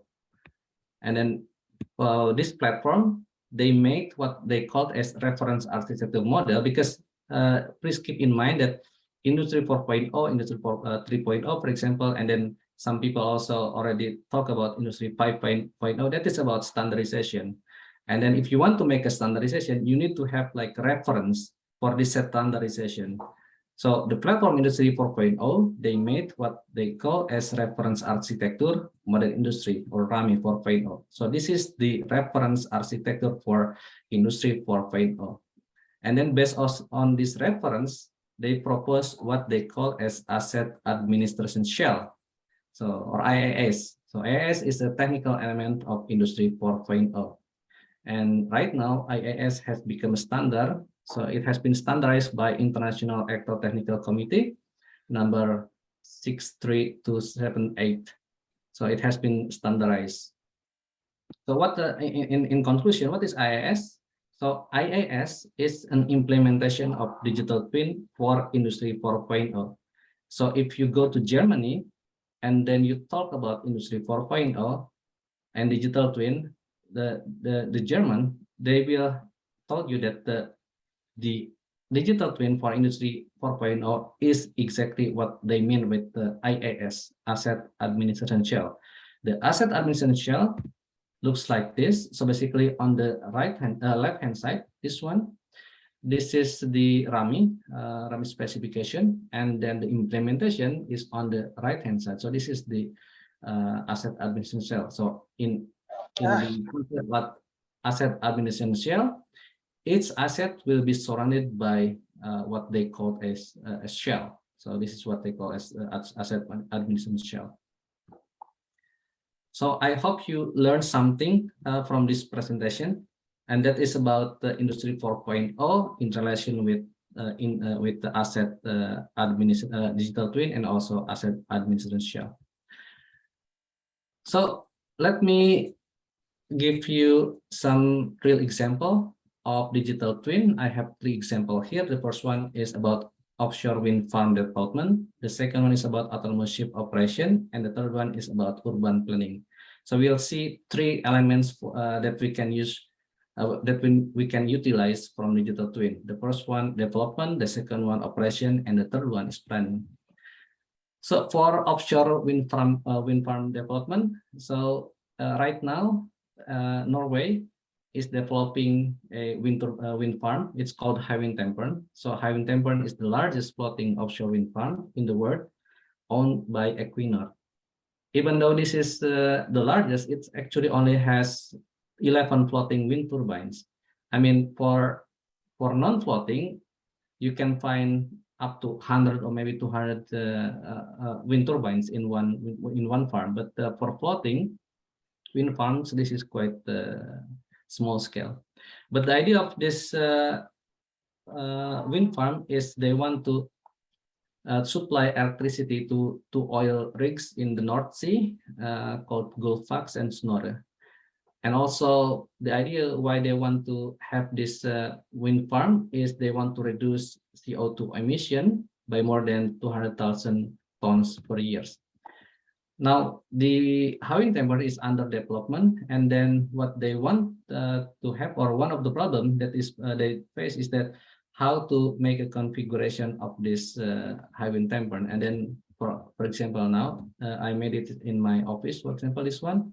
So we made a simulation based on digital twin, presented using augmented reality, and then we can play with the wind speed, wind direction, This platform was made like I think almost 1 year ago. So we made a lot of improvement for this platform. But the idea now is that if we have like a digital representation like this or digital twin, then we can make different kind of scenario on how to develop these farms in the future. The second one is about autonomous operation of a ship. So we have research vessel. It's called Gunnerus. And then the ships need to complete a mission, and the mission is to go from A to B. Now we want to make it autonomous. It means that there is no intervention for human. So what happens is that if we press a button, then these ships need to complete the mission, and that is go from A to B. Of course, in real situation, when you go from A to B, even in the open ocean, there will be some obstacle. That could be like static obstacle and also dynamic obstacle. In our simulation, let's say that we have 2 static obstacle and 4 moving obstacle, which is moving ship. So we made this digital twin simulation using MPC control basically. So what you can see here is that the ship is in this one, and then the digital ships that we compute online, that is the blue one. The idea of the ship is that it's want to go from A, from home here, to destination 2. And you can see there that if we are able to predict what happened in the future, then we can avoid this kind of obstacle, such that the ship can go safely and complete its mission. Yeah. The third one, the last one, is about smart city planning. As we know that we have the UN Sustainable Development Goal, and about city, sustainable city and community that is associated with the UN SDG number 11. So we would like to make a simulation of city, which include, for example, like walkability, traffic, energy, water supply, area allocation, where this park, where this hospital, where this school need to be placed, and then to make sure that the city will run in sustainable way. So we also did this in our lab. We create an augmented reality of the city of Alasun. And then the idea is that once we have this digital representation, then we can load the data, and then we can do what if scenario. For example, like what if this hospital is moved from one place to another? What is the implication for the traffic, for example? And then, for example, in this case, we also load walkability data. So what is walkability? Walkability, it's mean that if we have higher walkability index, then it indicates that there are a lot of public places for people to walk, for example. If it's not walkable, meaning that maybe there is a lot of traffic, then we need to do something. But the point is that if we are able to make digital representation like this, then we will able to do what if scenario in order to build a new building. Even if you want to create a new city, for example, now Indonesia would like to build a new capital, for example, then before we actually build the capital, then we can create the digital capital using digital twin technology, and then we can do some what if scenario related to the traffic, related to the energy consumption, etc. So this is my last slide. So the first thing that I would like to say is that digital twin is an enabling technology in Industry 4.0. The second thing is that digital twin is not hype. I mean, there is some organization has been created in order to assist the companies, for example, to implement digital twin technology in their asset. And then the third one is digital twin is not metaverse, because digital twin need to have physical twin. So metaverse, that is only on digital level. Research-wise, if you look into the number of publication, now we can see here that the number of publication increased quite exponentially in the area of digital twin. So I think this it's not really mature yet, but I think in the next 10 years, for example, then this technology will be quite common to be implemented or used in daily life. So thank you for your times. So I will finish my presentation there. Okay, thank you, Professor Hasan, for the nice lecture and nice talk. Hopefully, we will still in a fresh atmosphere here, since after having lunch, it seems that our metabolism creates sides of our environment.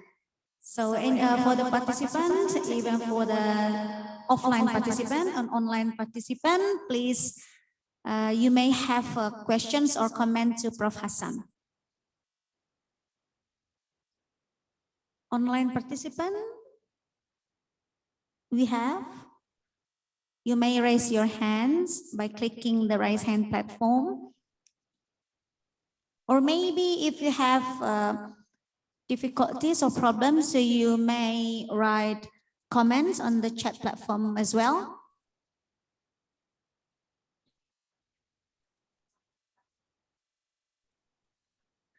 Okay, you also can write in Bahasa in the chat platforms, and then we try to translate.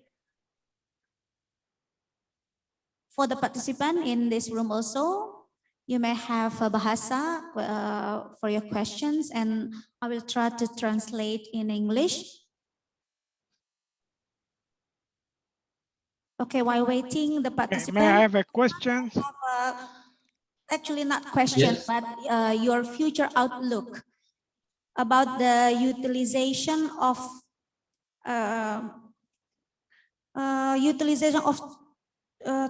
digital twin. Okay, digital twin to create a smart city in Indonesia. So, do you think which city in Indonesia that we can create as a smart city without alter or changing a lot on their original culture or their circumstances? Yes. Perhaps we can make our smart city in Indonesia as a role model for the smart city in another city in Indonesia. So hopefully we can use this technology in our country. Please, yes, Professor. Thank you for the question. So basically, any city can be made its digital twin, but the problem is that normally it's about the data. So which city has complete data? So for now, I think maybe cities in Jawa, like Bandung or Jakarta, maybe they have more complete data compared to another city in another province. But the thing is that as long as we have data about, for example, data about the energy consumption, data about the traffic, and then data about water supply that is used in the city, for example, then we can create the digital representation of it. But also, like I was thinking, right now Indonesia has a plan to build its new capital. So I think this technology could be very well used in that context, because before we actually build the capital, it is really important to have a general overview on what will happen if we place, for example, school in this area, what will happen if we place like a hospital, like we put some sports center, because the implication could be on the traffic in the future. We don't want to have the same traffic like what we have now in Jakarta. And then also we don't want to have like a flood problem that is happening every year in Jakarta. So if we able to simulate that using digital twin, then that kind of situation can be avoided. So I think the new capital can be a very good example on how to use this digital twin technology when we want to develop a smart city. Okay, thank you. Professor. Any question or comments? Yes, may I have questions? Questions from? Oh, question from Prof. Ariando. So please, Professor. Okay, thanks, Professor Hasan. That's very nice talk, and it's just like playing Sim City. Huh? Looks like. Yes, it's almost fun. Yes. Okay, I have something else, but hopefully, it's just wondering. So when you show this, wind turbine, right? It looks like they are all in the seashore rather than the online, right? So what is the reason for that one? And then the second one is in terms of the energy, total energy in, this is Norway, I believe, right? Yes. In comparisons to other renewable energy source, what is the percentage of the wind turbine? Thank you. Yeah, okay. Thank you for the question. For the first question, why the current trend is to have wind turbines offshore? There are several reasons. For example, wind turbine is very noisy, so people don't like it. And also not only noisy, but also we have what we call as shadow flicker, because you can imagine during the sunset or in the afternoon, these wind turbines will go around, and then for some people who lives near the wind turbines, they will have like a shadow flicker, and that is not really a convenience for people who living in near the wind turbines. The third one also, in onshore, normally there is a lot of birds moving around, and then there is many cases that this bird is killed by these rotating blades, and it has been a concern from people, for example, in Germany. So in German, for example, they have rules that between the wind area, between residential area and wind turbines, there should be like 1 kilometers, they need to be placed like in 1 kilometers also. So in onshore, this is become problematic. And also another reason is because right now the size of wind turbine is really huge. For example, like Siemens, they built like 222 meters of wind turbines in diameters. So if we deploy that kind of turbines onshore, it will take a lot of space. Therefore, now the idea is that to move with this huge structure offshore, because nobody will protest. And then also because the wind direction and wind speed is quite stable. Like if we plot into like we plot it, then it will looks like not normal, but well-built distribution, which means that the parameters of this wind speed need to be quite steady. So that is the first question. And the second question, in Norway, like 99% of renewable energy or electrical energy comes from hydro powers. But then now the thing is that because we have like energy problem right now in Europe because of this war in Ukraine, and then people realize that we need to have more renewable sources.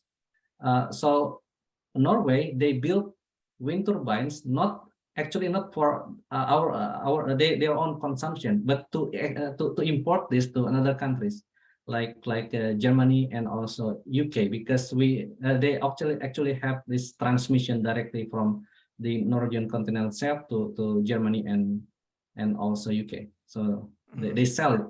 They sell this energy. Regarding the first one, what about the cost relatively with respect to when you have it on land? Yeah. So especially also you need to have a grid, right, to bring the electricity. Yes. Yeah. It's increased significantly, especially if you have floating wind farm. Another reason is that why this is floating. It's because if we go to deeper water, like more than 40 meters, then the cost like almost triple than the onshore one.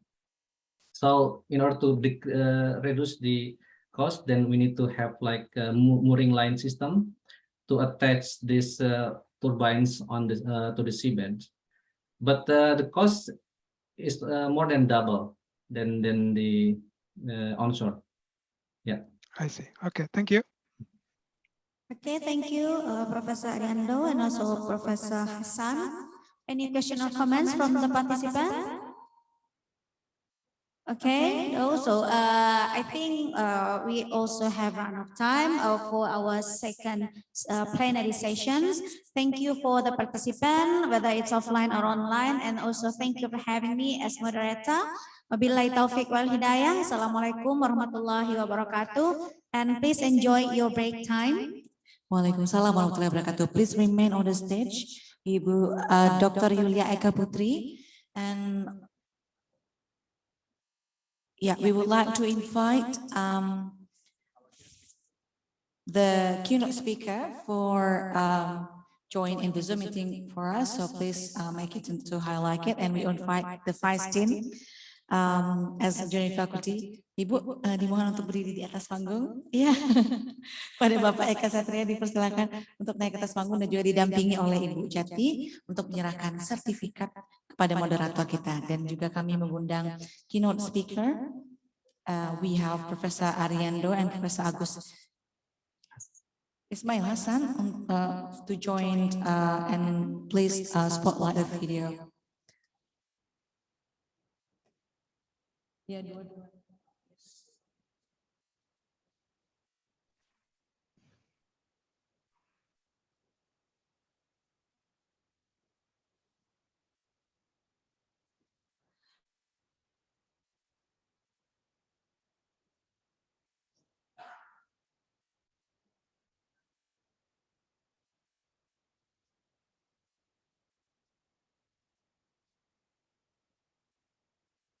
All right, thank you very much, Dr. Yulia.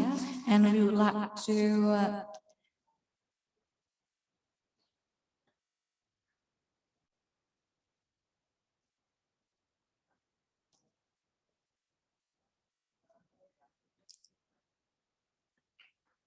give an applause, Bapak dan Ibu. So, ladies and gentlemen, we would like to also invite Professor Ariando. Will be and we would like to invite the Vice Dean Bapak Eka Satria to deliver a virtual certificate to Professor Ariando. Mungkin diberikan mic kepada Bapak, mungkin Rido. Ada mikrofon.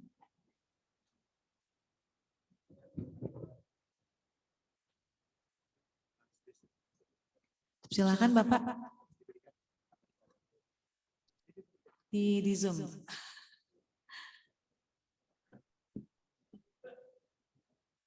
Ya, Prof. Ariando? Ya, sudah di screen Bapak. Okay. Good afternoon, Professor Ariando. Hello. He is actually my classmate in high school. Obviously. Professor Agus Ismail.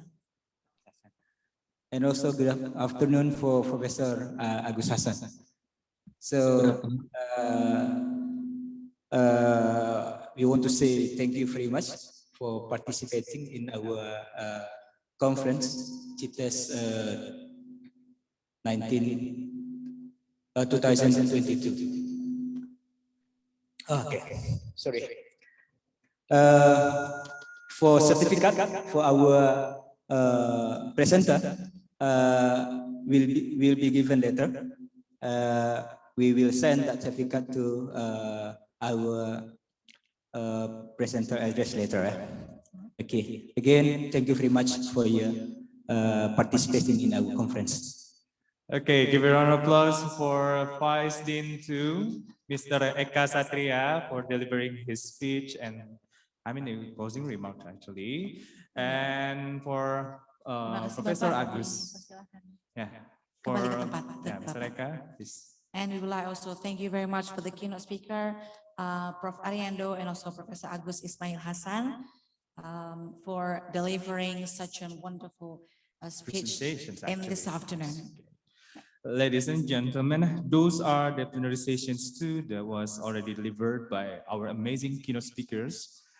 I hope that through these warm discussions, we hope all delegates obtain a beneficial information and figure out sort of the future development as the necessity to face all the obstacles in engineering professionalism.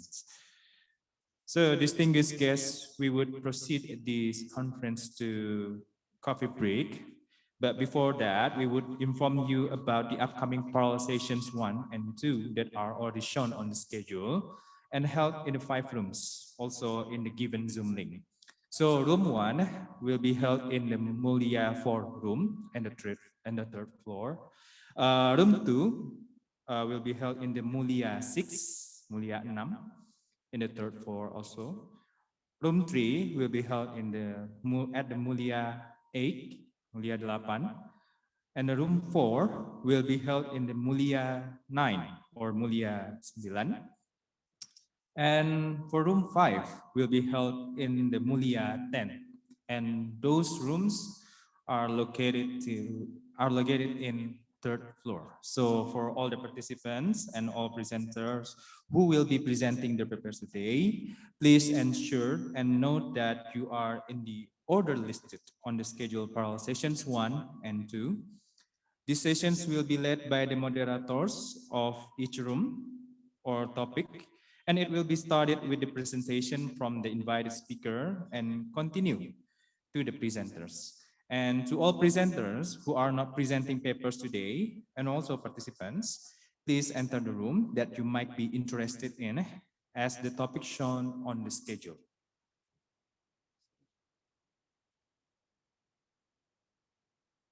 All right, and for further information for the parallel session 1 will be held in the room 1. We have a moderator, Dr. Junaidi, and the invited speaker is Bapak Iswandaru Widiatmoko. And the second one, in the room 2, we have a moderator, Rizky Aziz, Ph.D. The invited speaker is Bapak Soleh Makmuna, Ph.D., about the biodegradable film from Dead Sea Stretch Development and Characterization. And in the room 3, we have a moderator, Shafi'i, Ph.D. The invited speaker here would be Bapak Dr. Wahyu Kuntowibowo. And the fourth one, we have a room 4, moderator Dr. Lovison. The invited speaker here is Muhammad Dirhamsyah. And then the room 5, we have a moderator, Dr.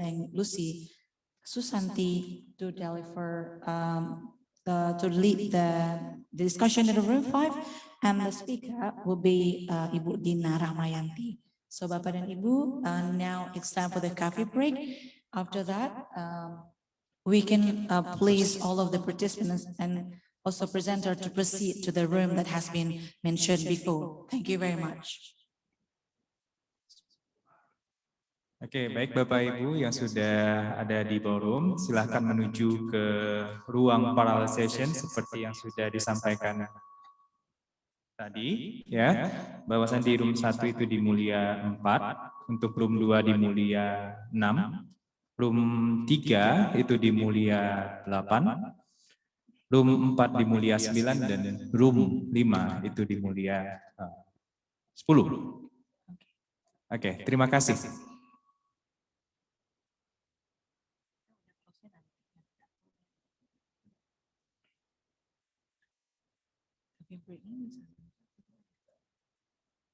Untuk yang bergabung di Zoom juga dipersilakan untuk bergabung pada breakout room yang sudah disediakan Bapak dan Ibu.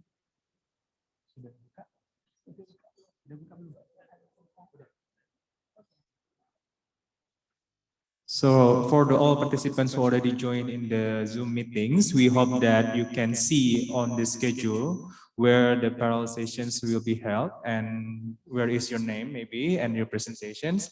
So you can proceed to the room that already shown on the schedule. And for the additional informations, in the second day of the conference, another parallel sessions 3, 4, and 5 will be held.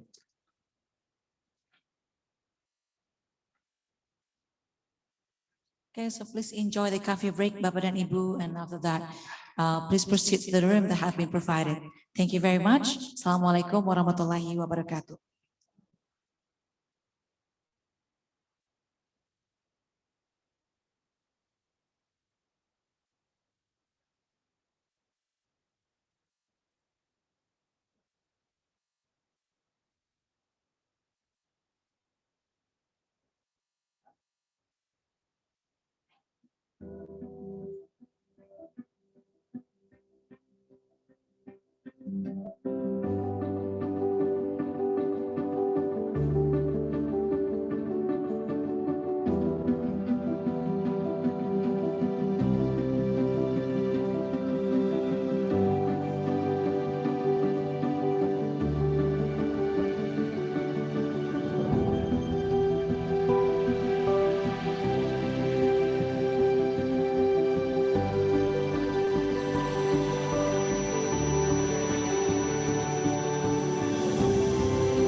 Welcome to the Faculty of Engineering Universitas Andalas. Located in the hills of Limau Manis Padang, it makes us a very comfortable place for anyone who has a high curiosity in engineering and has a strong desire to join the process of modern education without forgetting their cultural roots. We are in the nations who have a high patience for being at the forefront with dignity.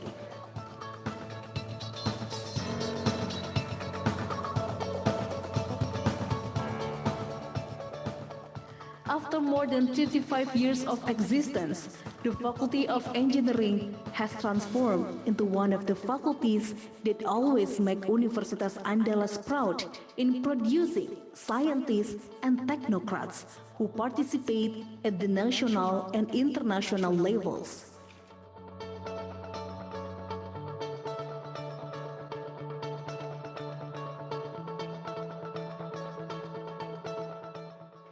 Various continuous improvements are made to increase the quality of academic services at every level, at the college and the program levels.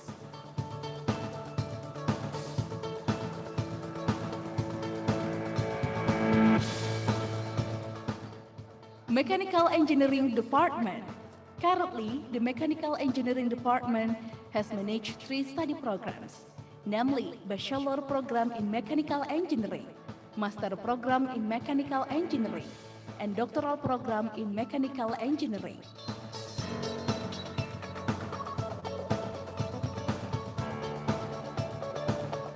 Environmental Engineering Department has collaborated with various industries and universities at the national and international levels. The Environmental Engineering Program has a group of areas of expertise consisting of water quality management, solid waste management, air quality management and environmental health, water quality management, solid waste management, air quality management, and environmental health.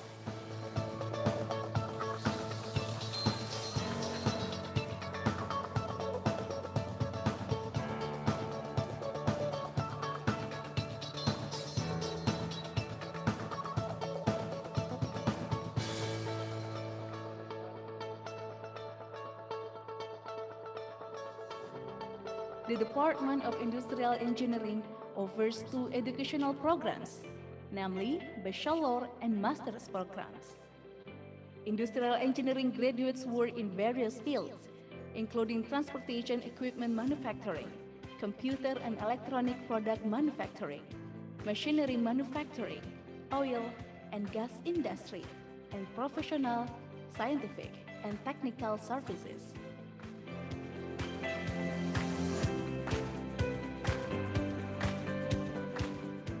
Currently, electrical engineering has 3 concentrations.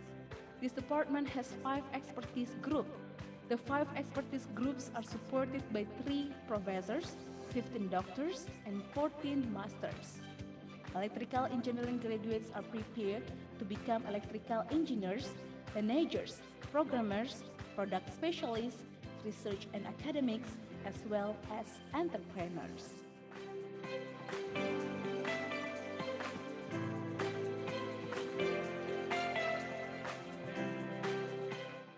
The teaching staff are competent in their fields of expertise and technology integration that supports the learning process. The civil engineering major has committed consistently producing qualified and highly competitive graduates at the national and international levels. The Faculty of Engineering is very consistent in implementing education to produce superior and competent graduates. It also has a solid commitment to be a unit with integrity. Being a student in Industrial Engineering of Andalas University is an honor for me. Here, the students are learning from competent lecturers and supported by complete facilities. In addition, the liquid at high temperature, whereby you can mix, you can use it to coat aggregates, and then when the temperature dropped to almost ambient, it started becoming a solid, and you can see the asphalt on the road today. It's because they are at ambient temperature and they are solid. Hence, we need to understand about how temperature will control the performance and the state of physical state of this material. So we need to control the temperature of these materials. There are aspects that needs to be considered during the production and installation. One, specifically in controlling the temperature.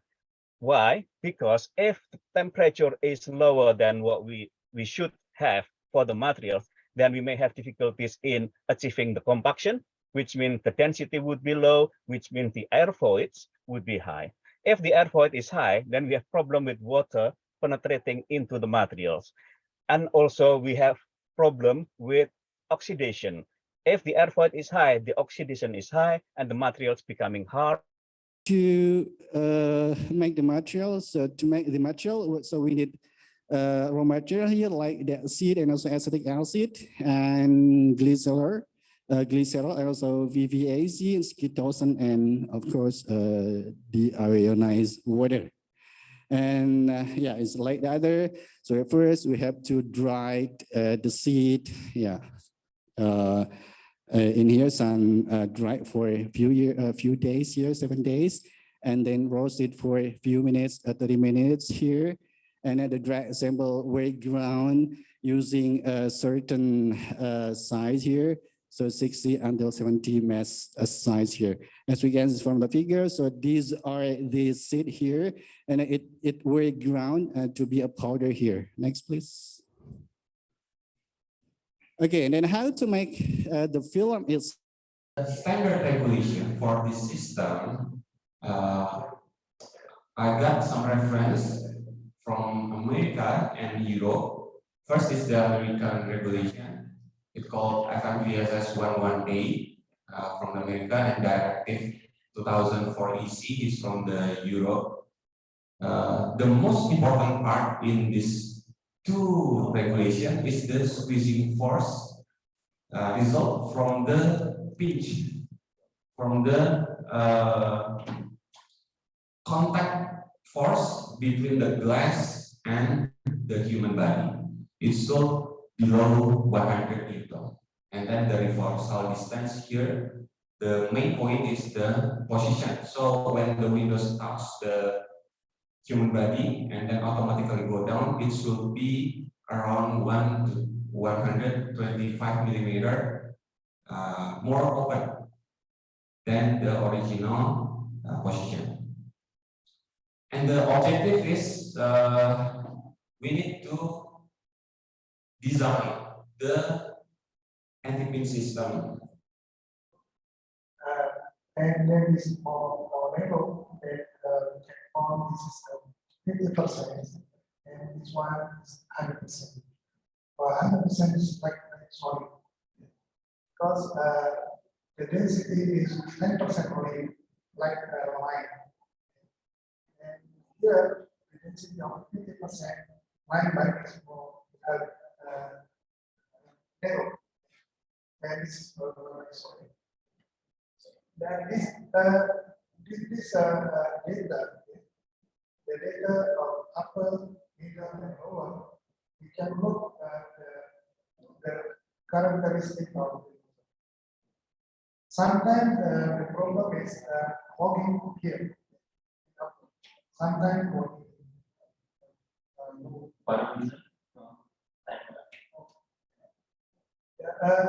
And from the data, we try to put analysis time sales or regulations.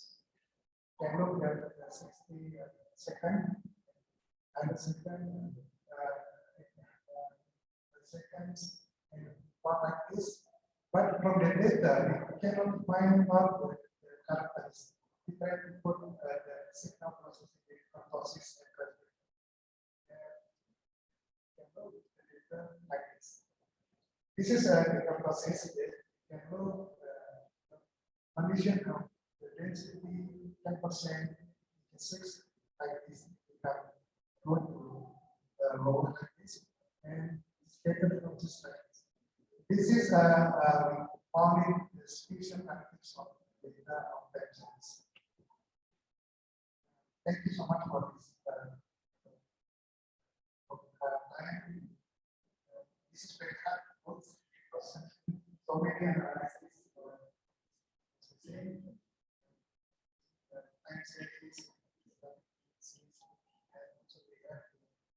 visual data or surface of Okay, thank you. Next, we have two questions for this.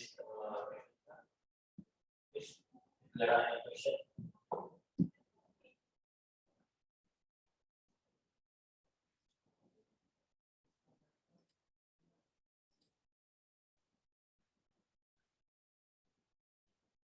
Okay. Okay. Please.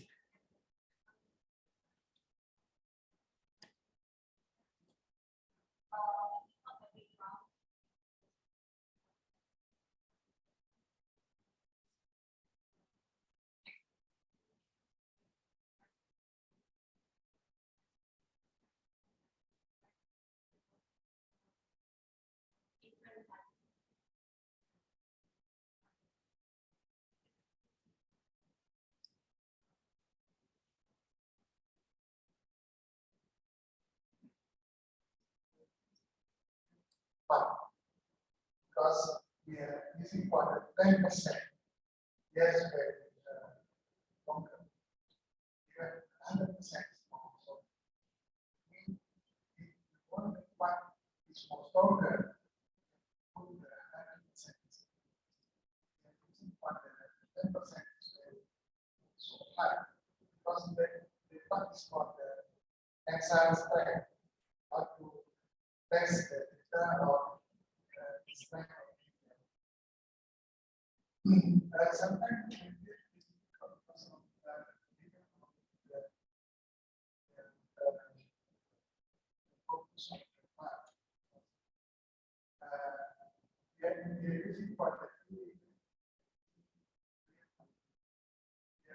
It's important.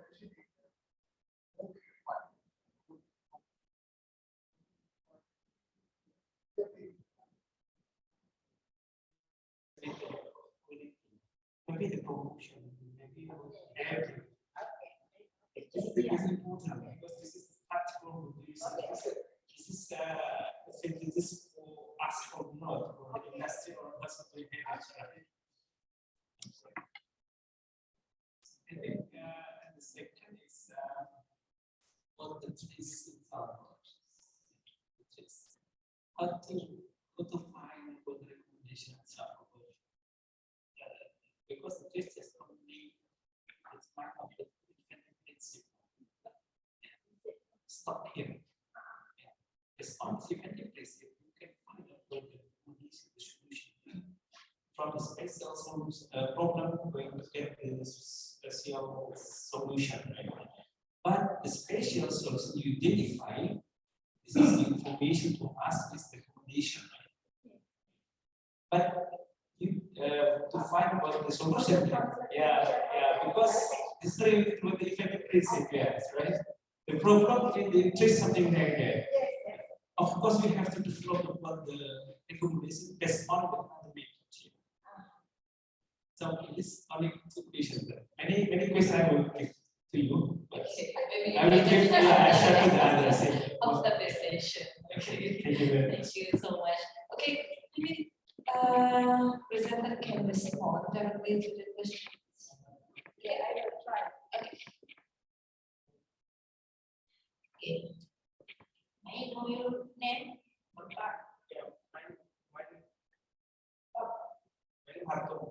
Bapak Hartono. Thank you for the questions. Bapak Hartono.